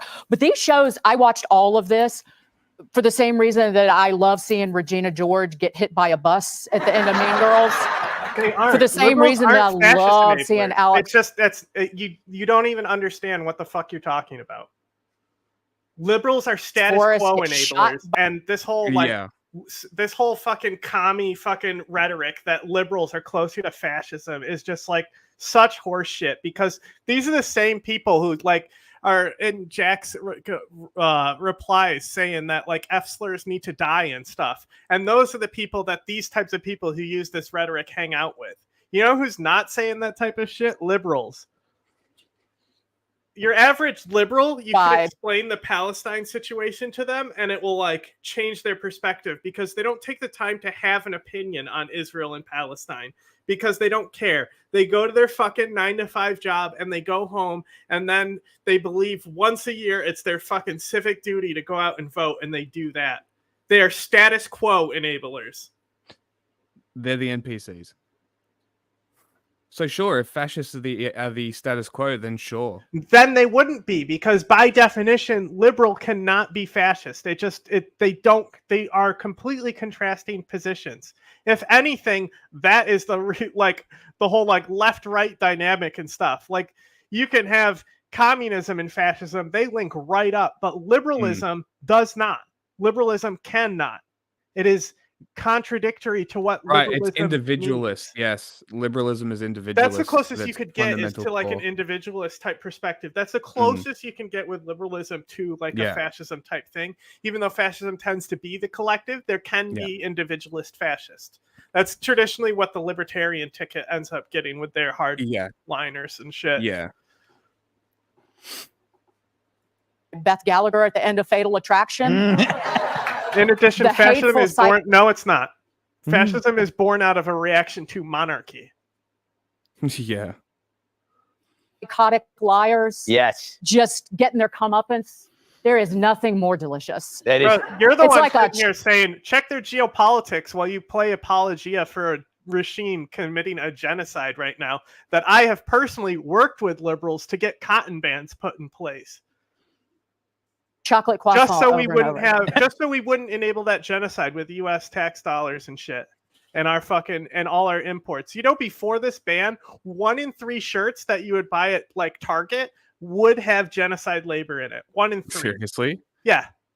Jesus Christ.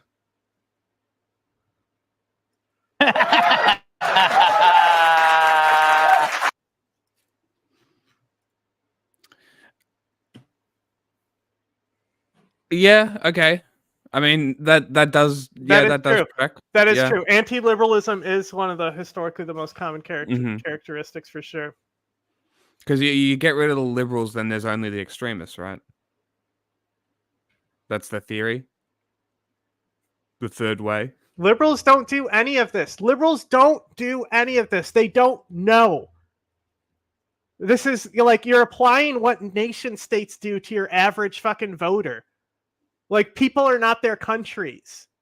It's like this real is simple. This is literally the mentality that Israel has with Hamas. They're like, Hamas comes from this side of the fence, therefore everybody must pay.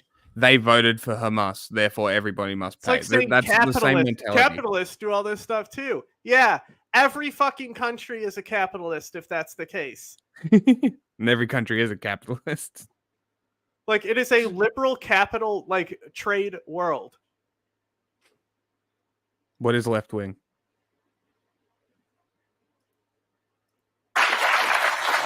Kennedy, do you believe that they're that surprised? How could they be? Yeah. You know, it's like that's like a baby comes out and you're like, oh my God, it's a girl. And it's like, yes, you didn't do an ultrasound. You knew you had a 50-50 shot. Yeah. Like the way her glasses are. Yeah. Like, almost makes it look like she has no eyebrows. Almost, yeah. It makes her forehead look like 3/4 of her face.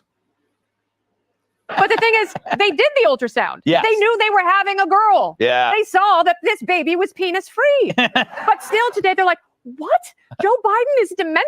He can't string a sentence together. It's like, yeah, I mean. I hate these people. Next. Let's continue the breaking news right now. The New York Times editorial board once again. Like, Trump supporters, clearly fucking fascists. All right. Look at how involved they actually are. You know, find me somebody who reacts the same about Joe Biden. Or like Obama came close just because he had the fucking, you know, identity woke thing going on. So they think that they championed him because today's the day we win racism.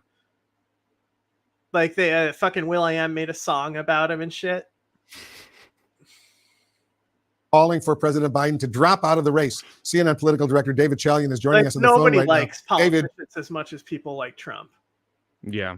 So it like liberals do not actively like engage with politics the same way fascists do. It's just not even close. They're not even like fundamentally on the same thing. The only thing that you can say is that Enlightenment theology or philosophy established with both of them, except two of the things that Enlightenment rejects that liberalism adopted, fascism then claims. Interesting. What were they? Well, liberalism is not. It's the romanticism for one is the big one. Liberalism rejects that shit. It came from. It still came from the Enlightenment era, but it still rejects it. Okay. And the other one?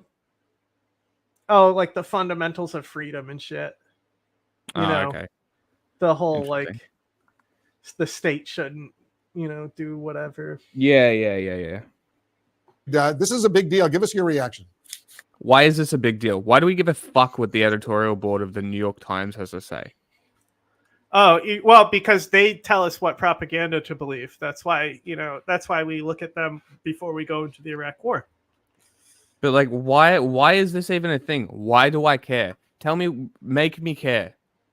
Make me care about the opinion of the New York Times editorial board. Negative movement for the president because of the debate.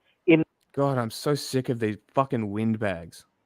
Welcome back. More headaches for President Biden after his disastrous debate performance. Today, he's going to try to calm the nerves of worried governors who are gathering at the White House. And Reuters reports, quote, there are 25 Democratic members of the House of Representatives preparing to call for Biden to step aside if he seems shaky in the coming days. That's according to one House Democrat aide. RNC co-chair and Trump campaign surrogate Laura Trump is here to discuss. Laura, great. All these governors meeting with the president. They didn't want to take a meeting with Kamala. They wanted to meet with the president. Some are traveling in person, to include Gavin Newsom, who's coming across the country to D.C. What does this mean? I don't want to meet with Kamala. Well, obviously, Gavin has been touted as a potential replacement for a long time. Hi, Nepo baby. What does this mean? For Joe Biden, even before last week's disastrous debate for him. Why do I give a think fuck a lot of what these you have to governors say? right now are feeling what probably, Joey, most Democrats across the country are, which is that there is a stench and a stain right now on the Democrat Party in the eyes of the American people. Biden is a People look stinky at this party now man. and they He say, do "Wait a the minute, stinky." there are so many people who knew how bad things had gotten with Joe Biden, and yet they came out and they lied to the American people about it. Many of them, by the way, are continuing to lie about Joe Biden's fitness for office right now. I imagine they want to get in there. They want to see for themselves. They want to talk about a plan. plan and figure out the next steps going forward to really salvage their party, because Joe Biden is the anchor around the neck of the Democrat Party right now. It is a disaster for them. Some of these people have been talked about as possible replacements for Joe Biden, like All the Gavin Fox Newsom, News like NPCs are like, ha ha ha, yeah, he was old. Gretchen Whitmer. The problem that Democrats really have, Joey, right now is that the only person who could actually be the nominee for the Democrats, if it's not Joe Biden himself, and use the tens of millions, hundreds of millions of dollars that the Democrats have raised, is one person. It's Kamala Harris. And I don't think anybody in that party wants to see her right now at the top of that ticket. Of course, if Joe Biden steps down or they use the 25th Amendment to remove him, they are in panic. They are in a corner. They have a huge problem on their hands. So I'll be curious to hear how the... No, it's still shallow. I stand on my initial analysis. Hey, check this out. That's not their only little, option because little Wikipedia as a candidate. source, right? Okay. Romantic nationalism rose as a reaction to dynastic or imperial hegemony, which assessed the legitimacy of the state from the top now, emanating from a monarch or other authority which justified its existence, such as the power of a mandate of heaven and shit, right? So, like I said, fascism rose in response to monarchy. Meetings go today myself. You know, Laura, the conversation, not here at Fox News or among Republicans, but across the board since the debate, has been Biden's performance. Normally, when President Trump is in... But yeah, she's wrong. It's not the 25th Amendment isn't the only thing they can do. They're not removing him from office. They're running a candidate. They can pick whoever the fuck they want. You fucking doofus. If they want to replace him as the candidate, they can replace him as the candidate. Often in our chat that both candidates are officially not official candidates. They haven't been chosen by their parties. But like, why are we assuming? Why are we running on this assumption? Why are we standing on this point that if Biden is replaced as the candidate, he somehow is replaced as the president in the current term? What the fuck is going on? Are people that brain broken that they don't know the difference? Like, what the fuck is happening? Am I just noticing this, or am I going crazy? Like, they're talking like he's going to be replaced as president, right? 25th Amendment. They're not replacing him. Are you dumb? That would be the disastrous way to go about it. To remove him from office. Yeah. Yeah, with 25th Amendment specifically. Yeah. Something that was said, just the way that he presents himself. I watched that debate and I saw a president letting the other president on stage kind of control his own narrative, letting Biden show the people what he is. Was that a strategy? Did it happen? That's the moderator's job, dipshit. When Trump's going on his rampage of lying rants, the moderator is meant to stop it. In that way, can you give us some insight on that? Well, I think certainly we wanted the American people to... I've learned that she has zero insight to offer. Official prediction. Chunk. Joe Biden is going to drop out. We did it. Ladies and gentlemen, we did it. So hold on. Is it... Listen, guys, they're nominating me. Official in real world... No, Biden has not announced a news event. I want to be it's the only absolutely way. clear about the only way we can win. But when I make a prediction, you know how seriously I take it. And this is not, I think it's going in this direction. This is me saying. What's with their new setup? I'm sure it's over. Did so they you can lose hold me the accountable studio? if I'm wrong. And look, unlike a lot of other people in politics and media. Maybe they lost the studio. Yeah, you've been able to hold me accountable the whole time, right? And we tell you ahead of time what's going to happen, so you can see with your own eyes who's telling the truth, who's lying, who has this figured out, and who doesn't. And now at this point, it's absolutely clear Joe Biden's a goner. Okay, so I will do the official down goes Joe Biden when he announces it, and that should be potentially by this weekend, maybe latest by Monday. So that's how confident I am of how quickly it's going to happen, because this thing is capsizing. They can't contain it at all. There are two main reasons why Biden's going to have to step down. Number one is Congress. So yesterday on the show, we explained to you guys, they are now doing ads, the Republicans are, against Democrats in Congress, in the House and the Senate, saying, this is Joe Biden. And when did Bob Casey know? He knew all along and he was lying to you. And then another embarrassing clip of Joe Biden. And I was like, yeah, wrap it up. Let's go. This is not going to, because they'll do it against every Democrat. Then not only will we easily lose the House and the Senate, but it'll be a landslide. The down ballot ramifications of Joe Biden staying in the race are enormous and catastrophic. So the second reason why is the donor. Incorrect. And now reporting out about how the donors are very upset. They felt both come out of the Enlightenment era, right? So the romantic nationalist thought that like Mussolini and like Robespierre end up adopting, that is a direct response to the monarchy. Now think about it like this, right?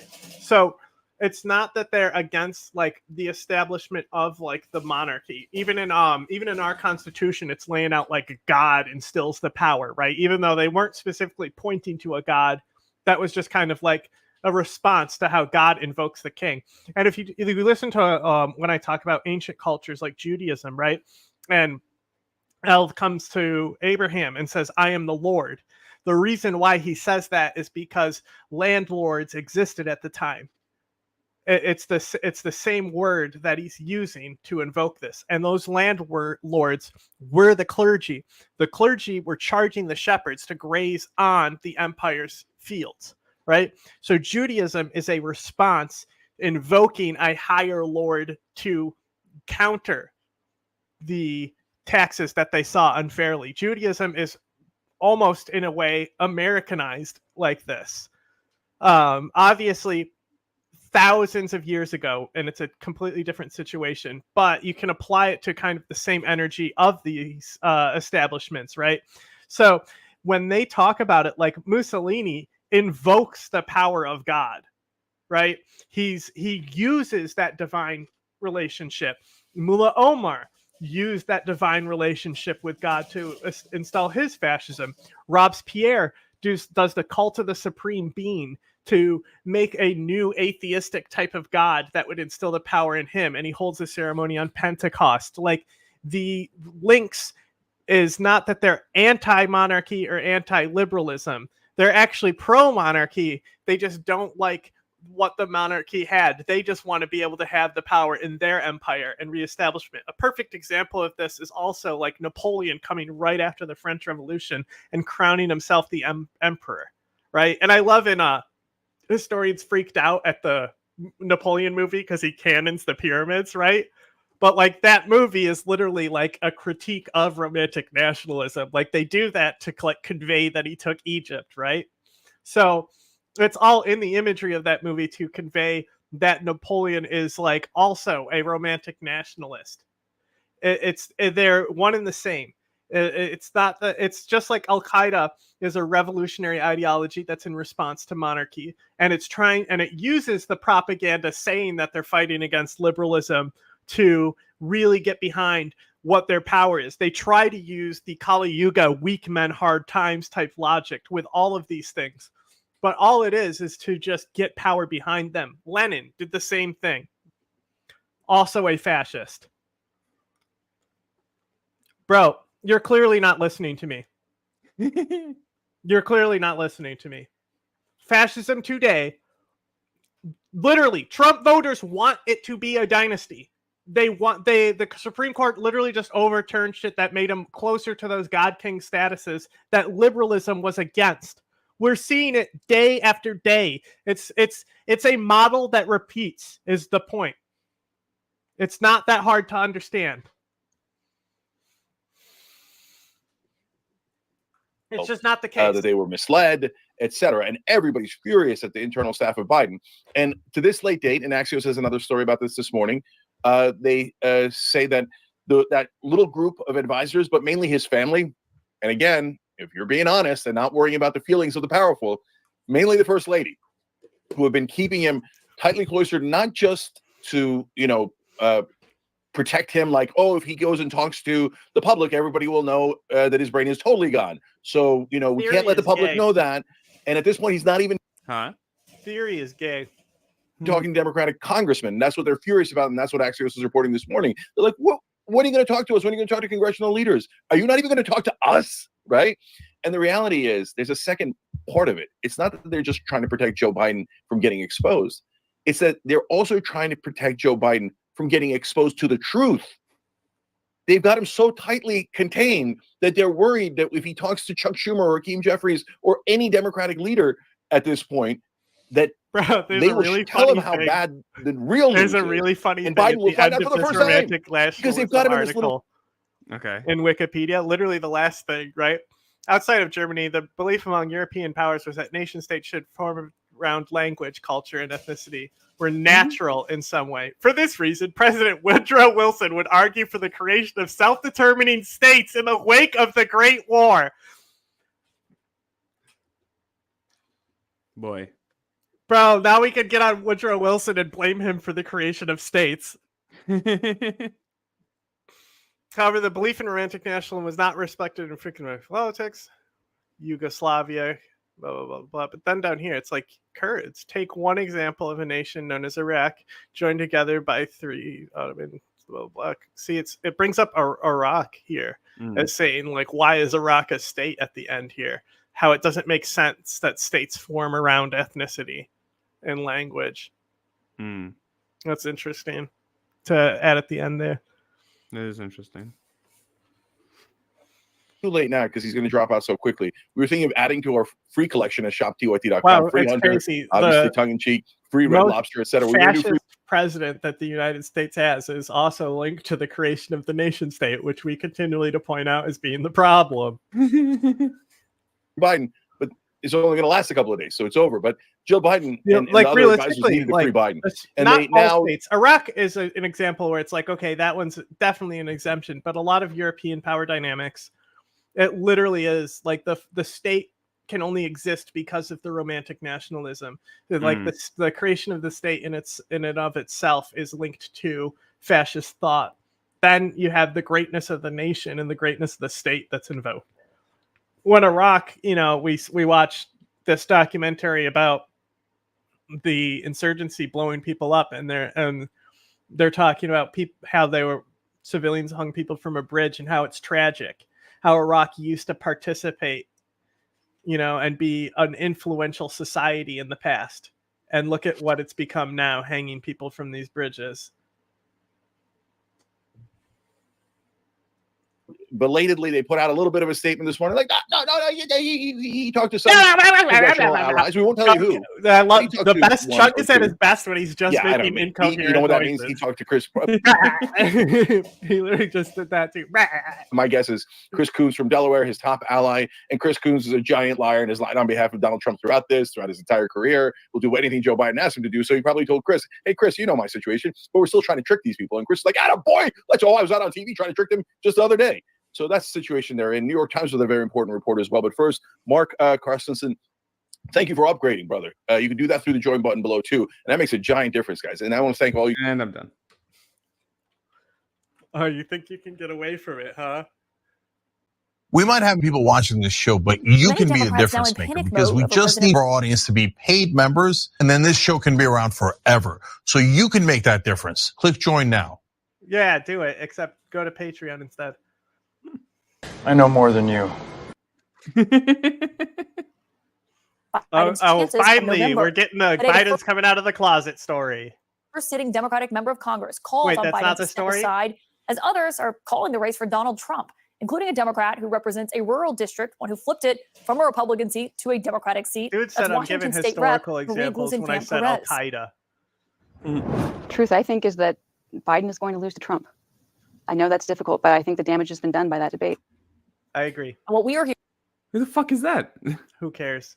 Look at this Hearing from moon sources princess tonight makes pendant. clear that lines like this from the White House and top Democrats aren't cutting it.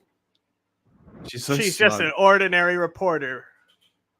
But it was a bad performance. He had a bad night. Actually, Bad night. It was a bad night. Sailor Moon. He had a really, really bad night. Thursday night was a bad night. I like the Now, I should Sailor note- Moon where they beat up the cops. The White House is at least taking some of that advice that I mentioned earlier. President Biden is scheduled to do his first sit-down, in-depth interview this Friday. And it comes as a new CNN poll, though, might add to the pressure to do something unscripted sooner. The latest numbers show that most in his party believe the best chance for Democrats to win is with someone not named Joe Biden at the top of the ticket. There's even a noticeable shift in how big-name allies of the president's, like former House Speaker Nancy Pelosi and Congressman Jim Clyburn of South Carolina, how they're talking about this race tonight.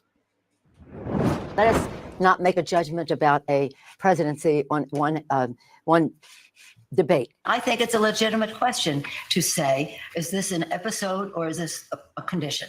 Shut up, Nancy. I fucking hate CNN. I'm kicking myself. I should have shot my shot. I should have said this. I should have said he's going to drop out. I knew it. You did say it. I said there was a good chance. Oh, you're saying you should have you have too much of a batter's mentality. That's not the point. Like, I should have staked. My that's what you're really saying is that I should have been on Trade Sports, whatever it is, and. Emma's upset she wasn't on full tilt on. I should have put down more. Drop out. Such an flank. addict. I know we need intervention. My God, honestly, we do. Like, you're gonna show up into work one morning, like your whole family's gonna be here. Oh God, no, they won't. They don't like each other. No. Sorry, don't clip this part. There's gonna be 2 different offices. She's counting the loss already. I could have won. Actually, let's start with clip number 1 because let's start the past year.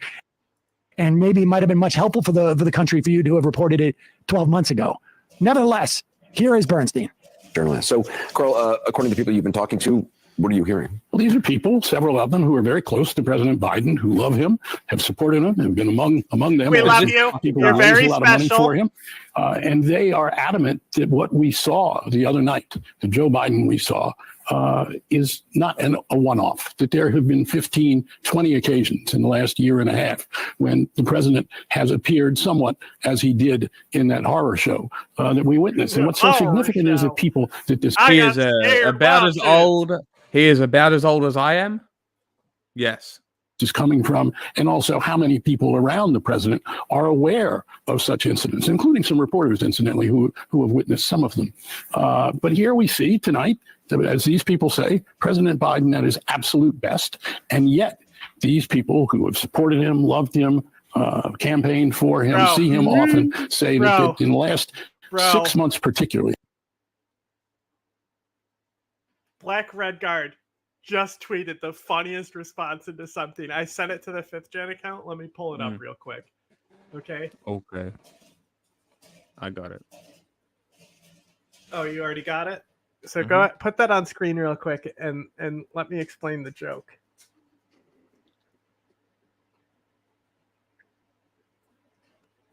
Okay. So the person is like, said, I'm a Maoist, fuck you, you're a grifter, blow something up for once. And he posts him on Dr. Phil. The reason why he was on Dr. Phil is that his racist neighbors accused him of blowing up a swing set or lighting a firework next to a swing set. So this is basically him just doing, you know what he's saying right here? He did it. Guilty. Cares about you. I'll fucking do it again.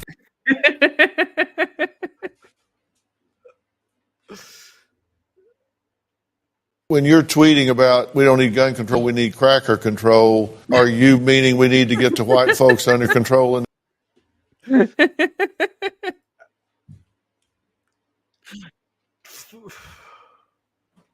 How anybody involved in that debate prep, I mean, didn't anybody see something? Well, the debate prep was supervised by Ron Klain, who has been with President Biden for many years.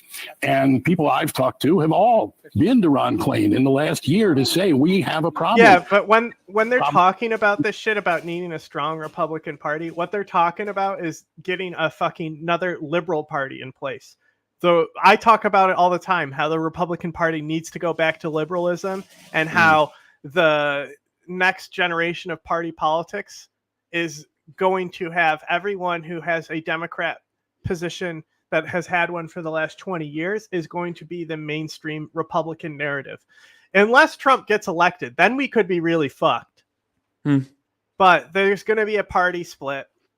And when they talk about we need a strong Republican Party, what they're saying is we need people who we just use to fucking vote down bills so we don't have to spend money on people.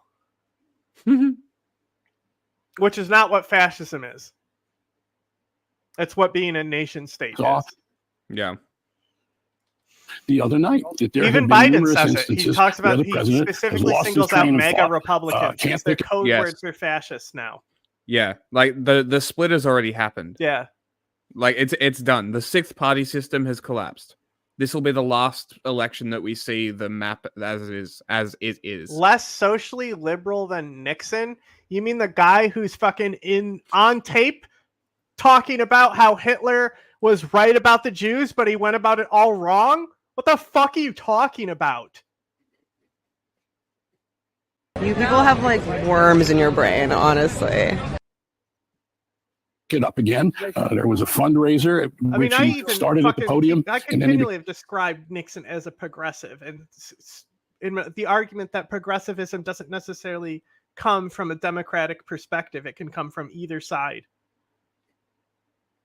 Became very stiff, according to the people there, as if it were almost a kind of rigor mortis. This was reported allegedly in June of 2020. This was June of, this was a year ago, almost exactly, at the old Four Seasons restaurant on Park Avenue. And he became very stiff, and a chair had to be brought for him to do the latter part of the event. I think that what these folks are saying and have been saying for a while is, yes, he's great when we see him, as we have tonight, but he also has these inexplicable moments that we're. That sounds like centralization. Like, now the thing that really Reagan also had a really good migrant policy. Yeah. He strikes me as to like extract wealth, you know? You're like, compare, you want to, like, who has the better policy? Fucking NAFTA under Clinton or Reagan? It's fucking Reagan. Right? You know, because Reagan is not fascist. He's just a piece of shit.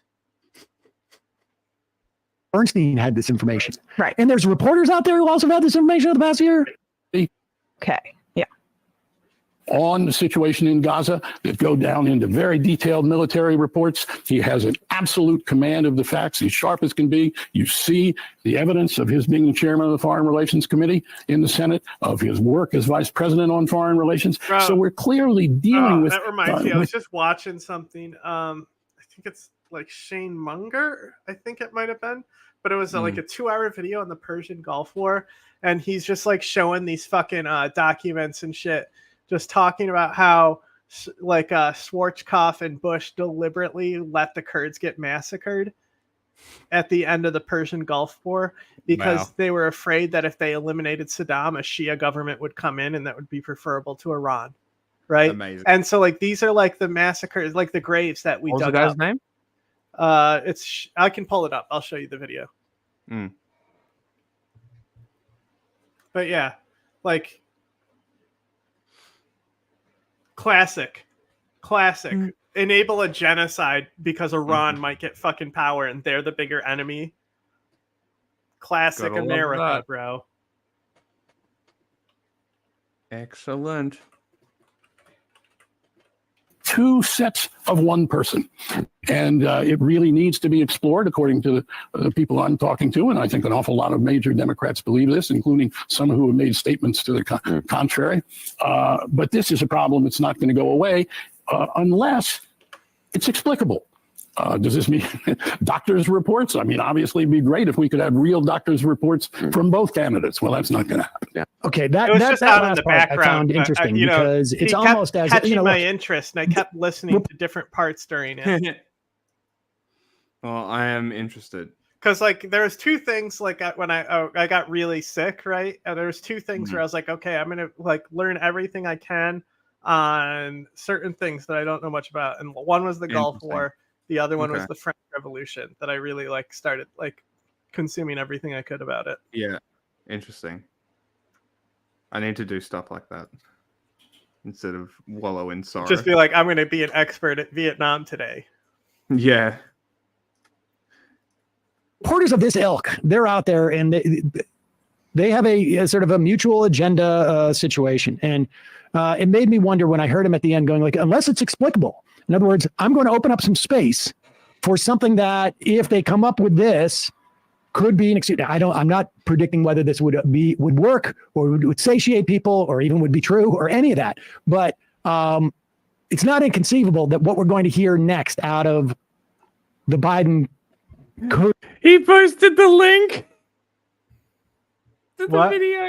He posted a link to the video as well. The Dr. Phil video. Someone's like, "What is this?" Someone says, and he posts the link to the video. That's so funny. If you watch us, you knew about it first. Is something to the effect of he has blank. I don't know medical stuff enough, but what it does at times, whatever, it's going to be something like he has an inner ear disequilibrium. And there are times where he has a stutter. The stutter is one of it. Now it's like, it's going to send to him too. I already have.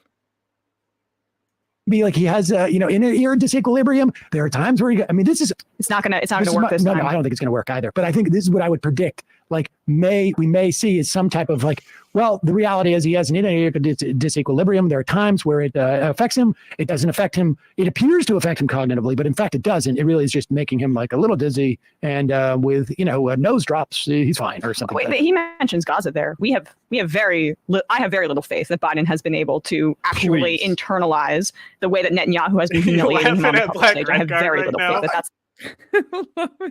The responses are great. People have been screenshotting the video and just like, there's so many memeable moments from here. It's so funny. Yeah, I have very little. All right. Elections, because we keep missing them. Violent clashes erupted today between police and anti-government protesters in Kenya's capital city of Nairobi. Riot police fired tear gas to disperse protesters calling for the president's resignation. If we haven't covered anything, demonstrations have erupted in city election. It's coming. It's here. Across the country over proposed tax increases, which have since been dropped. Bro, CBS News don't drop the coffin. Jesus fucking Christ. The scale of the protests in both the Kenyan capital of Nairobi and the coastal city of Mombasa was smaller than those last week. But in Mombasa, there were chaotic scenes with burning cars as protesters clashed with police. In Nairobi, there was a huge security presence with running battles along some of the main roads leading to the city center. Groups of protesters lit fires and threw stones at police. In both city centers, many businesses have remained closed. Now, human rights groups say since the what caused this protest to get violent? Remember how based it was and people were just dancing? It was those Chinese agents that came in to agitate the police, huh? Of course. Because, China is like, oh, I'm losing my hegemony to the U.S. here. These people who I can't possibly lose hegemony to because they're in so much debt to. That's what happened, huh? That's what the president said. I believe it. That's for sure because I hate China.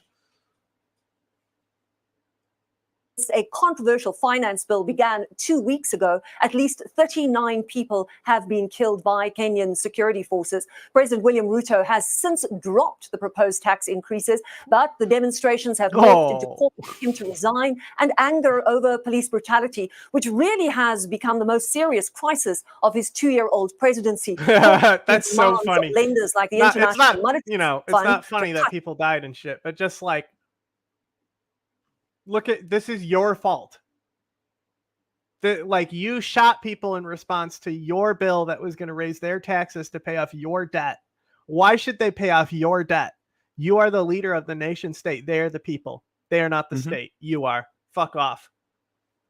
Go fucking deficits. Kiss Xi's feet for some debt forgiveness, like everybody else did. I think there's precious little signs of hope in the country at the moment. The mood is quite ugly. The mood is fatalistic. And I think whilst people want a change of government, whilst people are fed up with the Conservatives, I'm not picking up any real sense of faith that Labour will be able to out in the rain. For many reasons. No umbrella needed. He's dedicated, huh? Has been sclerotic for so long. We've not had decent levels of growth since 2008. Median household incomes have only risen a tiny amount since then. This Parliament is the first since the war where people are going to end it poorer than they started it. So I think accumulation of bad economic outcomes coupled with things that people notice, the fact that the health service no longer works, the potholes in the roads have become a bit of an emblematic issue in this referendum campaign, the fact that the trains don't seem to work properly. There's a pervasive sense. It sounds like there's a problem in the UK. Lack of faith in politics to fix that. As Keir Starmer and the Labour Party quite rightly say, the one thing that Britain is searching for is growth. A way to make the economy grow, which will free up the resources without taxing people more, to help address some of the fundamental problems with the public services that we have. But of course, growth isn't just elusive here, it's elusive across Western Europe. And unless we find the answer to that, we face the prospect of politics becoming even more poisonous if a change of government doesn't make people's lives better. I think people desperately want competence because we've come out of an unparalleled decade of instability and insecurity. From the referendum of 2016 on Europe, we've seen changes of government, changes of prime minister, changes of ministers. Not just that, but the Conservative Party moving all over the place in terms of the policies it's proposing. One of the curious things about our politics, looking at both Keir Starmer and Rishi Sunak, is both of them come across as quite apolitical, quite technocratic. There's none of the sort of passion or the vision that people like a Boris Johnson or a Tony Blair, or in the US context, a Bill Clinton had. That ability to tell a tale about they're the literally in such a bad position. They could run Joe Biden here and he would win. That's how bad it is for the conservatives. Fucking hell. Technocratic, and basically tried to stress competence above all about our politics. Looking at both Keir Starmer and Rishi Sunak, is both of them come across as quite apolitical, quite technocratic. There's none of the sort of... Next.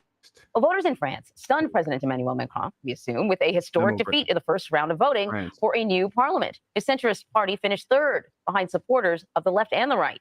With the far I know. What happened party, to that Protestant led work by ethic Marine Le Pen taking first place. Now, the second and final round of voting takes place next Sunday. Elaine Cobb has more from Paris. Far-right leader Marine Le Pen said her party virtually wiped out President Emmanuel Macron's centrist power base. That after her National Rally Party took a third of the vote in Sunday's first round of parliamentary elections. President Macron called these something like National Rally. It's like, wow, they're not even fucking around with what they stand for, huh?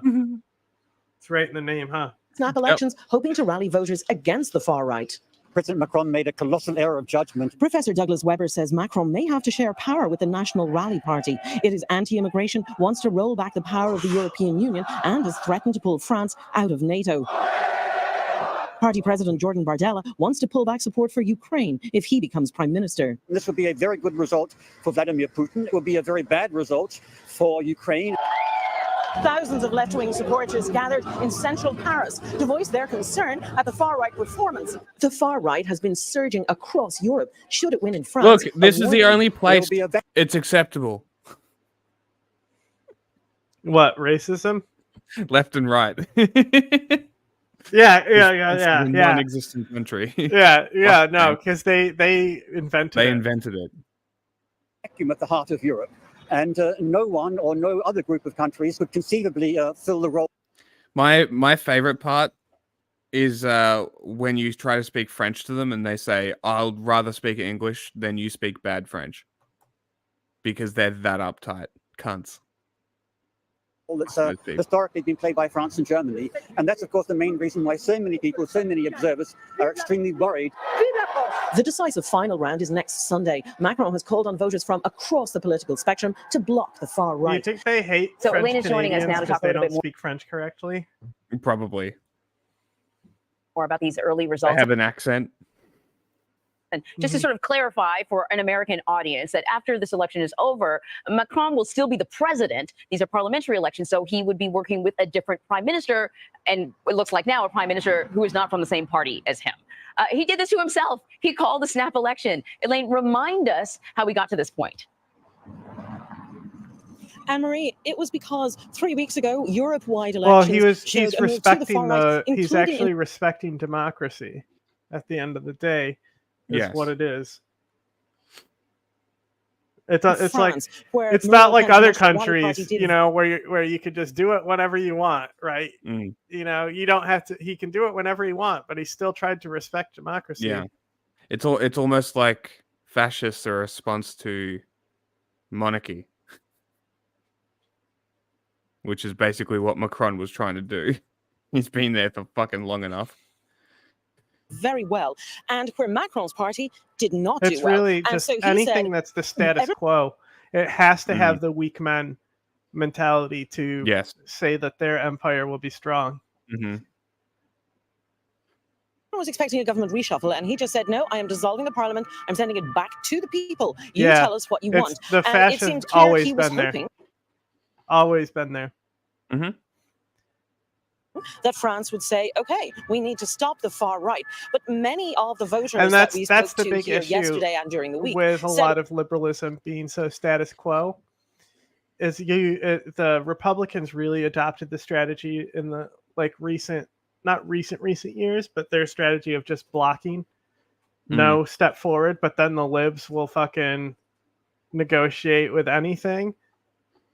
So the conservative people are always, pulling stuff back like Roe, and the libs are just like, letting it happen. We also want to change from Macron. We are not happy. We don't feel that his government has listened to us. People have been concerned about their loss of spending power, that pension protests badly damaged his image, and there's an increasing feeling that the president is just more isolated from the people. So the next round of voting happens on July 7th, and there's some question as to everyone's off on. Sounds like hell. Notice they're all European. It's actually a lot of it has to do with information warfare, which you're constantly subjected to and parroting. That's the whole point. For holiday. So how many people this is the entire philosophy of the Russian imperial movement that Putin has been funding since the 90s.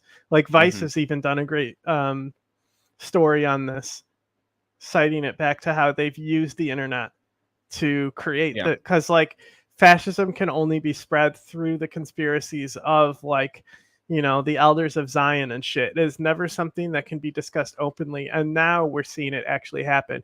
We've seen people in Germany do a fucking Charlottesville thing, and now the AfD has more power there.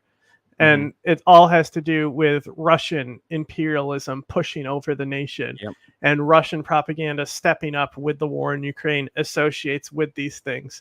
On the other hand, you have places like Italy, who she was able to use the leverage of the war in Ukraine to pivot and establish herself as a fascist within the liberals. If there's any fascist that's enabled by liberalism, it would be Meloni. And even still, she may be able to manipulate that power with Ursula. We'll see here in a few weeks where Meloni gets even more power to the fascists, all because of coalition building. Yep. And the other thing about the Ukraine war is it kind of just it gives them a bouncing point to validate their wrong positions in the world, because the people spreading the disinformation coming out of Russia are the people who are also spreading the Duma shit, the Assadist stuff, the European model, which is largely a socialistic model, it's a social capital model, is something that has been pushed. Even Klaus Schwab had started to inject socialism rhetoric in his refinement of capitalism with the whole stakeholder shit.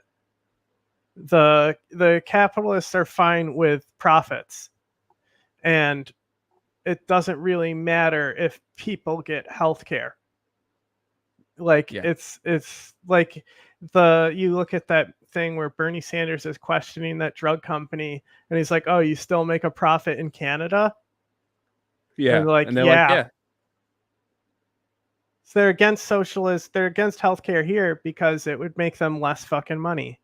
So at the end of the day, would that be a socialist policy for healthcare, for basic healthcare? Is that socialist or a liberal policy? Because I'd say it's liberal for having basic healthcare. To say that it's something advanced and socialistic is kind of stupid. Yeah. Also, America kind of invented the social democracy too. So, Well, they invented progressivism. Sure. Same muchness.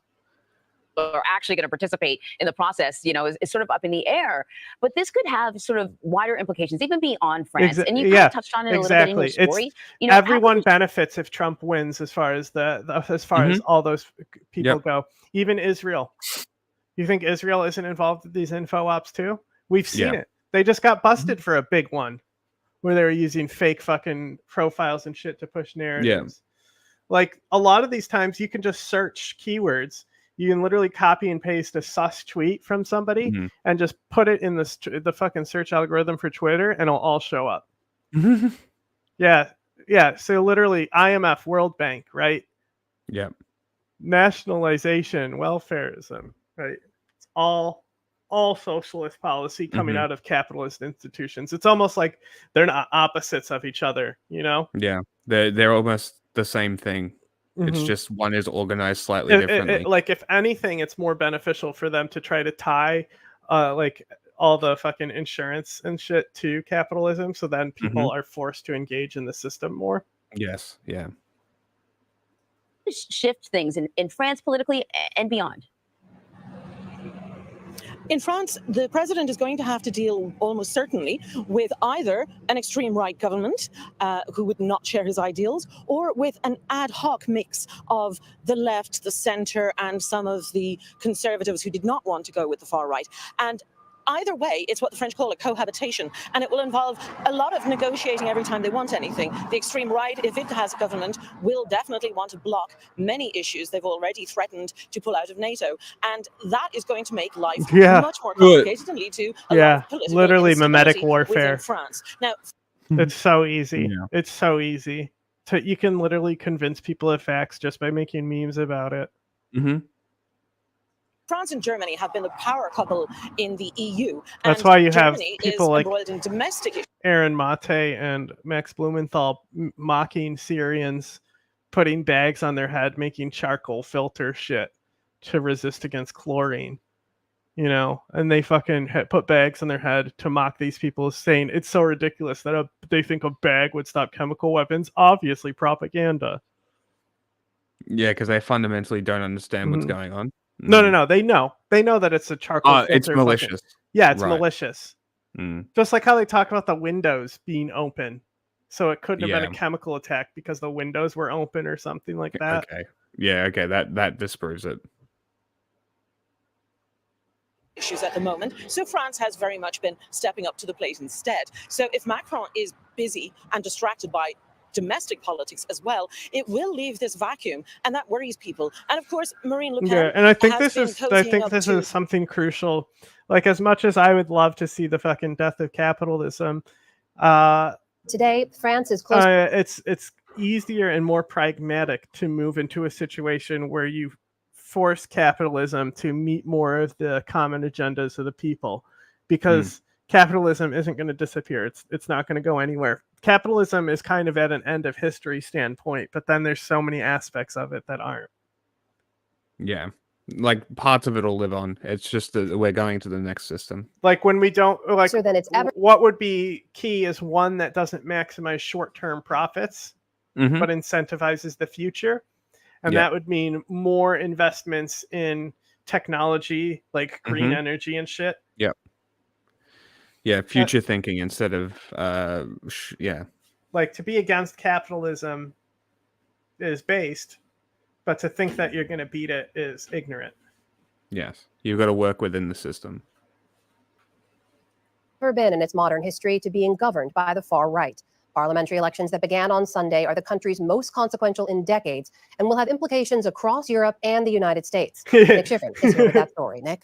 The far-right National Rally received more than 10 million votes, double the number it has ever received before. Its The longtime leader, pendulum Marine Le theory Pen, is celebrated. another thing that I've started to push back on a lot. It traditionally does happen where you haven't seen it in Britain though, right? And in America now, the pendulum is not something that's been stable back and forth, right? It's been moving like radically to one side as of late. And a lot of that is influenced through not capitalism, but the churches. The churches are a way bigger problem in America than the capitalist agenda at this point. The capitalist agenda is not taking fucking abortion away from people. Like, that's a healthcare procedure. That's money. That's circulation, you know? Last night. It's a form of great emancipation for the people. They're taking back their freedom. They are determined to defend themselves against political powers. Yeah, that hurt them, just that like weaken them, a that lot of ruin them. things suck. But guess what? Nothing's going to change. Capitalism is not going to change. It's not going anywhere. So you can either deal with it and start fucking mitigating and do risk management and shit like that and counter it where you can and get wins where you can, or you can just be the fucking lost prophet on your soapbox with nobody fucking behind you or listening. And a majority of people hate bailouts and tax breaks Mm-hmm. Yeah, and they should be illegal. They should not be allowed to happen.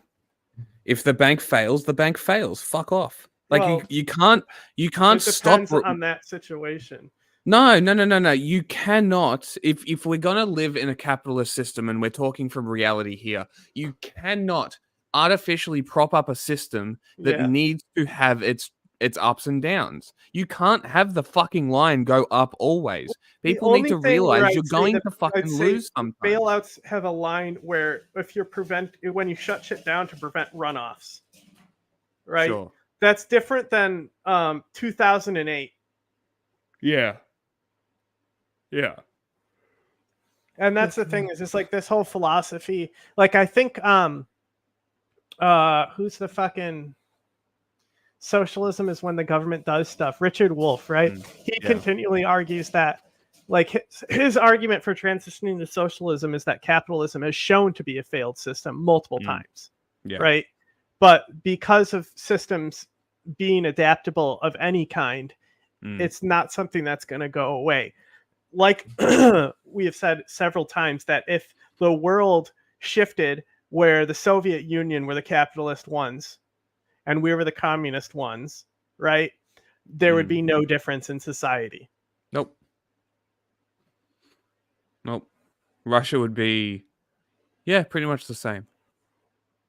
Pretty much the same. Notice how it came out of communism, a capitalist oligarchy with like 9 people having all of the money. How did that happen? That doesn't happen overnight. Crazy, right? Also, no, the planet's not dying. It's getting rid of a disease. Is what it's got a fever. Is what's happening. And that fever is more cowbell. Like this idea that the planet is dying makes me laugh, because I'm just like, the planet has survived worse than us. The planet will kill us before the planet dies. Don't worry about the planet. Worry about us. France's parliamentary elections are 2 rounds, and today Le Pen's opponents, the New Popular Front, a left-wing coalition, and the party. Fucking in that history of the Persian Gulf War, George Bush Sr. was a firm believer in fucking global warming and climate change. Seriously? Yeah, and he was actually pressured hard to do stuff about it. And it was like people inside his admin that were climate change deniers and shit. Is that fucking wild? Yeah. Like, it was a rational thing not that long ago, and now it's this whole thing. Bro, also, somebody made a post today that I was laughing at, and it was like, I love how only a few years ago is facts don't care about your feelings, and now Candace Owens is out there being like, science is fake, and if you believe in it, you're in a cult. Yeah. Like, what happened to the facts? Yeah, well, they're fascists. It's only feelings. Just because the planets are the same size, they're nothing like each other. We have an atmosphere. Like, we have a magnetosphere. Earth is extremely unique in so many ways. Billions and billions. The solar system is so unique in many, many ways. The Earth will be fine. We will die. Theoretically, every 1 in 100 stars could support an Earth-like system. Really? Could. I have not heard about this theory. That's very interesting. That's very interesting. So, and that's also applying it, like, if you're talking about something that's an oxygenated system, right? I'm still advocating for those jellyfish people out there, you know? Also, then you get into extra dimensional life and stuff. Yes, yeah.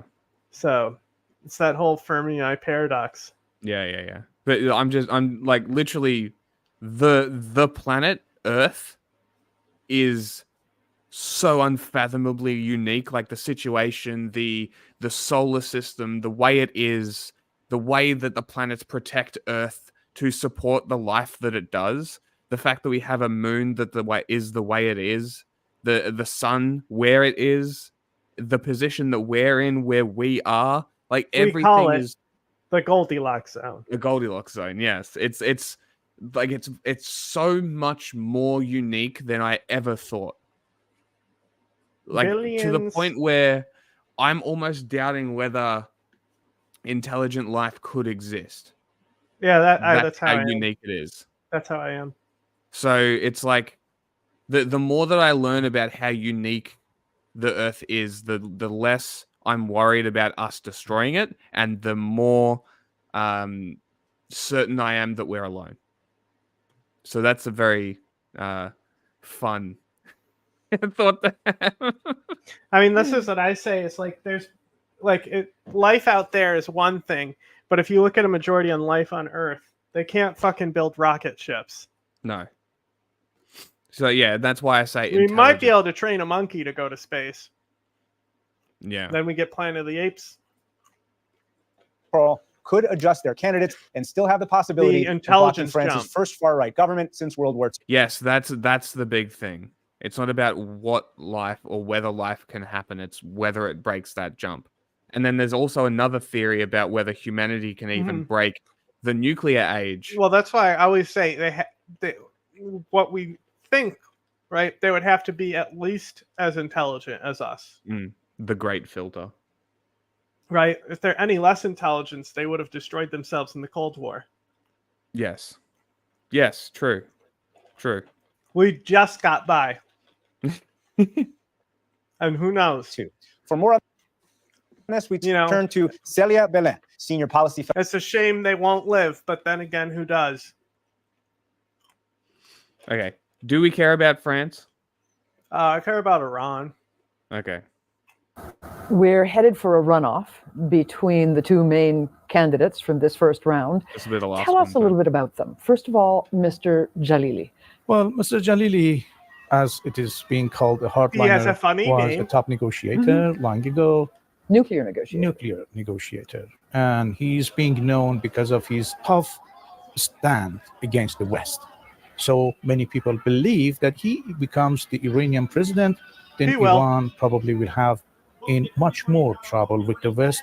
How does Mr. Jalili propose to fix the economy if it's not by trying to thaw things with the West and the I'm US? surprised Ahmadjad or Well, he whatever has his name is didn't do very well. He didn't? Not a finalist, no. Interesting. Promised. By Also, trying guess to what? thaw things with the West and the US. What? You know how every election we have more turnout? Mm-hmm. They Iran, have once less? again, lowest turnout yet, baby. Amazing. It's almost Amazing. like, it's a fake democracy, and this is what Mm-hmm. fake democracy actually looks like. And real democracy has actual participation. Yeah, from the real people. democracy. Real democracy is fining your people if they don't vote. That's real democracy. Not even Iran does that. Exactly.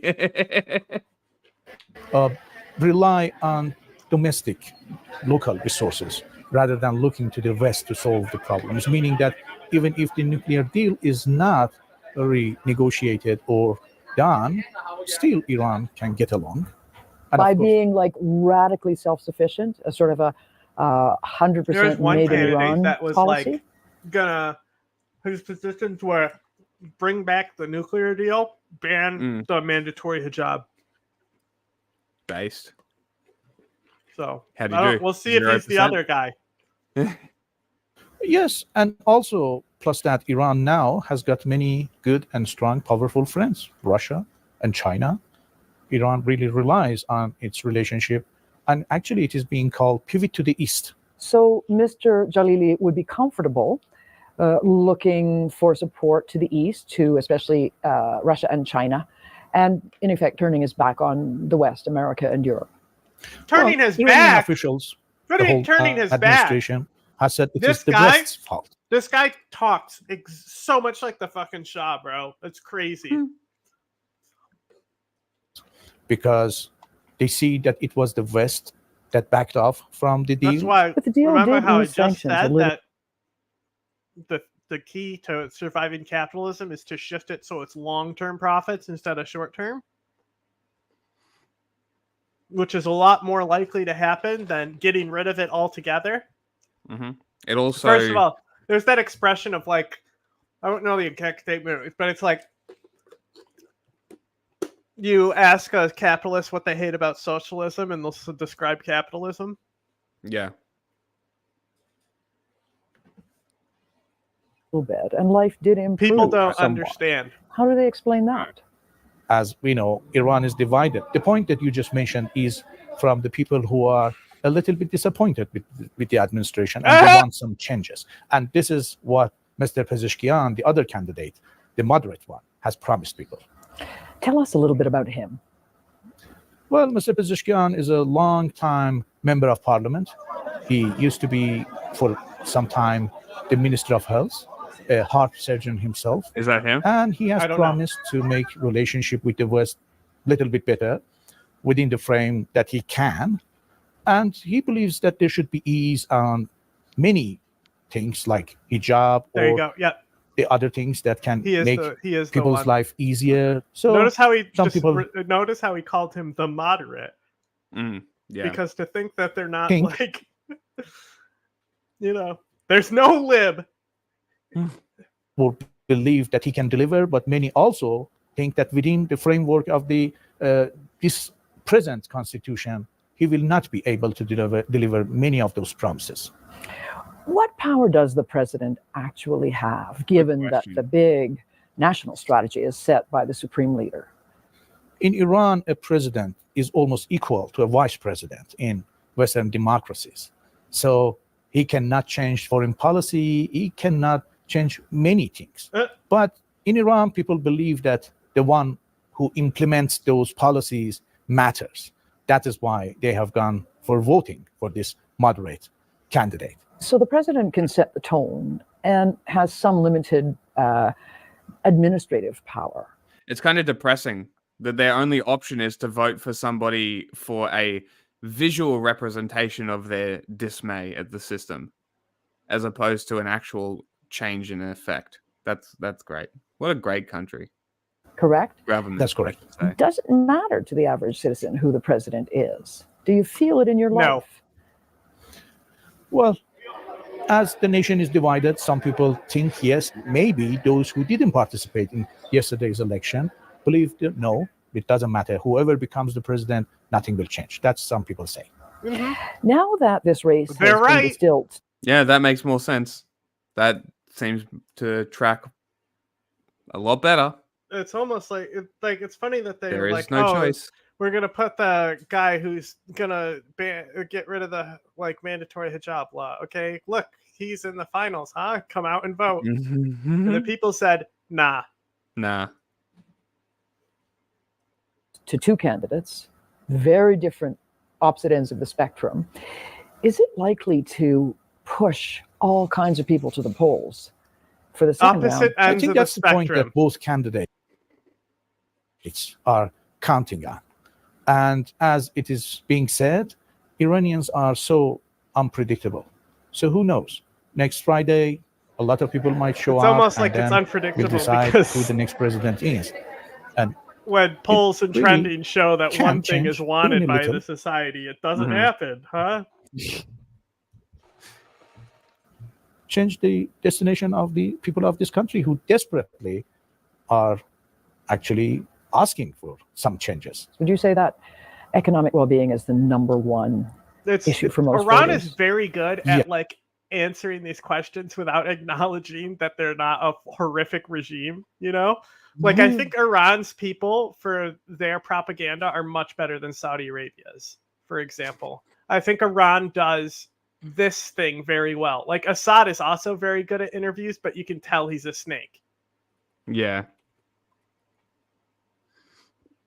Yes, I believe the economy is the first and most important matter as for those people who go to those polling stations. They want to be able to put food on their tables, to be able to support their family, to be able to support their children having education, and also they want a little bit ease on many strict and also quite hard rules, like the rules on women's covering, dress code, music. There's a long list of such things that people want. Does a president actually have the power to change those things, or to adjust, or to lighten the burden of the rules? Well, many people believe yes. And of course, there are things that cannot be changed. Even a president wants to change it because we have a religion involved in these things. Islamic Republic of Iran cannot denounce the hijab, but definitely implementation of that rule is pretty significantly ahead in the vote. Who's a what now? The reformer candidate is pretty significantly ahead in the vote. So both of them are independents, right? But it's a difference of 1 million votes. Yeah. So the guy who's pro, it's funny because it's his party or alliance, and while they're independent, the one guy has reformists, and the rest of the candidates are principalists, right? So if all those principalist candidates fall in, that would be about another 15 to 16% of the vote. So there's about 3.5 million in other principalist categories that could filter in and then end up voting for a jiggly butt. Okay. Over the reformist. But hey, it would be, I mean, it would be cool if like the more like reformist one won, I guess. Yes. I don't know, like at this point, like there's only one way Iran is going to get better, really. Yeah. Kill him. He's right there. Smack him. Bonk him on the head real hard. will be different with a different person. That's not Iran. Not only is the making people vote in Australia bullshit, the fucking this person who crossed the line to vote for the Greens getting suspended is also fucking horseshit. Insane. Like the fact you got suspended for voting in favor of recognition of the state of Palestine by the Labour Party, who claims to want to move towards Palestine statehood. This is what Penny Wong says. Penny Wong is the Labour foreign minister. You should reach out and get an interview with her. I've tagged her on Twitter. If News Baby can get her, I can get her. I can call her. He probably literally called her. I can literally call her. You should. I will. I will. When I get some fucking time, because never have time. Will you ever email the nuclear scientist? Yeah, she never got back to us. Because I submitted it through the that thing. She had us a little communication thing. Yeah. Anyway, isn't it crazy how this looks like a cigarette? Yeah. So I guess that the theory, they accidentally launched a rocket. How do you accidentally launch a rocket? I don't know.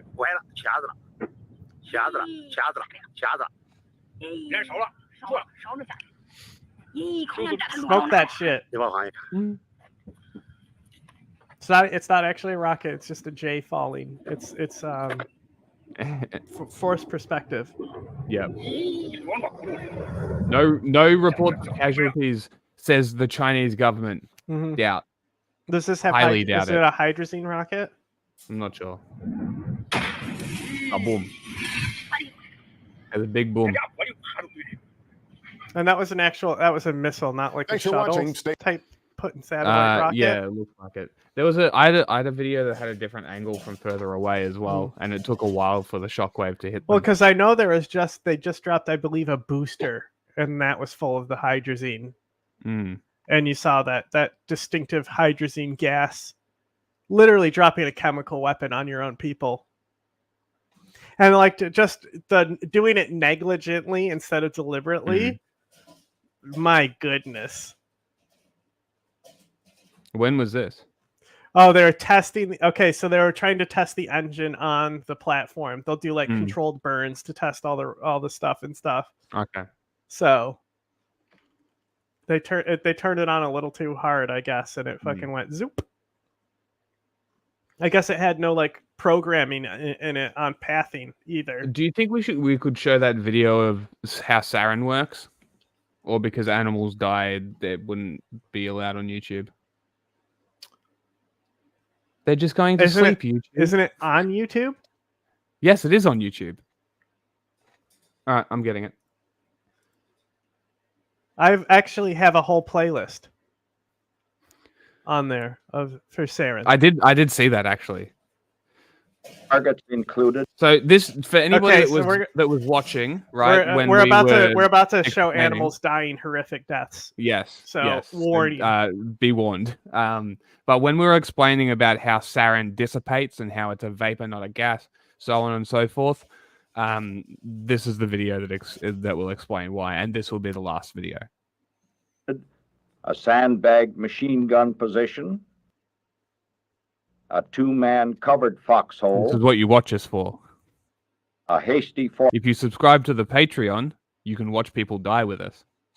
I mean, it's not really what we're doing. We're talking about like actual fucking history and stuff in these fucking massacres and stuff. Yeah, and how it's like it's propaganda from these massacres from multiple perspectives and stuff, but it's not shit you can show.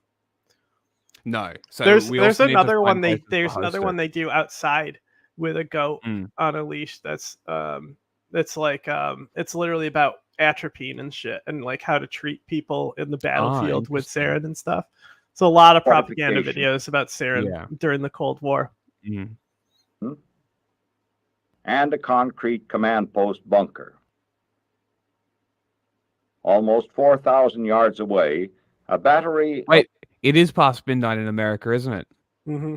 Yeah, happy 4th of July. 155 millimeter howitzers prepared to fire standard GB-filled shells at the target complex.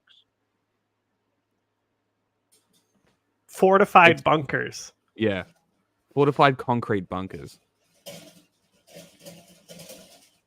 On command, all 6 pieces were fired.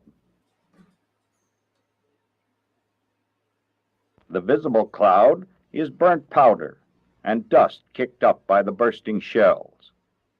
GB itself is invisible in air. The howitzers were reloaded and fired as quickly as possible to put 6 more rounds on. You really only needed 1. Yeah. Within 15 seconds, 75 pounds of GB had been dispersed.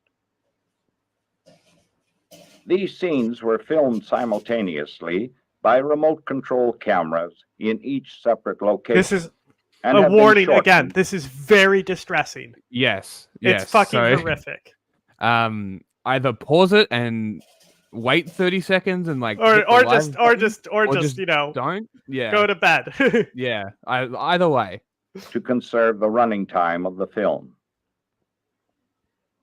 The animals in the machine gun position were the first to be affected. Although protected from blast and shell fragments, by the time the smoke and dust had cleared away, the pigeon in the foreground was dead from the effects of the nerve gas. Already. He called it Less gas. than 40 seconds had elapsed. The pigeon in the two-man foxhole also has died. There's one. In it's less like than 40 the seconds. thumbnail is literally it's like a the rabbit and like a chemistry like bottle, like you know the potion bottle looking things.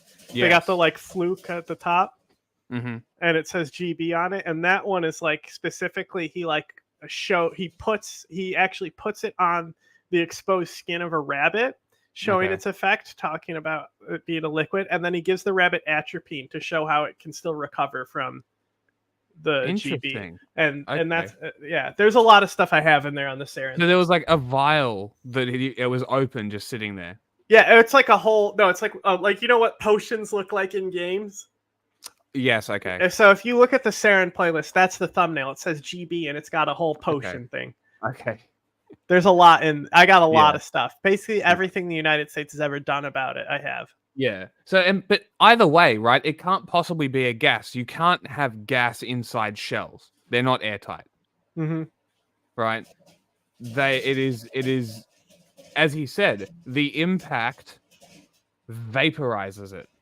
I don't think he said that. No. But the impact generates the dust and shit, right? The explosion vaporizes it. We read it in the document that he gave us, right? It said that the GB sarin is vaporized from the shell or from an internal. Yeah, it's explosive. gaseous. Yeah. So it's still vapor. It's vapor still. Both showed symptoms in less than a minute and were dead in less than 4 minutes. The sampling equipment been in a each shit 4 position minutes. measures the concentration of GB that penetrates the fortification. The animals in the hasty bunker began to react to the GB in less than 2 minutes and were It's literally dead like within standing in 3 its own minutes. filth too. Pretty much. The goat in the machine gun position has now expired. It is less than 3 minutes since the shells landed. The effects of the nerve gas on the 2 goats in the command post bunker were evident in less than 2 minutes. Look, we warned you. We gave you ample warning. This was the last This video. isn't even one of the worst ones. Yeah, this is not even bad. I mean, it's Fortified still bad, positions of this kind are so sturdy that anything less than direct hits with high explosive shells from... So these ones are literally the fortified concrete bunkers. Yeah, so Still the whole argument is that this, like, the explosive shells are like, you know, you have to use precision shells to hit these bunkers and command posts. But instead, if you just lay GB down, everyone dies. Yeah. Yeah. And then you can go in right after. It's just like how they have the nuclear operators, right, that they train, where they would operate after nuclear blasts in that fucking blast zone. Yeah, that sounds like a bad job. Oftentimes they rode horses because oh boy, because the radiation would kill the machines. Uh-huh. This is Medium this one is a fortified concrete bunker. So it may not be airtight because you have to get oxygen in, right? Yes. And that's what the initial part of the video was, just explaining where these positions were and what like where they were. So the machine guns, the fortified bunker, which is this one, I think the command post, and then there was another one. I think there was and they have I believe a pigeon above them too. A pigeon or a rabbit above probably them. would fail to cause any casualties. None of the test animals were killed or even injured by blast or shell fragments. All the animals were killed by the toxic chemical within 4 minutes after the GB shells landed in the target It was area. 75 pounds of GB. You bet It they were must be- killed in 4 minutes. Yeah. Recognized, of course, that with troops occupying hard targets such as these, GB casualties would be minimized if the men were properly masked before the toxic cloud enveloped them. Properly marked. These tests demonstrated prevented. how quickly PPE. lethal concentrations of GB Mop nerve suit. gas can penetrate Called the hard nerve targets gas. and fortifications of the type that normally provide considerable protection from high The Rock is exposure. it's VX in The Rock. It's so funny because he puts the VX green globby jewel in the guy's mouth and shoots it, and it's like a corrosive agent, right? And I love they're describing the teddy bear. They start spraying it with water, which is accurate actually. Like water is something that you can fight nerve agent with. Like if you look there's in a few media things that have had like nerve agent where they just wipe but water on it. it looks like they're just spraying water, but actually it's neutralizer. So that's another thing that some smart guys will apply it to their conspiracy that they had neutralizer before the chemical attacks happened. How would they know? Oh, gee, I wonder, maybe because like they were pretty obvious that Assad was going to drop the Theron on them. And so we gave them the fucking units of neutralizer because Assad had used chemical weapons several times. But water will work if there's no neutralizer. I mean, you'll probably still die, but the big thing is get naked because it's on your clothes, right? So you get naked and then you you get naked, get outside, get wet, basically. Get outside, probably number one, then naked. How painful is it? Okay, so let me kind of describe how Okay, you keep going with this. I gotta go. You know in Pokemon with Machoke, how he's literally flexing and his muscles are tearing apart. See you later, guys. So that's the issue, is that it doesn't let your muscles relax. So at each breath you take, it's paralyzing you. So it builds up. It's like flexing as hard as you can, and then it just continues to build and build and build and build and build until you asphyxiate yourself. And it can go through skin. Breathing in is the most likely vector, but if you get liquid agent on your skin, it will kill you if you don't have atropine. So yes, the compound is called acetylcholine. So basically the way it works, you know how like fucking SSRI works and stuff, they just kind of like fill a hole in your chemical. So that's what they do, is they fill this hole, and it's the response to trigger like muscles and nerves and stuff like that. So they don't give the signal to release. So that's how it kills you. It paralyzes your heart, your lungs, everything. It's literally the worst way to die, for sure. I cannot think of a more agonizing thing to happen to somebody than to be hit with nerve agent. It's so fucked. Who developed this first? The Nazis. GB is developed by the Nazis. They're trying to find pesticides, and so they developed the G series. But VX, the more lethal perfected form, was done by the British, and then Russia has their own nerve agent program. And if we want to talk more about nerve agents, we'll do it on Friday, because I have tons of stuff about nerve agents we can watch if people want to. Anyway, that's all for now. Love you. Goodbye.